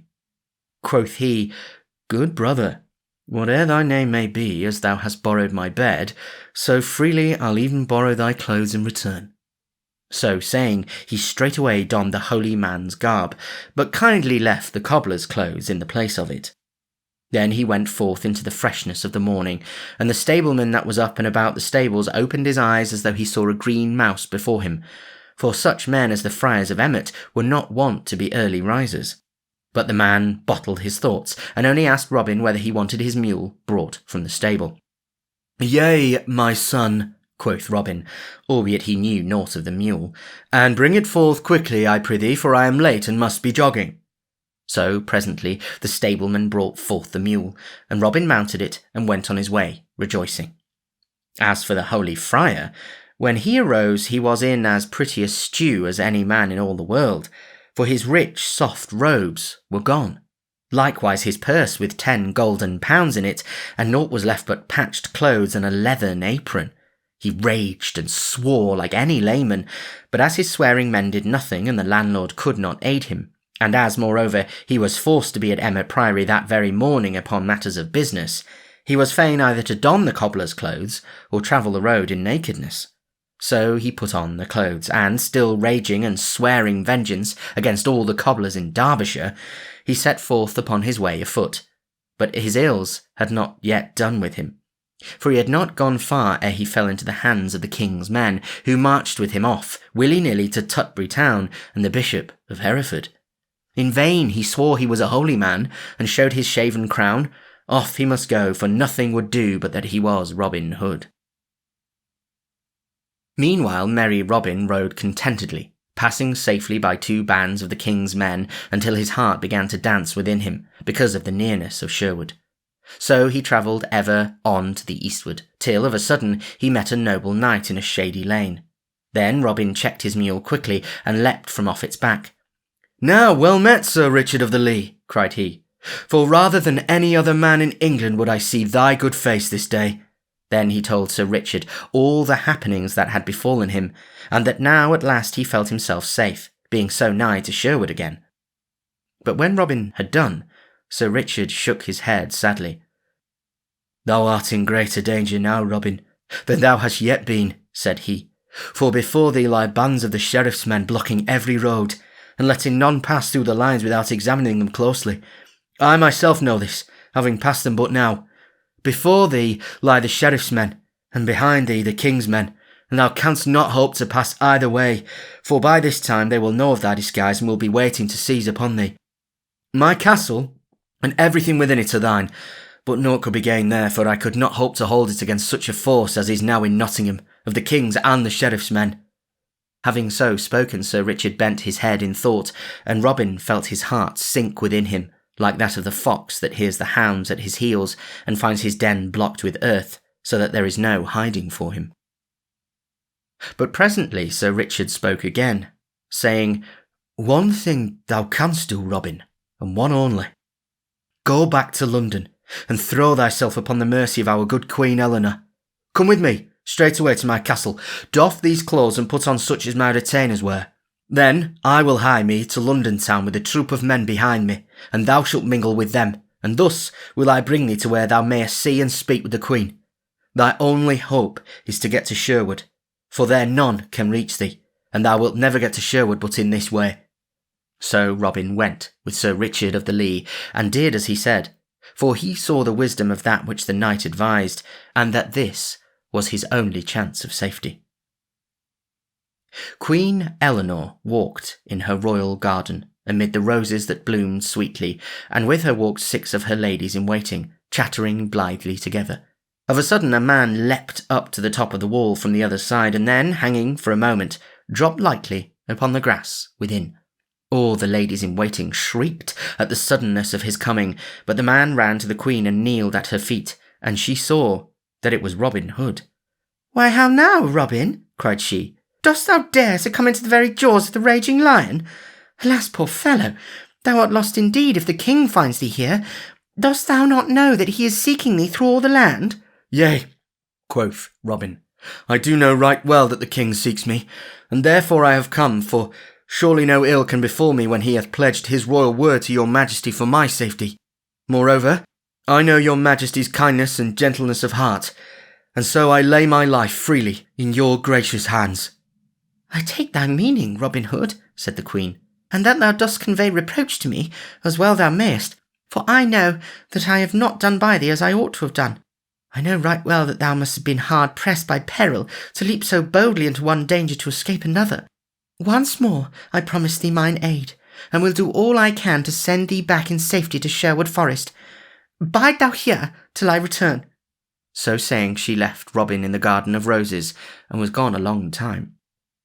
When she came back, Sir Robert Lee was with her, and the Queen's cheeks were hot, and the Queen's eyes were bright, as though she had been talking with high words. Then Sir Robert came straight forward to where Robin Hood stood, and he spoke to the yeoman in a cold, stern voice. Quoth he, "Our gracious sovereign the king hath mitigated his wrath toward thee, fellow, and hath once more promised that thou shalt depart in peace and safety. Not only hath he promised this, but in 3 days he will send one of his pages to go with thee and see that none arrest thy journey back again. Thou mayest thank thy patron saint that thou hast such a good friend in our noble Queen, for but for her persuasion and arguments, thou hast been a dead man, I can tell thee. Let this peril that thou hast passed through teach thee 2 lessons. First, be more honest. Second, be not so bold in thy comings and goings. Man that walketh in the darkness as thou dost may escape for a time, but in the end he will surely fall into the pit. Thou hast put thy head in the angry lion's mouth, and yet thou hast escaped by a miracle. Try it not again." So saying, he turned and left Robin, and was gone. For 3 days Robin abided in London in the Queen's household, and at the end of that time the king's head page, Edward Cunningham, came, and taking Robin with him, departed northward upon his way to Sherwood. Now and then they passed bands of the king's men, coming back again to London, but none of those bands stopped them, and so at last they reached the sweet, leafy woodlands. Chapter 21. Robin Hood and Guy of Gisborne. A long time passed after the great shooting match, and during that time Robin followed one part of the advice of Sir Robert Lee, to wit, that of being less bold in his comings and goings. For though mayhap he may not have been more honest, as most folk regard honesty, he took good care not to travel so far from Sherwood that he could not reach it both easily and quickly. Great changes had fallen in this time, for King Henry had died and King Richard had come to the crown, that fitted him so well through many hard trials, and through adventures as stirring as any that ever befell Robin Hood. But though great changes came, they did not reach to Sherwood's shades, for there Robin Hood and his men dwelled as merrily as they had ever done, with hunting and feasting and singing and blithe woodland sports, for it was little the outside striving of the world troubled them. The dawning of a summer's day was fresh and bright, and the birds sang sweetly in a great tumult of sound. So loud was their singing that it awakened Robin Hood where he lay sleeping, so that he stirred and turned and arose. Up rose Little John also, and all the merry men. Then, after they had broken their fast, they set forth hither and thither upon the doings of the day. Robin Hood and Little John walked down a forest path where all around the leaves danced and twinkled as the breeze trembled through them, and the sunlight came flickering down. Quoth Robin Hood, "I make my vow, Little John. My blood tickles my veins as it flows through them this gay morn. What sayest thou to our seeking adventures, each one upon his own account?" "With all my heart," said Little John. "We have had more than one pleasant doing in that way, good master. Here are two paths. Take thou the one to the right hand, and I will take the one to the left, and then let us each walk straight ahead till he tumble into some merry doing or other." "I like thy plan," quoth Robin. "Therefore we will part here, but look thee, Little John, keep thyself out of mischief, for I would not have ill befall thee for all the world." "Marry, come up," quoth Little John. "How thou talkest! Methinks thou art wont to get thyself into tighter coils than I am like to do." At this Robin Hood laughed. "Why, in sooth, Little John," said he, "thou hast a blundering, hard-headed way that seemeth to bring thee right side uppermost in all thy troubles. But let us see who cometh out best this day." So saying, he clapped his palm to Little John's, and each departed upon his way, the trees quickly shutting the one from the other's sight. Robin Hood strolled onward, till he came to where a broad woodland road stretched before him. Overhead, the branches of the trees laced together in flickering foliage, all golden where it grew thin to the sunlight. Beneath his feet the ground was soft and moist from the sheltering shade. Here, in this pleasant spot, the sharpest adventure that ever befell Robin Hood came upon him. For, as he walked down the woodland path thinking of naught but the songs of the birds, he came of a sudden to where a man was seated upon the mossy roots beneath the shade of a broad spreading oak tree. Robin Hood saw that the stranger had not caught sight of him, so he stopped and stood quite still, looking at the other a long time before he came forward. And the stranger, I wot, was well worth looking at, for never had Robin seen a figure like that sit beneath the tree. From his head to his feet he was clad in a horse's hide, dressed with the hair upon it. Upon his head was a cowl that hid his face from sight, and which was made of the horse's skin, the ears whereof stuck up like those of a rabbit. His body was clad in a jacket made of the hide, and his legs were covered with the hairy skin likewise. By his side was a heavy broadsword, and a sharp double-edged dagger. A quiver of smooth round arrows hung across his shoulders, and his stout bow of yew leaned against the tree beside him. "Halloa, friend!" cried Robin, coming forward at last. "Who art thou that sittest there? And what is that thou hast upon thy body? I make my vow I've never seen such a sight in all my life before. Had I done an evil thing, or did my conscience trouble me, I would be afraid of thee, thinking that thou wast someone from down below bringing a message, bidding me come straight away to King Nicholas." To this speech the other answered not a word. But he pushed the cowl back from his head and showed a knit brow, a hooked nose, and a pair of fierce, restless black eyes, which altogether made Robin think of a hawk as he looked on his face. But beside this there was something about the lines on the stranger's face, and his thin, cruel mouth, and the hard glare of his eyes that made one's flesh creep to look upon. "Who art thou, rascal?" said he at last, in a loud, harsh voice. "Tut, tut," quoth merry Robin, "speak not so sourly, brother. Hast thou fed upon vinegar and nettles this morning, that thy speech is so stinging?" "And thou likest not my words," said the other fiercely. "Thou hadst best be jogging, for I tell thee plainly, my deeds match them." "Nay, but I do like thy words, thou sweet pretty thing," quoth Robin, squatting down upon the grass in front of the other. "Moreover, I tell thee thy speech is witty, and gamesome as any I ever heard in all my life." The other said not a word, but he glared upon Robin with a wicked and baleful look, such as a fierce dog bestows upon a man ere it springs at his throat. Robin returned the gaze with one of wide-eyed innocence, not a shadow of a smile twinkling in his eyes or twitching at the corners of his mouth. So they sat, staring at one another for a long time, until the stranger broke the silence suddenly. "What is thy name, fellow?" said he. "Now," quoth Robin, "I am right glad to hear thee speak, for I began to fear the sight of me had stricken thee dumb. As for my name, it may be this, or it may be that, but methinks it is more meet for thee to tell me thine, seeing that thou art the greater stranger in these parts. Prithee, tell me, sweet chuck, why wearest thou that dainty garb upon thy pretty body?" At these words the other broke into a short, harsh roar of laughter. "By the bones of the demon Odin," said he, "thou art the boldest spoken man that ever I've seen in all my life. I know not why I do not smite thee down where thou sittest, for only 2 days ago I skewered a man over back of Nottingham town for saying not half so much to me as thou hast done. I wear this garb, thou fool, to keep my body warm.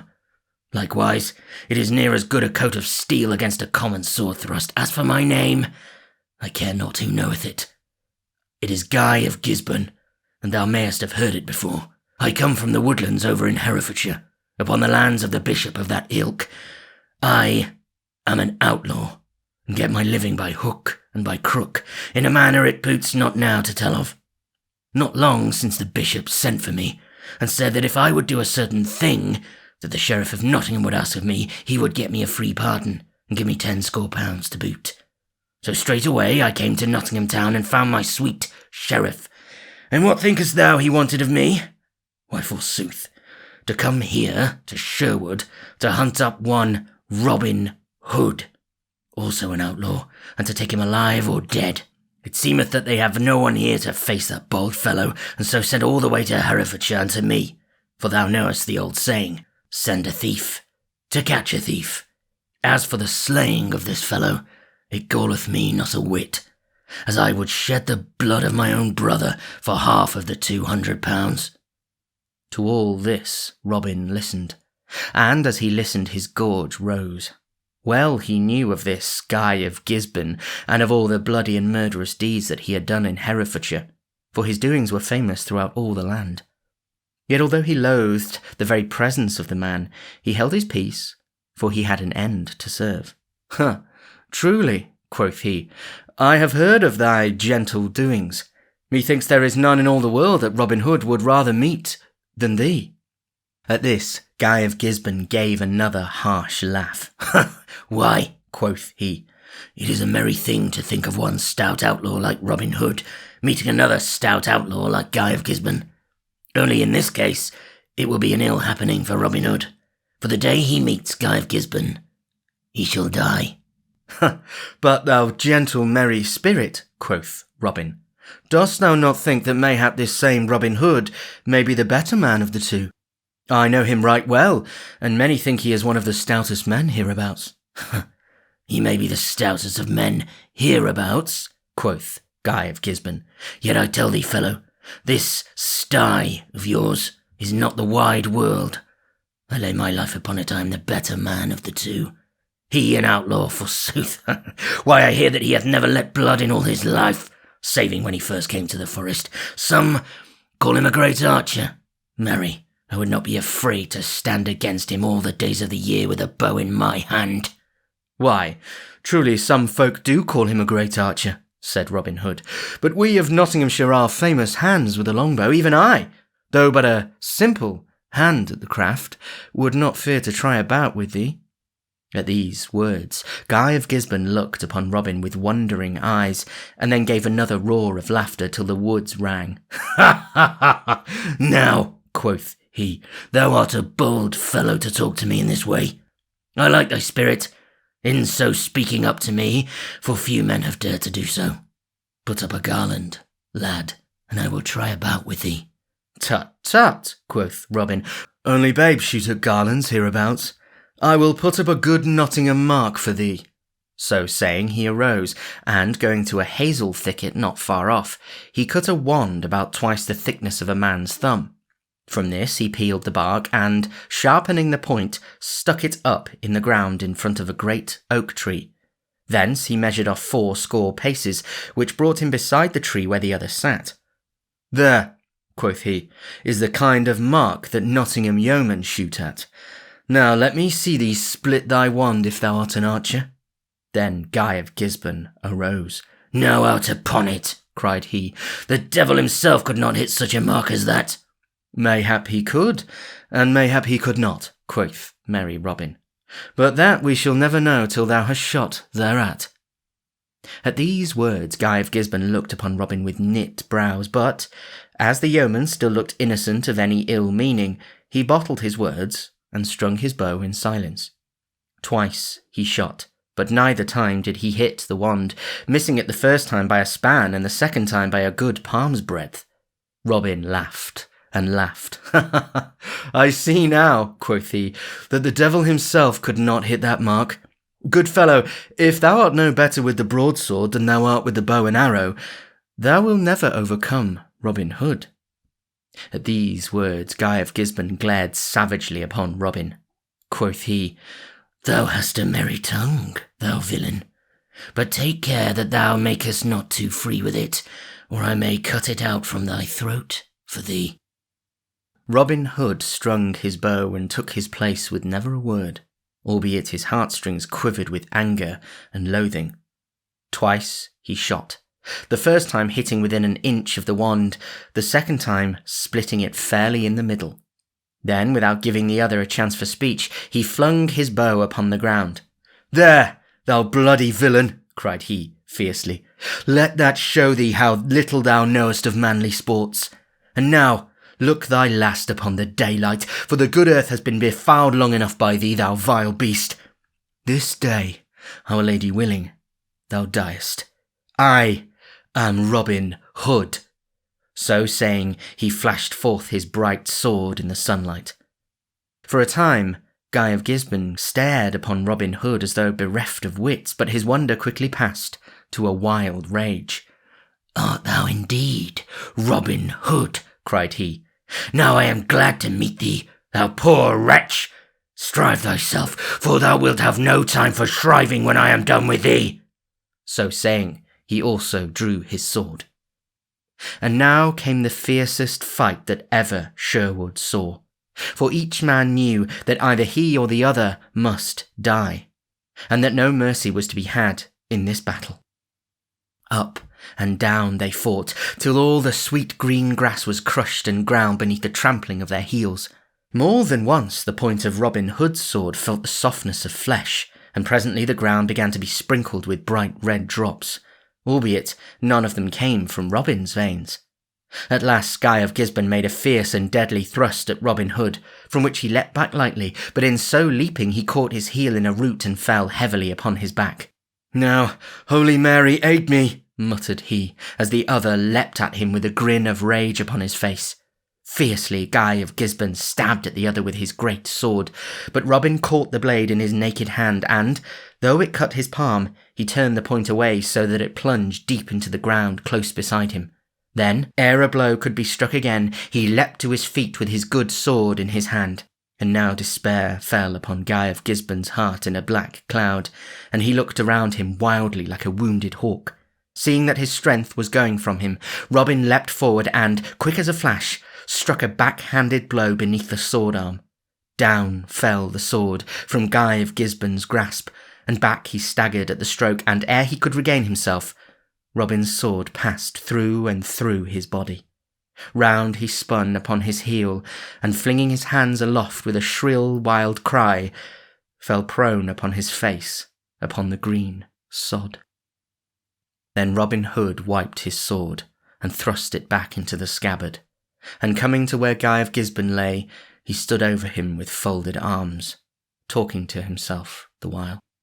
"This is the first man I have slain since I shot the king's forester in the hot days of my youth. I ofttimes think bitterly even yet of that first life I took, but of this I am as glad as though I had slain a wild boar that laid waste a fair country. Since the Sheriff of Nottingham has sent such a one as this against me, I will put on the fellow's garb, and go forth to see whether I will not find his worship, and perchance pay him back some of the debt I owe him upon this score." So saying, Robin Hood stripped the hairy garments from off the dead man, and put them on himself, all bloody as they were. Then, strapping the other sword and dagger around his body, and carrying his own in his hand, together with the 2 bows of yew, he drew the cowl of horse's hide over his face, so that none can tell who he was, and set forth from the forest, turning his steps towards the eastward and Nottingham town. As he strode along the country roads, men, women, and children hid away from him, for the terror of Guy of Gisborne's name and of his doings had spread far and near. And now let us see what befell Little John while these things were happening. Little John walked on his way through the forest paths until he had come to the outskirts of the woodlands, where, here and there, fields of barley, corn, or green meadowlands lay smiling in the sun. So he came to the high road, and to where a little thatched cottage stood, back of a cluster of twisted crab trees, with flowers in front of it. Here he stopped of a sudden, for he thought he heard the sound of someone in sorrow. He listened and found that it came from the cottage, so turning his footsteps thither, he pushed open the wicket and entered the place. There he saw a grey-haired dame sitting beside a cold hearthstone, rocking herself to and fro and weeping bitterly.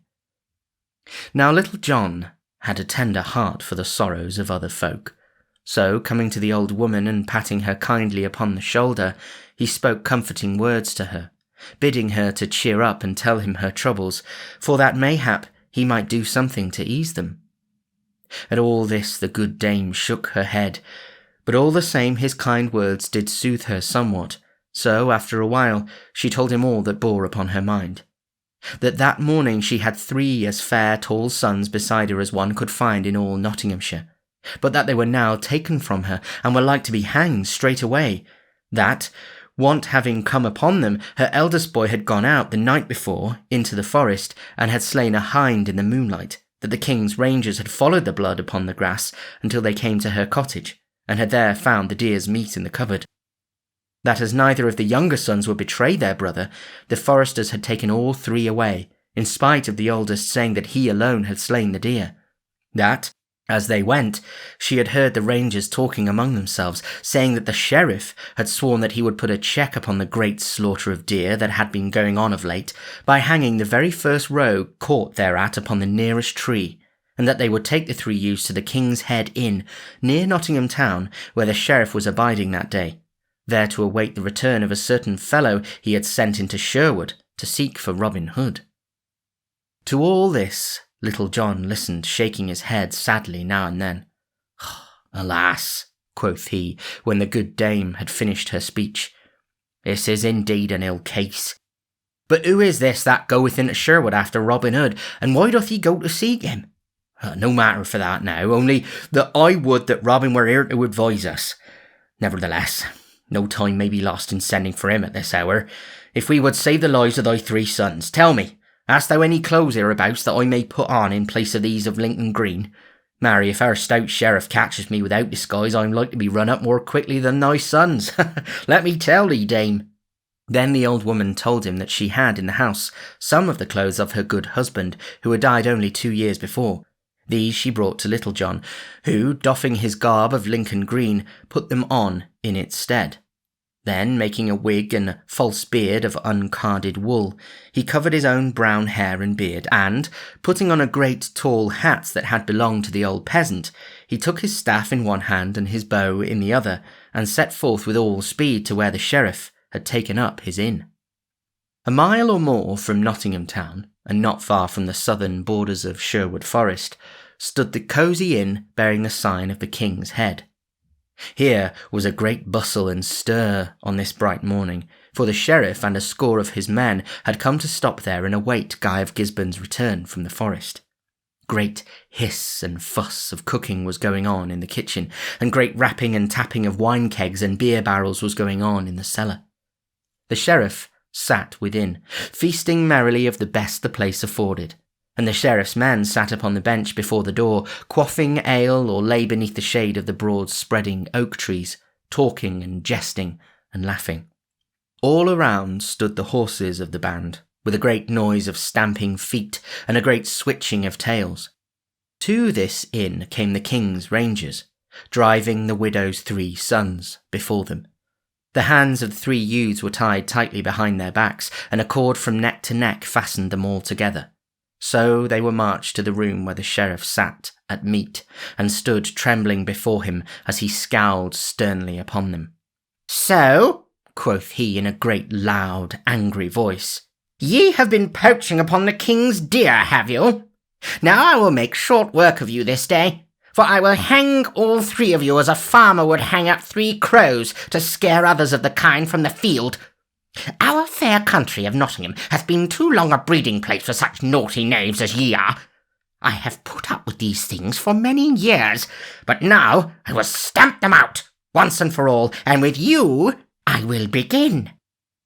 Then one of the poor fellows opened his mouth to speak, but the sheriff roared at him in a loud voice to be silent, and bade the rangers to take them away till he had done his eating and could attend to the matters concerning them. So the 3 poor youths were marched outside, where they stood with bowed heads and despairing hearts, till after a while the sheriff came forth. Then he called his men about him, and, quoth he, "These 3 villains shall be hanged straight away, but not here, lest they breed ill luck to this goodly inn. We will take them over yonder, to that belt of woodlands, for I would fain hang them upon the very trees of Sherwood itself, to show these vile outlaws therein what they may expect of me, if I ever had the good luck to lay hands upon them." So saying, he mounted his horse, as did his men-at-arms likewise, and all together they set forth for the belt of woodlands he had spoken of, the poor youths walking in their midst guarded by the rangers. So they came at last to the spot, and here nooses were fastened around the necks of the 3, and the ends of the cords flung over the branch of a great oak tree that stood there. Then the 3 youths fell upon their knees, and loudly besought mercy of the sheriff, but the sheriff of Nottingham laughed scornfully.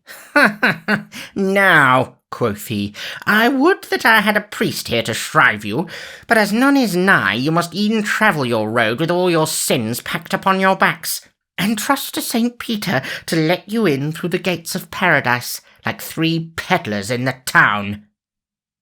In the meantime, while all this had been going forward, an old man had drawn near, and stood leaning on his staff looking on.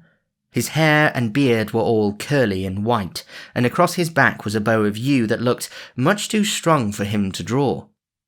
As the sheriff looked around, ere he ordered his men to string the 3 youths up to the oak tree, his eyes fell upon this strange old man. Then his worship beckoned to him, saying, "Come hither, father, I have a few words to say to thee." So Little John, for it was none other than he, came forward, and the sheriff looked upon him, thinking that there was something strangely familiar in the face before him. "How now," said he, "methinks I have seen thee before. What may thy name be, father?" "Please, your worship," said Little John in a cracked voice like that of an old man, "my name is Giles Hobble, at your worship's service." "Giles Hobble? Giles Hobble, muttered the sheriff to himself, turning over the names that he had in his mind to try and find one to fit to this. I remember not thy name, said he at last, but it matters not. Hast thou a mind to earn sixpence this bright morn? Ay, marry, quoth Little John, for money is not so plenty with me that I should cast sixpence away, and I could earn it by an honest turn. What is it your worship would have me do? Why, this, said the sheriff. Here are 3 men that need hanging as badly as any ever I saw. If thou wilt string them up, I will pay thee 2pence apiece for them. I like not that my men-at-arms should turn hangman. Wilt thou try thy hand? In sooth, said Little John, still in the old man's voice, I have ne'er done such a thing before. But an sixpence is to be earned so easily, I might as well have it as anybody. But, your worship, are these naughty fellows shrived? Nay, said the sheriff, laughing, never a whit. But thou mayest turn thy hand to that also, if thou art so minded. But hasten, I prithee, for I would get back to mine inn betimes. So Little John came to where the 3 youths stood trembling, and, putting his face to the first fellow's cheek as though he were listening to him, he whispered softly in his ear, Stand still, brother, when thou feelest thy bonds cut. But when thou seest me throw my woollen wig and beard from my head and face, cast the noose from thy neck, and run for the woodlands. Then he slyly cut the cord that bound the youth's hands, who, upon his part, stood still as though he were yet bound. Then he went to the second fellow and spoke to him in the same way, and also cut his bonds. This he did to the third likewise, but all so slyly that the sheriff, who sat upon his horse laughing, wotted not what was being done, nor his men either. Then Little John turned to the sheriff. Please, your worship, said he, will you give me leave to spring my bow? For I would fain help these fellows along the way when they are swinging, with an arrow beneath the ribs. With all my heart, said the sheriff, only, as I have said before, make thou haste in thy doings. Little John put the tip of his bow to his instep and strung the weapon so deftly that all wondered to see an old man so strong. Next he drew a good smooth arrow from his quiver and fitted it to the string. Then, looking all around to see that the way was clear behind him, he suddenly cast away the wool from his head and face, shouting in a mighty voice, Run! Quick as a flash, the 3 youths flung the nooses from their necks and sped across the open to the woodlands, as the arrow speeds from the bow. Little John also flew toward the covert like a greyhound, while the sheriff and his men gazed after him, all bewildered with the sudden doing. But ere the yeoman had gone far, the sheriff roused himself. After him! He roared in a mighty voice, for he knew now who it was with whom he had been talking, and wondered that he had not known him before. Little John heard the sheriff's words, and seeing that he could not hope to reach the woodlands before they would be upon him, he stopped and turned suddenly, holding his bow as though he were about to shoot. Stand back! Cried he fiercely. The first man that cometh a foot forward, or toucheth finger to bowstring, dieth. At these words the sheriff's men stood as still as stocks, for they knew right well that Little John would be as good as his word, and that to disobey him meant death. In vain the sheriff roared at them, calling them cowards and urging them forward in a body. They would not budge an inch, but stood and watched Little John as he moved slowly away toward the forest, keeping his gaze fixed upon them. But when the sheriff saw his enemy thus slipping betwixt his fingers, he grew mad with his rage, so that his head swam and he knew not what he did. Then, of a sudden, he turned his horse's head, and plunging his spurs into its sides, he gave a great shout, and rising in his stirrups, came down upon Little John like the wind. Then Little John raised his deadly bow, and drew the grey goose feather to his cheek. But alas for him! For ere he could loose the shaft, the good bow that had served him so long split in his hands, and the arrow fell harmless at his feet. Seeing what had happened, the sheriff's men raised a shout, and following their master came rushing down upon Little John. But the sheriff was ahead of the others, and so caught up with his yeoman before he reached the shelter of the woodlands. Then, leaning forward, he struck a mighty blow. Little John ducked. The sheriff's sword turned in his hand, but the flat of the blade struck the other upon the head and smote him down, stunned and senseless. "Now, I am right glad," said the sheriff, when the men came up and found that Little John was not dead, "that I have not slain this man in my haste. I would rather lose £500 than have him die thus, instead of hanging, as such a vile thief should do. Go, get some water from yonder fountain, William, and pour it over his head." The man did as he was bidden, and presently Little John opened his eyes and looked around him, all dazed and bewildered with the stun of the blow. Then they tied his hands behind him, and lifting him up, set him upon the back of one of the horses, with his face to its tail and his feet strapped beneath its belly. So they took him back to the King's Head Inn, laughing and rejoicing as they went along. But in the meantime, the widow's 3 sons had gotten safely away, and were hidden in the woodlands. Once more the Sheriff of Nottingham sat within the King's Head Inn. His heart rejoiced within him, for he had at last done that which he had sought to do for years, taken Little John prisoner. Quoth he to himself, "This time tomorrow the rogue shall hang upon the gallows tree in front of the great gate at Nottingham town, and thus shall I make my long score with him even." So saying, he took a deep draught of canary. But it seemed as if the sheriff had swallowed a thought with his wine, for he shook his head and put the cup down hastily. "Now," he muttered to himself, "I would not for £1,000 have this fellow slip through my fingers, yet, should his master escape that foul Guy of Gisborne, there is no knowing what he may do, for he is the cunningest knave in all the world, this same Robin Hood. Belike I had better not wait until tomorrow to hang the fellow." So saying, he pushed his chair back hastily, and going forth from the inn called his men together. Quoth he, "I will wait no longer for the hanging of this rogue, but it shall be done forthwith, and that from the very tree whence he saved those 3 young villains by stepping betwixt them and the law. So get ye ready, straight away." Then once more they sat Little John upon the horse, with his face to the tail, and so, one leading the horse whereon he sat, and the others riding around him, they went forward to that tree from the branches of which they had thought to hang the poachers. On they went, rattling and jingling along the road, till they came to the tree. Here one of the men spake to the sheriff of a sudden. "Your worship," cried he, "is not yon fellow coming along toward us that same Guy of Gisborne, whom thou didst send into the forest to seek Robin Hood?" At these words the sheriff shaded his eyes and looked eagerly. "Why, certes," quoth he, "yon fellow is the same. Now heaven send that he hath slain the master thief, as we will presently slay the man." When Little John heard this speech he looked up, and straightway his heart crumbled away within him. For not only were the man's garments all covered with blood, but he wore Robin Hood's bugle horn, and carried his bow and broadsword. "How now?" cried the sheriff, when Robin Hood, in Guy of Gisborne's clothes, had come nigh to them. "What luck hath befallen thee in the forest? Why, man, thy clothes are all over in blood." "And thou likest not my clothes," said Robin, in a harsh voice like that of Guy of Gisborne.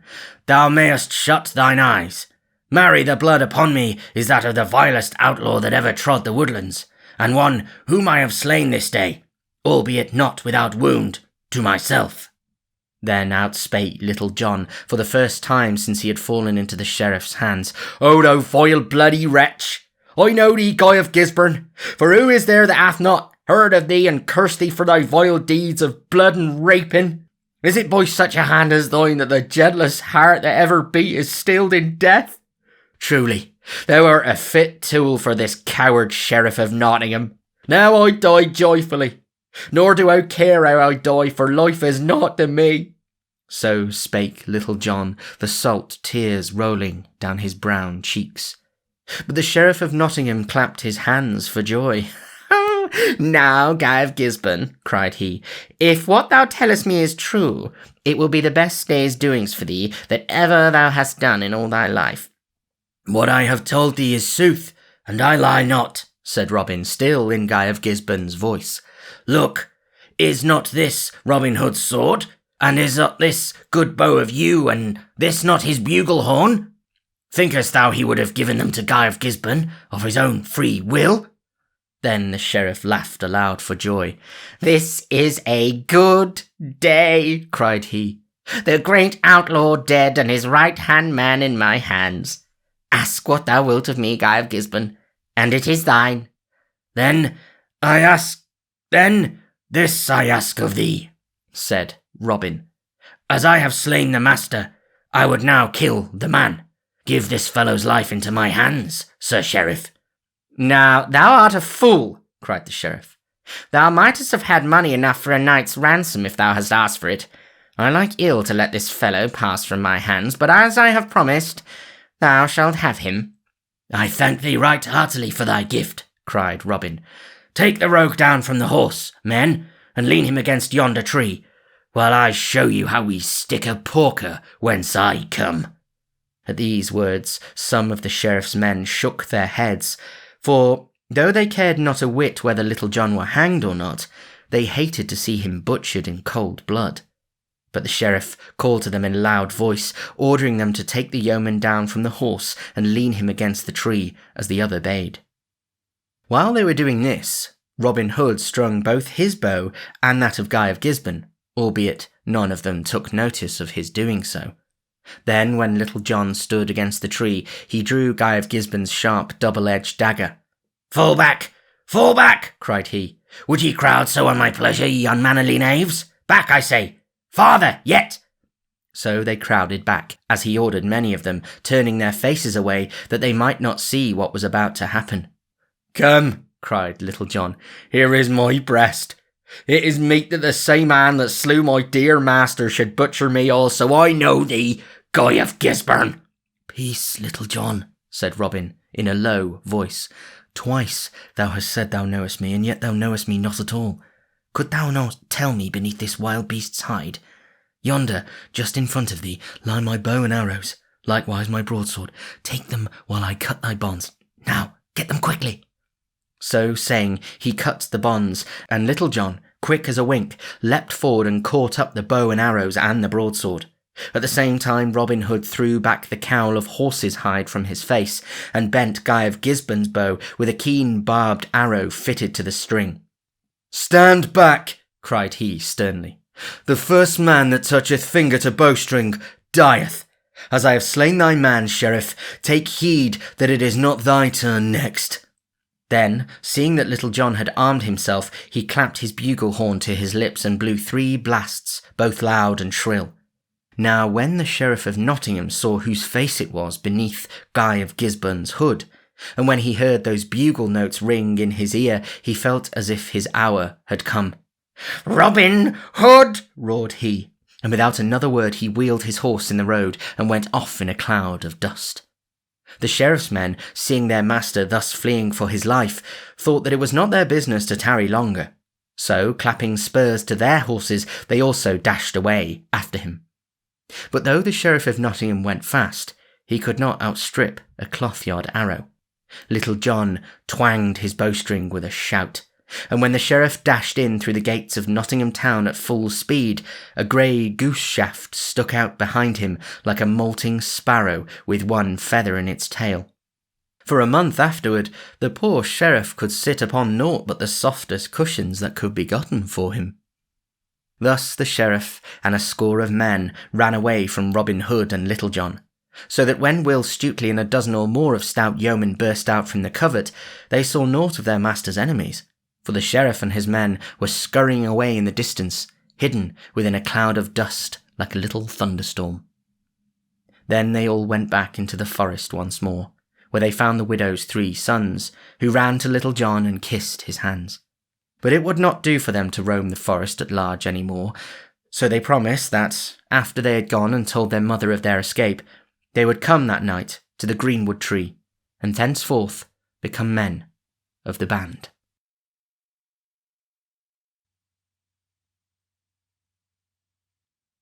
Chapter 22. King Richard comes to Sherwood Forest. Not more than 2 months had passed and gone since these stirring adventures befell Robin Hood and Little John, when all Nottinghamshire was a mighty stir and tumult, For King Richard of the Lion's Heart was making a royal progress through merry England, and everyone expected him to come to Nottingham town in his journeying. Messengers went riding back and forth between the sheriff and the king, until at last the time was fixed upon when his majesty was to stop in Nottingham as the guest of his worship. And now came more bustle than ever. A great running hither and thither, a rapping of hammers and a babble of voices sounded everywhere through the place, for the folk were building great arches across the streets, beneath which the king was to pass, and were draping these arches with silken banners and streamers of many colours. Great hubbub was going on in the guild hall of the town also, for here a grand banquet was to be given to the king and the nobles of his train, and the best master carpenters were busy building a throne where the king and the sheriff were to sit at the head of the table side by side. It seemed to many of the good folk of the place as if the day that should bring the king into the town would never come, but all the same it did come in its own season, and bright shone the sun down into the stony streets, which were all alive with a restless sea of people. On either side of the way great crowds of town and country folk stood, packed as close together as dried herring in a box, so that the sheriff's men, halberds in hands, could hardly press them back to leave space for the king's riding. "Take care who thou pushest against," cried a great burly friar to one of these men. "Wouldst thou dig thine elbows into me, sirrah? By Our Lady of the Fountain, and thou dost not treat me with more deference, I will crack thy knave's pate for thee, even though thou be one of the sheriff's mighty men." At this a great shout of laughter arose from a number of tall yeomen in Lincoln green that was scattered through the crowd thereabouts. But one that seemed of more authority than the others nudged the holy man with his elbow.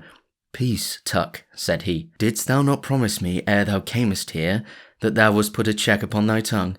"Aye, marry," grumbled the other, "but I did not think to have a hard-footed knave trample all over my poor toes, as though they were no more than so many acorns in the forest." But all of a sudden, all this bickering ceased, for a clear sound of many bugle horns came winding down the street. Then all the people craned their necks and gazed in the direction whence the sound came, and the crowding and the pushing and the swaying grew greater than ever. And now a gallant array of men came gleaming into sight, and the cheering of the people ran down the crowd as the fire runs in dry grass. 28 heralds in velvet and cloth of gold came riding forward. Over their heads fluttered a cloud of snow-white feathers, and each herald bore in his hand a long silver trumpet which he blew musically. From each trumpet hung a heavy banner of velvet and cloth of gold with the royal arms of England emblazoned thereon. After these came riding 50 noble knights, 2 by 2, all fully armed, saving that their heads were uncovered. In their hands they bore tall lances, from the tops of which fluttered pennons of many colours and devices. By the side of each knight walked a page clad in rich clothes of silk and velvet, and each page bore in his hands his master's helmet, from which waved long floating plumes of feathers. Never had Nottingham seen a fairer sight than those 50 noble knights, from whose armour the sun blazed in dazzling light as they came riding on their great war horses, with clashing of arms and jingling of chains. Behind the knights came the barons and the nobles of the mid-country, in robes of silk and cloth of gold, with golden chains about their necks and jewels at their girdles. Behind these again came a great array of men-at-arms with spears and halberds in their hands, and, in the midst of these, 2 riders side by side. One of the horsemen was the Sheriff of Nottingham, in his robes of office. The other, who was a head taller than the sheriff, was clad in a rich but simple garb, with a broad heavy chain about his neck. His hair and beard were like threads of gold, and his eyes were as blue as the summer sky. As he rode along he bowed to the right hand and to the left, and a mighty roar of voices followed him as he passed, for this was King Richard. Then, above all the tumult and the shouting, a great voice was heard roaring, "Heaven its saints bless thee, our gracious King Richard! And likewise Our Lady of the Fountain bless thee!" Then King Richard, looking toward the spot whence the sound came, saw a tall, burly, strapping priest standing in front of all the crowd with his legs wide apart as he backed against those behind.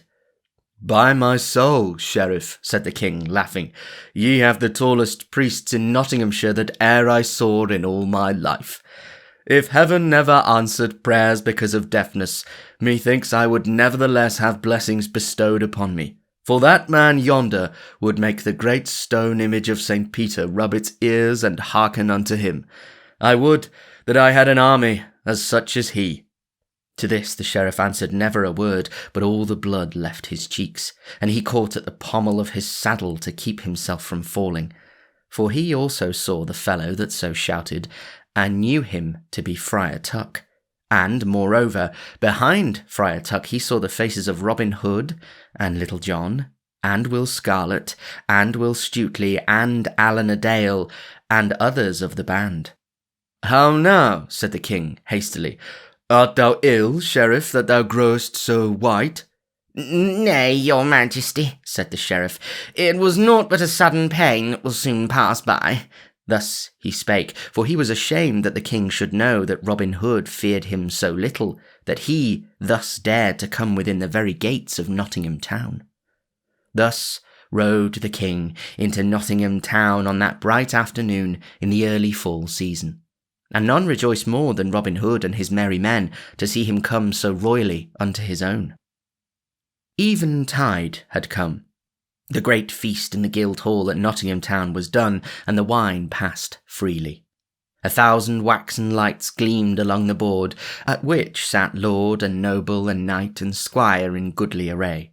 At the head of the table, upon a throne all hung with cloth of gold, sat King Richard, with the Sheriff of Nottingham beside him. Quoth the king to the sheriff, laughing as he spoke, "I have heard much spoken concerning the doings of certain fellows hereabouts, one Robin Hood and his band, who are outlaws and abide in Sherwood Forest. Canst thou not tell me somewhat of them, Sir Sheriff? For I hear that thou hast had dealings with them more than once." At these words the Sheriff of Nottingham looked down gloomily, and the Bishop of Hereford, who was present, gnawed his nether lip. Quoth the sheriff, "I can tell your majesty about little concerning the doings of those naughty fellows, saying that they are the boldest lawbreakers in all the land." Then up spake Sir Henry of the Lee, a great favourite with the king, under whom he had fought in Palestine. "May it please your majesty," said he, "when I was away in Palestine I heard oft times from my father, and in most cases I heard of this very fellow Robin Hood. If your majesty would like, I will tell you a certain adventure of this outlaw." Then the king laughingly bade him tell his tale, whereupon he told how Robin Hood had abided Sir Richard of the Lee with money that he had borrowed from the Bishop of Hereford. Again and again the king and those present roared with laughter, while the poor bishop waxed cherry red in the face with vexation, for the matter was a sore thing with him. When Sir Henry of the Lee was done, others of those present, seeing how the king enjoyed this merry tale, told other tales concerning Robin and his merry men. "By the hilt of my sword," said stout King Richard, "this is as bold and merry a knave as ever I have heard tell of. Marry, I must take this matter in hand, and do what thou couldst not do, Sheriff, to wit, clear the forest of him and his band." That night the king sat in the place that was set apart for his lodging while in Nottingham town. With him were young Sir Henry of the Lee and 2 other knights, and 3 barons of Nottinghamshire. But the king's mind still dwelled upon Robin Hood. "Now," quoth he, "I would freely give £100 to meet this roguish fellow, Robin Hood, and to see somewhat of his doings in Sherwood Forest." Then up spake Sir Hubert of Gingham, laughing, "If your majesty hath such a desire upon you, it is not so hard to satisfy. If your majesty is willing to lose £100, I will engage to cause you not only to meet this fellow, but to feast with him in Sherwood." "Marry, Sir Hubert," quoth the king, "this pleaseth me well. But how wilt thou cause me to meet Robin Hood?" "Why, thus," said Sir Hubert. "Let your majesty and us here present put on the robes of 7 of the order of Black Friars, and let your majesty hang a purse of £100 beneath your gown. Then let us undertake to ride from here to Mansfield Town tomorrow, and, without I am much mistaken, we will both meet with Robin Hood and dine with him before the day be past." "I like thy plan, Sir Hubert," quoth the king merrily, "and tomorrow we will try it, and see whether there be virtue in it." So it happened that when, early the next morning, the sheriff came to where his liege lord was abiding, to pay his duty to him, the king told him what they talked of the night before, and what merry adventure they were set upon undertaking that morning. But when the sheriff heard this, he smote his forehead with his fist.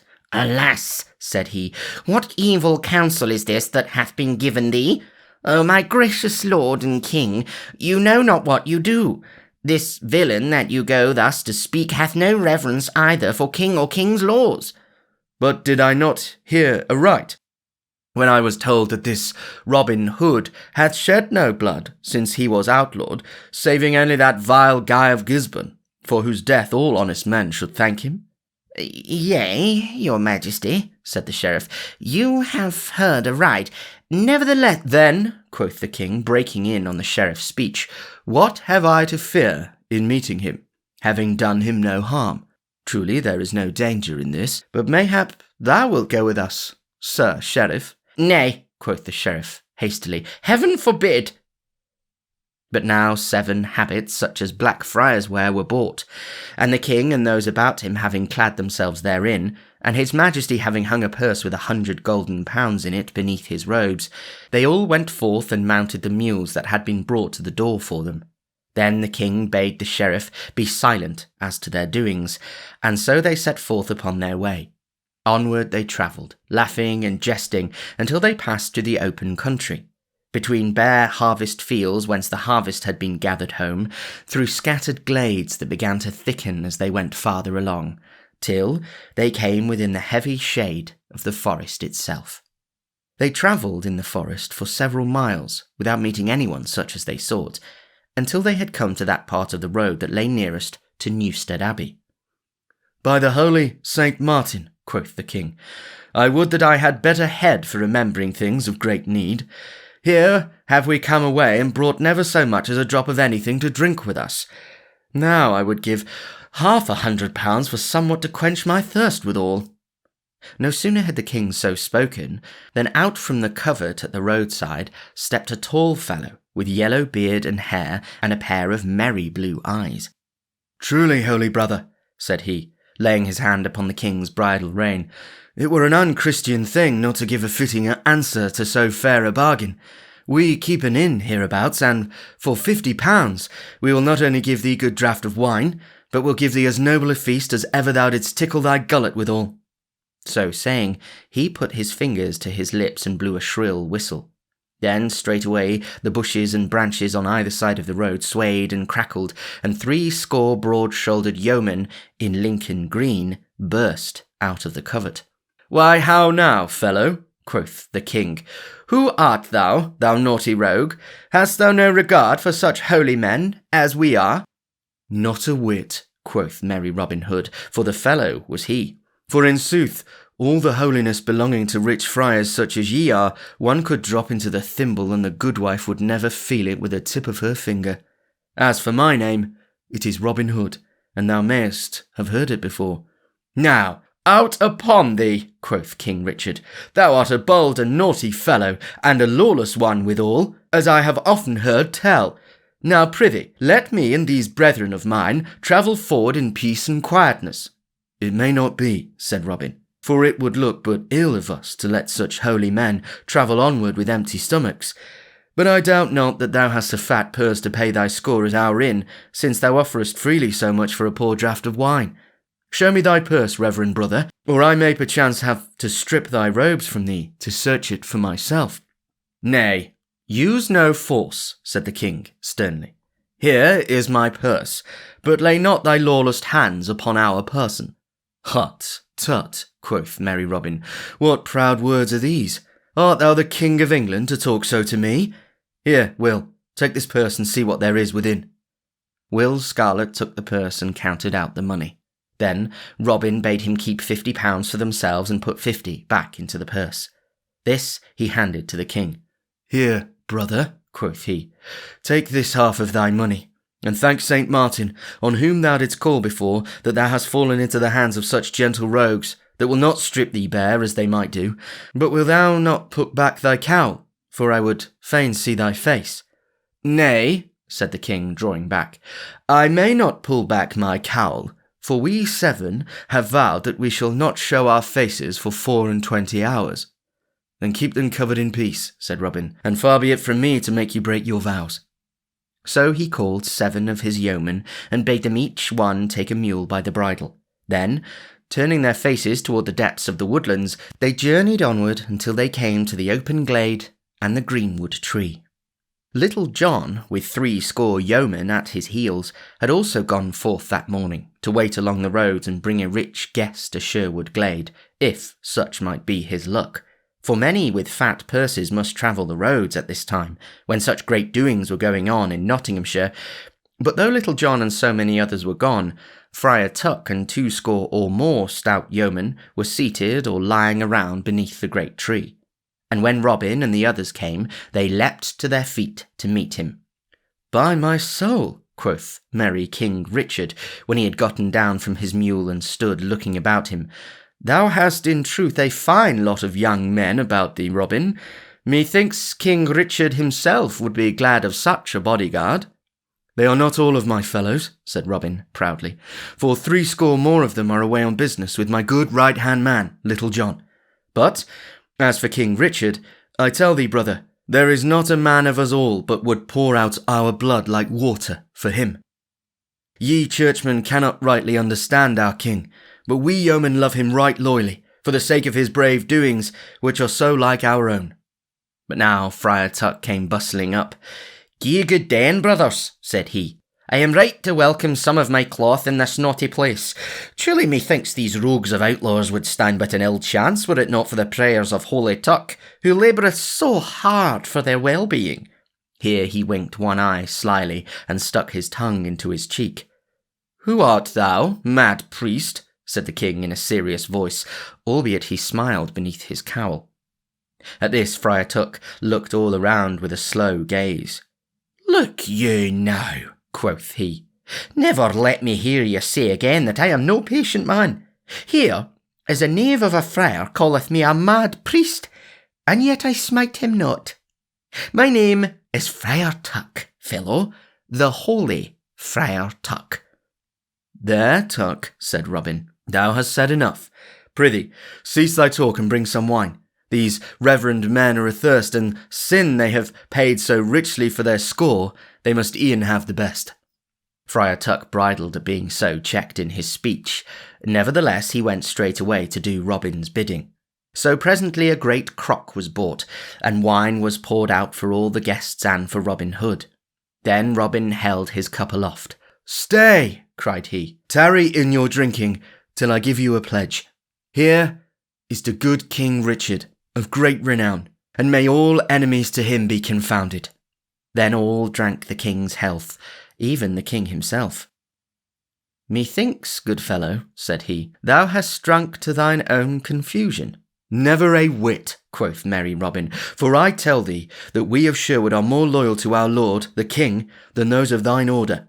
We would give up our lives for his benefiting, while ye are content to lie snug in your abbeys and priories, let reign who will. At this the king laughed. Quoth he, Perhaps King Richard's welfare is more to me than thou wottest of, fellow. But enough of that matter. We have paid well for our fare, so canst thou not show us some merry entertainment? I have oft heard that ye are wondrous archers.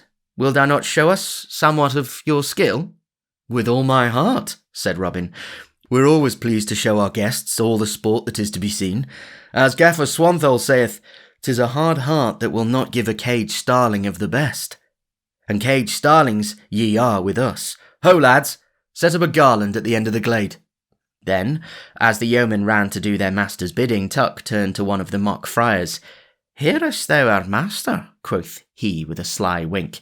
Whenever he cometh across some poor piece of wit, he straightway layeth it on the shoulders of this Gaffer Swanthold, whoever he may be, so that the poor goodman goeth travelling about with all the odds and ends and tags and rags of our master's brain packed on his back. Thus spake Friar Tuck, but in a low voice so that Robin could not hear him, for he felt somewhat nettled at Robin's cutting his talk so short. In the meantime, the mark at which they were to shoot was set up at 60 paces distance. It was a garland of leaves and flowers, 2 spans in width, which the same was hung upon a stake in front of a broad tree trunk. "There," quoth Robin. "Yon is fair mark, lads. Each of you shoot 3 arrows thereat, and if any fellow misseth by so much as 1 arrow, he shall have a buffet of Will Scarlet's fist." "Hearken to him," quoth Friar Tuck. "Why, master, thou dost bestow buffets from thy strapping nephew, as though they were love-taps from some bouncing lass. I warrant thou art safe to hit the garland thyself, or thou wouldst not be so free of his cuffing." First, David of Doncaster shot, and lodged all 3 of his arrows within the garland. "Well done, David," cried Robin. "Thou hast saved thine ears from a warming this day."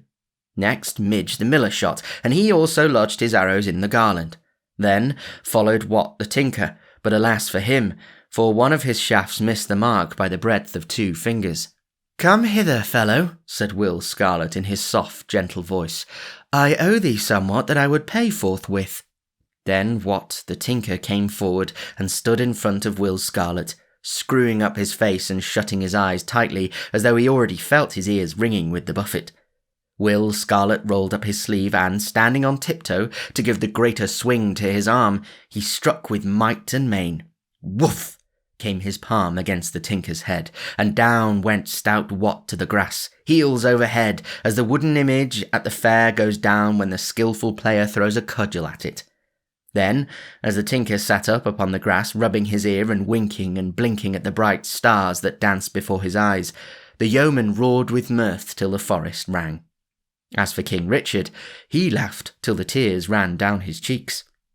Thus the band shot, each in turn, some getting off scot-free and some winning a buffet that always sent them to the grass. And now, last of all, Robin took his place, and all was hushed as he shot. The first shaft he shot split a piece from the stake on which the garland was hung. The second lodged within an inch of the other. "By my haildom," said King Richard to himself, "I would give £1,000 for this fellow to be one of my guard." And now for the 3rd time Robin shot, but alas for him, the arrow was ill-feathered, and wavering to one side, it smote an inch outside the garland. At this a great roar went up, those of the yeomen who sat upon the grass rolling over and over and shouting with laughter, for never before had they seen their master so miss his mark. But Robin flung his bow upon the ground in vexation. "Now out upon it!" cried he. "That shaft had an ill feather to it, for I felt it as it left my fingers. Give me a clean arrow, and I will engage to split the wand with it." At these words the yeoman laughed louder than ever. "Nay, good uncle," said Will Scarlet in his soft, sweet voice, "thou hast had thy fair chance, and hast missed thine aim out and out. I swear the arrow was as good as any that hath been loose this day. Come hither, and would fain pay it." "Go, good master," roared Friar Tuck, "and may my blessings go with thee. Thou hast bestowed these love-taps of Will Scarlet's with great freedom. It were a pity, and thou gottest not thine own share." "It may not be," said merry Robin. "I am king here, and no subject may raise hand against the king. But even our great King Richard may yield to the holy Pope without shame, and even take a tap from him by way of penance. Therefore I will yield myself to this holy friar, who seemeth to be one in authority, and will take my punishment from him." Thus saying, he turned to the king. "I prithee, brother, wilt thou take my punishing into thy holy hands?"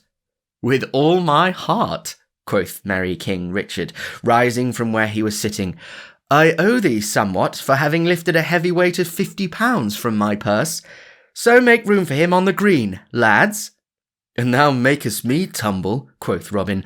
"I will freely give thee back thy £50. But I tell thee, brother, if thou makest me not feel grass all along my back, I will take every farthing thou hast for thy boastful speech." "So be it," said the king. "I am willing to venture it." Thereupon he rolled up his sleeve and showed an arm that made the yeoman stare. But Robin, with his feet wide apart, stood firmly planted, waiting the other, smiling. Then the king swung back his arm, and balancing himself a moment, he delivered a buffet at Robin that fell like a thunderbolt. Down went Robin, headlong upon the grass, for the stroke would have felled a stone wall. Then how the yeomen shouted with laughter till their sides ached, for never had they seen such a buffet given in all their lives. As for Robin, he presently sat up and looked all around him, as though he had dropped from a cloud and had lit in a place he had never seen before. After a while, still gazing about him at his laughing yeomen, he put his fingertips softly to his ear and felt all around it tenderly.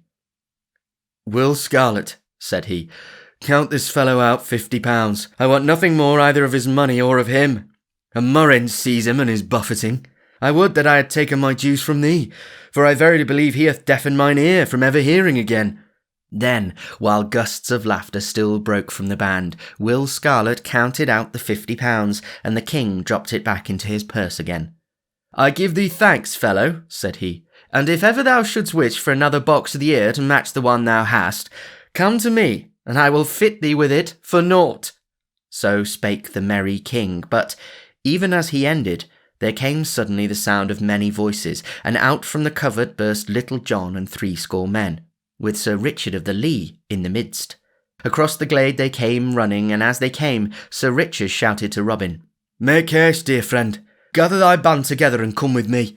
King Richard left Nottingham town this very morning, and cometh to seek thee in the woodlands. I know not how he cometh, but for it was a rumour of this that reached me. Nevertheless, I know that it is the truth. Therefore hasten with all thy men and come to Castle Lee, for there thou mayest lie hidden till thy present danger passeth. Who are these strangers that thou hast with thee?" "Why," quoth merry Robin, rising from the grass, "these are certain gentle guests that came with us from the high road, over by Newstead Abbey. I know not their names, but I have become right well acquainted with this lusty rogue's palm this morning. Marry, the pleasure of this acquaintance has dost me a deaf ear and £50 to boot." Sir Richard looked keenly at the tall friar, who, drawing himself up to his full height, looked fixedly back at the knight. Then, of a sudden, Sir Richard's cheeks grew pale, for he knew who it was that he looked upon. Quickly he leapt from off his horse's back and flung himself upon his knees before the other. At this the king, seeing that Sir Richard knew him, threw back his cowl, and all the yeomen saw his face and knew him also, for there was not one of them but had been in the crowd in the good town of Nottingham, and seen him riding side by side with the sheriff. Down they fell upon their knees, nor could they say a word. Then the king looked around right grimly, and last of all his glance came back and rested upon Sir Richard of the Lee. "How is this, Sir Richard?" said he sternly. "How darest thou step between me and these fellows? And how darest thou offer thy knightly castle of the Lee for a refuge to them? Wilt thou make it a hiding place for the most renowned outlaws of England?" Then Sir Richard of the Lee raised his eyes to the king's face. "Far be it from me," said he, "to do aught that could bring your majesty's anger upon me. Yet sooner would I face your majesty's wrath than suffer aught of harm that I could stay to fall upon Robin Hood and his band. For to them I owe life, honour, everything. Should I then desert him in his hour of need?" Ere the king had done speaking, one of the mock friars that stood near the king came forward and knelt beside Sir Richard, and throwing back his cowl, showed the face of young Sir Henry of the Lee. Then Sir Henry grasped his father's hand and said, "Here kneels one who has served thee well, King Richard, and, as thou knowest, hath stepped between thee and thy death in Palestine. Yet do I abide by my dear father, and here I say also that I would freely give shelter to this noble outlaw Robin Hood, even though it brought thy noble wrath upon me, for thy father's honour and my father's welfare are as dear to me as mine own." King Richard looked from one to the other of the kneeling knights, and at last the frown faded from his brow, and a smile twitched at the corners of his lips. "Marry, Sir Richard," quoth the king, "thou art a bold-spoken knight, and thy freedom of speech weigheth not heavily against thee with me. This young son of thine taketh after his sire both in boldness of speech and of deed, for, as he saith, he stepped one time betwixt me and death. Wherefore I would pardon thee for his own sake, even if thou hadst done more than thou hast. Rise, all of you, for ye shall suffer no harm through me this day. For it were pity that a merry time should end in a manner as to mar its joyousness." Then all arose, and the king beckoned Robin Hood to come to him. How now, quoth he, is thine ear still too deaf to hear me speak? Mine ears would be deafened in death, ere they would cease to hear your majesty's voice, said Robin. As for the blow that your majesty struck me, I would say that though my sins are haply many, methinks they have been paid up in full thereby. Thinkest thou so? Said the king, with somewhat of sternness in his voice. Now I tell thee that but for 3 things, to wit, my mercifulness, my love for a stout woodsman, and the loyalty thou hast avowed for me, thine ears mayhap might have been more tightly closed than ever a buffet from me could have shut them. Talk not lightly of thy sins, good Robin, but come, look up. Thy danger is past, for hereby I give thee and all thy band free pardon. But, in sooth, I cannot let you roam the forest as ye have done in the past. Therefore I will take thee at thy word, when thou didst say thou wouldst give thy service to me, and thou shalt go back to London with me. We will take that bold knave Little John also, and likewise thy cousin Will Scarlet, and thy minstrel Allen a Dale. As for the rest of thy band, we will take their names and have them duly recorded as Royal Rangers, for methinks it were wiser to have them changed to law-abiding caretakers of our deer in Sherwood, than to leave them to run at large as outlawed slayers thereof. But now, get a feast ready. I would see how ye live in the woodlands. So Robin bade his men make ready a grand feast. Straightway great fires were kindled and burned brightly, at which savoury things roasted sweetly. While this was going forward, the king bade Robin call Allen a Dale, for he would hear him sing. So word passed for Allen, and presently he came bringing his harp. Marry, said King Richard, if thy singing match thy looks, it is fair enough. Prithee, strike up a ditty, and let us have a taste of thy skill. Then Allen touched his harp lightly, and all words were hushed, while he sang thus. Oh, where hast thou been, my daughter? Oh, where hast thou been this day? Daughter, oh, my daughter. Oh, I have been to the riverside, where the waters lie all grey and wide, and the grey sky broods o'er the leaden tide, and the shrill winged sighs are straining. What sawest thou there, my daughter? What sawest thou there this day? Daughter, oh, my daughter. Oh, I saw a boat come drifting nigh, where the quivering rushes hiss and sigh, and the water souse as it gurgles by, and the shrill wind sighs are straining. Oh, there was one all clad in white, and about his face hung a pallid light, and his eyes gleamed sharp like the stars at night, and the shrill wind sighed a straining. And what said he, my daughter? What said he to thee this day? Daughter, oh, my daughter. Oh, said he naught, but did he this? Thrice on my lips did he press a kiss, and my heartstrings shrunk with an awful bliss, and the shrill wind sighed a straining.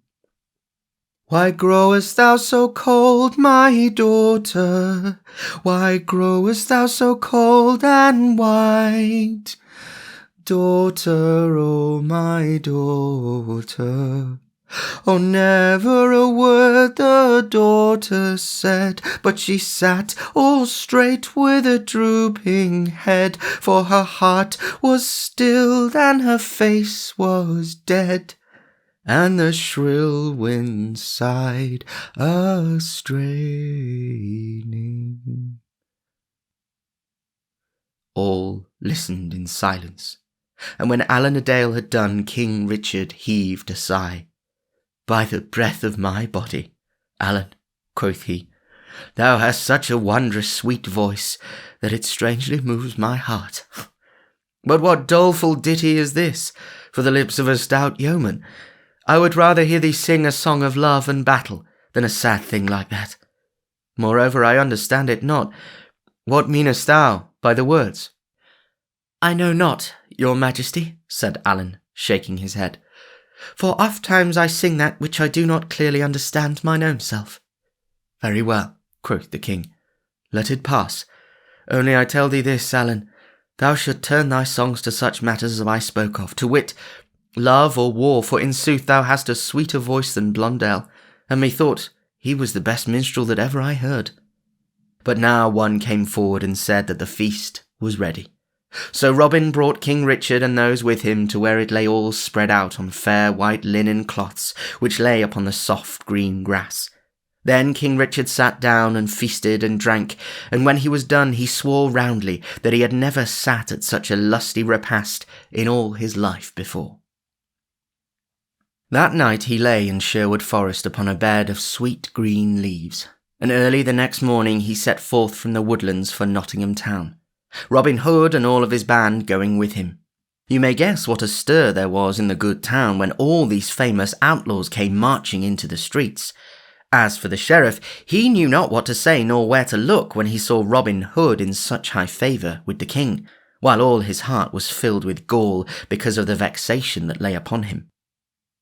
The next day the king took leave of Nottingham town, so Robin Hood, and Little John, and Will Scarlet, and Allen a Dale shook hands with all the rest of the band, kissing the cheeks of each man and swearing that they would often come to Sherwood and see them. Then each mounted his horse and rode away in the train of the king.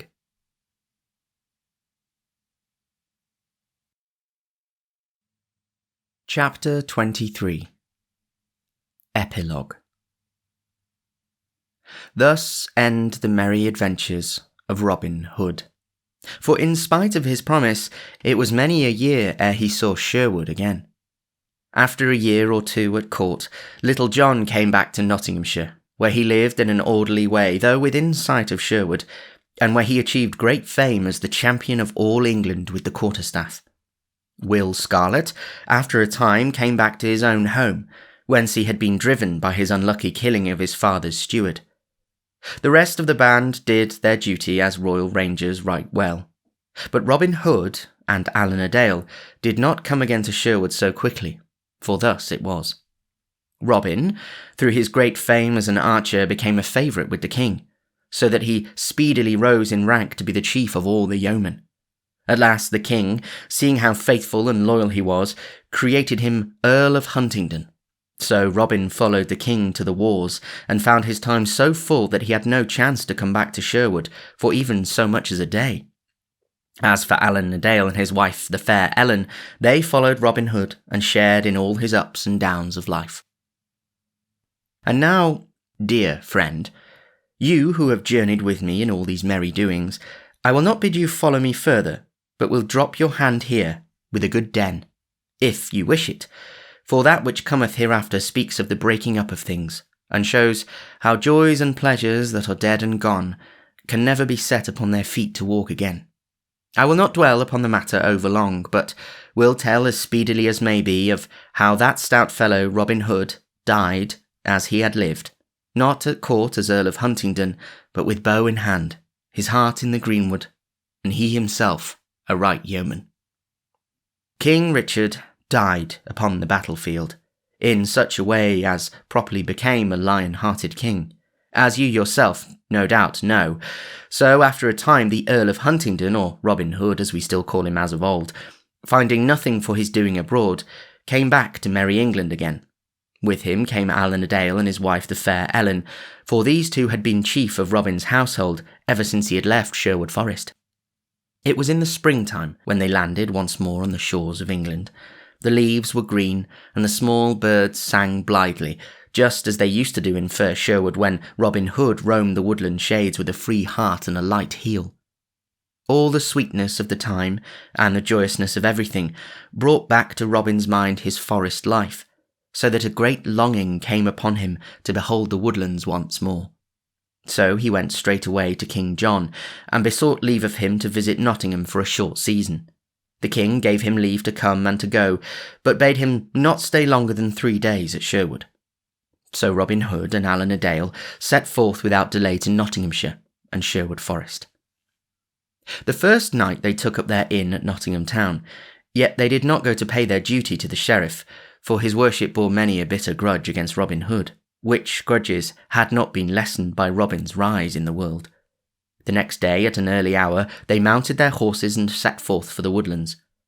As they passed along the road, it seemed to Robin that he knew every stick and stone that his eyes looked upon.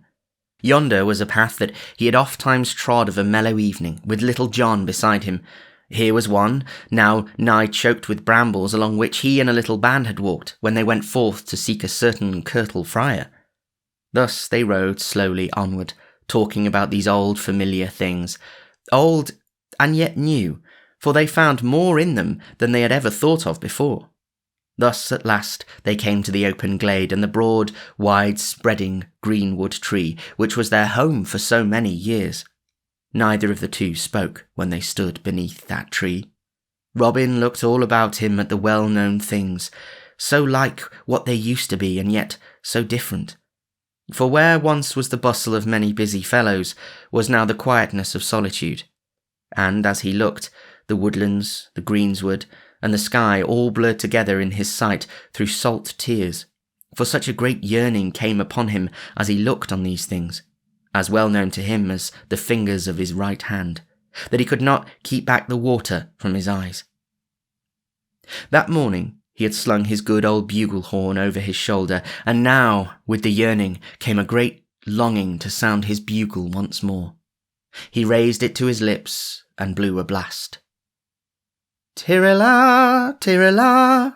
The sweet, clear notes went winding down the forest paths, coming back again from the more distant bosky shades in faint echoes of sound.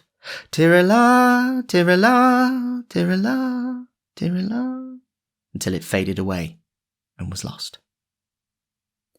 Now it chanced that, on that very morn, Little John was walking through a spur of the forest upon certain matters of business, and as he paced along, sunk in meditation, the faint, clear notes of a distant bugle horn came to his ear. As leaps the stag when it feels the arrow at its heart, so leapt Little John when that distant sound met his ear. All the blood in his body seemed to rush like a flame into his cheeks as he bent his head and listened. Again came the bugle note, thin and clear, and yet again it sounded. Then Little John gave a great wild cry of yearning, of joy, and yet of grief, and putting down his head he dashed into the thicket. Onward he plunged, crackling and rending as the wild boar rushes through the underbrush. Little recked he of thorns and briars that scratched his flesh and tore his clothing, for all he thought of was to get by the shortest way to the greenwood glade where once he knew the sound of the bugle horn came. Out he burst from the covert at last, a shower of little broken twigs falling about him, and without pausing a moment, rushed forward and flung himself at Robin's feet. Then he clasped his arms around the master's knees, and all his body was shaken with great sobs. Neither could Robin nor Allen a Dale speak, but stood looking down at Little John, the tears rolling down their cheeks. While they thus stood, 7 royal rangers rushed into the open glade and raised a great shout of joy at the sight of Robin, and at their head was Will Stutely. Then after a while came 4 more, panting with their running, and 2 of these 4 were Will Scadelot and Midge the miller, for of all these had heard the sound of Robin Hood's horn. All these ran to Robin and kissed his hands and his clothing with a great sound of weeping. After a while, Robin looked around him with tear-dimmed eyes and said in a husky voice, "Now I swear that never again will I leave these dear woodlands. I have been away from them and from you too long. Now do I lay by the name of Robert, Earl of Huntingdon, and take upon me once again that nobler title, Robin Hood, the yeoman." At this a great shout went up, and all the yeomen shook one another's hands for joy. The news that Robin Hood had come back again to dwell in Sherwood, as of old, spread like wildfire all over the countryside, so that ere a se'nnight had passed, nearly all of his old yeomen had gathered about him again. But when the news of all this reached the ears of King John, he swore both loud and deep, and took a solemn vow that he would not rest until he had Robin Hood in his power, dead or alive. Now there was present at court a certain knight, Sir William Dale, as gallant a soldier as ever donned harness. Sir William Dale was well acquainted with Sherwood Forest, for he was head keeper over that part of it that lay nigh to good Mansfield town. So to him the king turned, and bade him take an army of men and go straight away to seek Robin Hood. Likewise the king gave Sir William his signet ring to show to the sheriff, that he might raise all his armed men to aid the others in their chase of Robin. So Sir William and the sheriff set forth to do the king's bidding, and to search for Robin Hood, and for 7 days they hunted up and down, yet found him not. Now had Robin Hood been as peaceful as of old, everything might have ended in smoke, as other such ventures had always done before, but he had fought for years under King Richard, and was changed from what he used to be. It galled his pride to thus flee away before those sent against him, as a chased fox flees from the hounds. So thus it came about, at last, that Robin Hood and his yeomen met Sir William and the sheriff and their men in the forest, and a bloody fight followed. The first man slain in that fight was the Sheriff of Nottingham, for he fell from his horse with an arrow in his brain ere 50 of shafts had been sped. Many a better man than the sheriff kissed the sod that day, but at last Sir William Dale being wounded and most of his men slain, he withdrew beaten and left the forest. But scores of good fellows were left behind him, stretched out, all stiff beneath the sweet green boughs. But though Robin Hood had beaten off his enemies in fair fight, all this lay heavily upon his mind, so that he brooded over it until a fever seized upon him. For 3 days it held him, and though he strove to fight it off, he was forced to yield at last. Thus it came that on the morning of the 4th day he called Little John to him, and told him that he could not shake the fever from him, and that he would go to his cousin, the prioress of the nunnery near Kirklees in Yorkshire, who was a skilful leech, and he would have her open a vein in his arm and take a little blood from him, for the bettering of his health. Then he bade Little John make ready to go also, for he might perchance need aid in his journeying.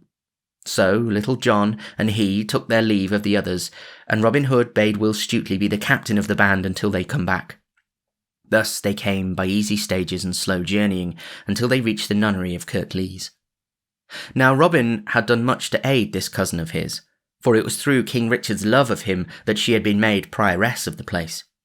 But there is naught in the world so easily forgot as gratitude. So when the prioress of Kirklees had heard her cousin, the Earl of Huntingdon, had thrown away his earldom and gone back again to Sherwood, she was vexed to the soul, and feared lest her cousinship with him should bring the king's wrath upon her also. Thus it happened that when Robin came to her and told her how he wished her services as leech, she began plotting ill against him in her mind, thinking that by doing evil to him she might find favour with his enemies. Nevertheless, she kept this well to herself, and received Robin with seeming kindness. She led him up the winding stone stair to a room which was just beneath the eaves of a high, round tower, but she would not let Little John come with him. So the poor yeoman turned his feet away from the door of the nunnery, and left his master in the hands of the women. But though he did not come in, neither did he go very far away, for he laid him down in a little glade near by, where he could watch the place that Robin abided, like some great, faithful dog turned away from the door where his master had entered. After the women had gotten Robin Hood to the room beneath the eaves, the prioress sent all of the others away. Then, taking a little cord, she tied it tightly about Robin's arm, as though she were about to bleed him. And so she did bleed him, but the vein she opened was not one of those that lie close and blue beneath the skin. Deeper she cut than that, for she opened one of those veins through which the bright red blood runs leaping from the heart. Of this Robin knew not, for though he saw the blood flow, it did not come fast enough to make him think that there was anything ill in it. Having done this vile deed, the prioress turned and left her cousin, locking the door behind her. All that livelong day the blood ran from Robin Hood's arm, nor could he check it, though he strove in every way to do so. Again and again he called for help, but no help came, for his cousin had betrayed him, and Little John was too far away to hear his voice. So he bled, and bled, until he felt his strength slipping away from him. Then he arose, tottering, and bearing himself up by the palms of his hands against the wall, he reached his bugle horn at last. Thrice he sounded it, but weakly and faintly, for his breath was fluttering through sickness and loss of strength. Nevertheless, Little John heard it where he lay in the glade, and, with a heart all sick with dread, he came running and leaping toward the nunnery. Loudly he knocked at the door, and in a loud voice shouted for them to let him in, but the door was of massive oak, strongly barred and studded with spikes, so they felt safe and bade Little John begone. Then Little John's heart was mad with grief and fear for his master's life. Wildly he looked about him, and his sight fell upon a heavy stone mortar, such as 3 men could not lift nowadays. Little John took 3 steps forward, and bending his back, heaved the stone mortar up from where it stood deeply rooted. Staggering under its weight, he came forward and hurled it, crashing against the door. In burst the door, and away fled the frightened nuns, shrieking at his coming. Then Little John strode in, and never a word said he, but up the winding stone steps he ran till he reached the room wherein his master was. Here he found the door locked also, but putting his shoulder against it, he burst the locks as though they were made of brittle ice. Then he saw his own dear master leaning against the grey stone wall, his face all white and drawn, and his head swaying to and fro with weakness. Then, with a great wild cry of love and grief and pity, Little John leapt forward and caught Robin Hood in his arms. Up he lifted him as a mother lifts her child, and carrying him to the bed, laid him tenderly thereon. And now the prioress came in hastily, for she was frightened at what she had done, and dreaded the vengeance of Little John and the others of the band. Then she stanched the blood by cunning bandages, so that it flowed no more. All the while Little John stood grimly by. And after she had done, he sternly bade her to begone, and she obeyed, pale and trembling. Then, after she had departed, Little John spake cheering words, laughing loudly, and saying that all this was a child's fright, and that no stout yeoman would die at the loss of a few drops of blood. "Why," quoth he, "get ye 7 night, and thou will be roaming the woodlands as boldly as ever." But Robin shook his head and smiled faintly where he lay. "Mine own dear Little John," whispered he, "heaven bless thy kind rough heart. But, dear friend, we will never roam the woodlands together again."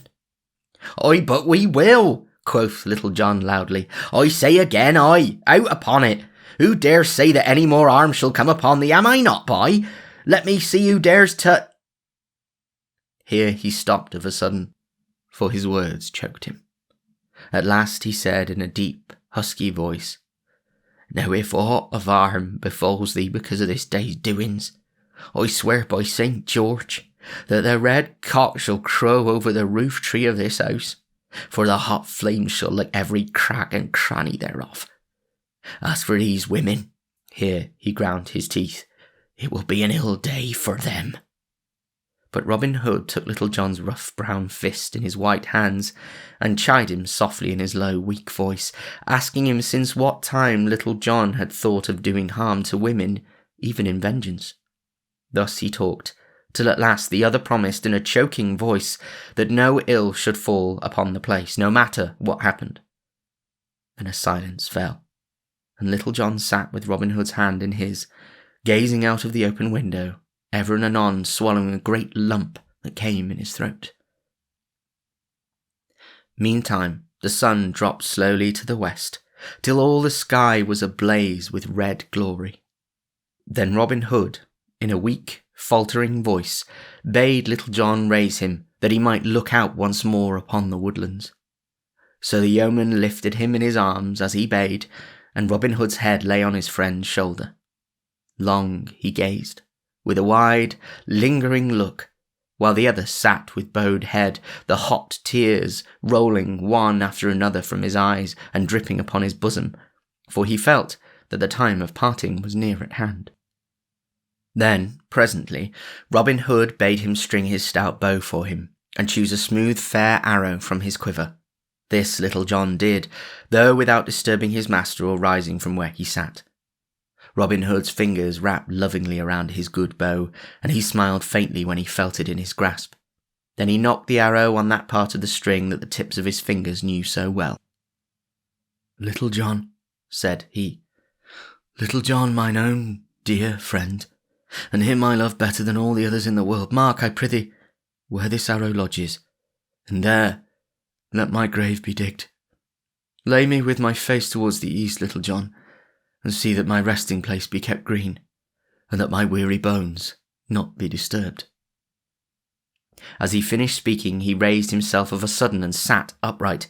His old strength seemed to come back to him, and drawing the bowstring to his ear, he sped the arrow out of the open casement. As the shaft flew, his hand sank slowly with the bow till it lay across his knees, and his body likewise sank back again into Little John's loving arms. But something had sped from that body, even as the winged arrow sped from the bow.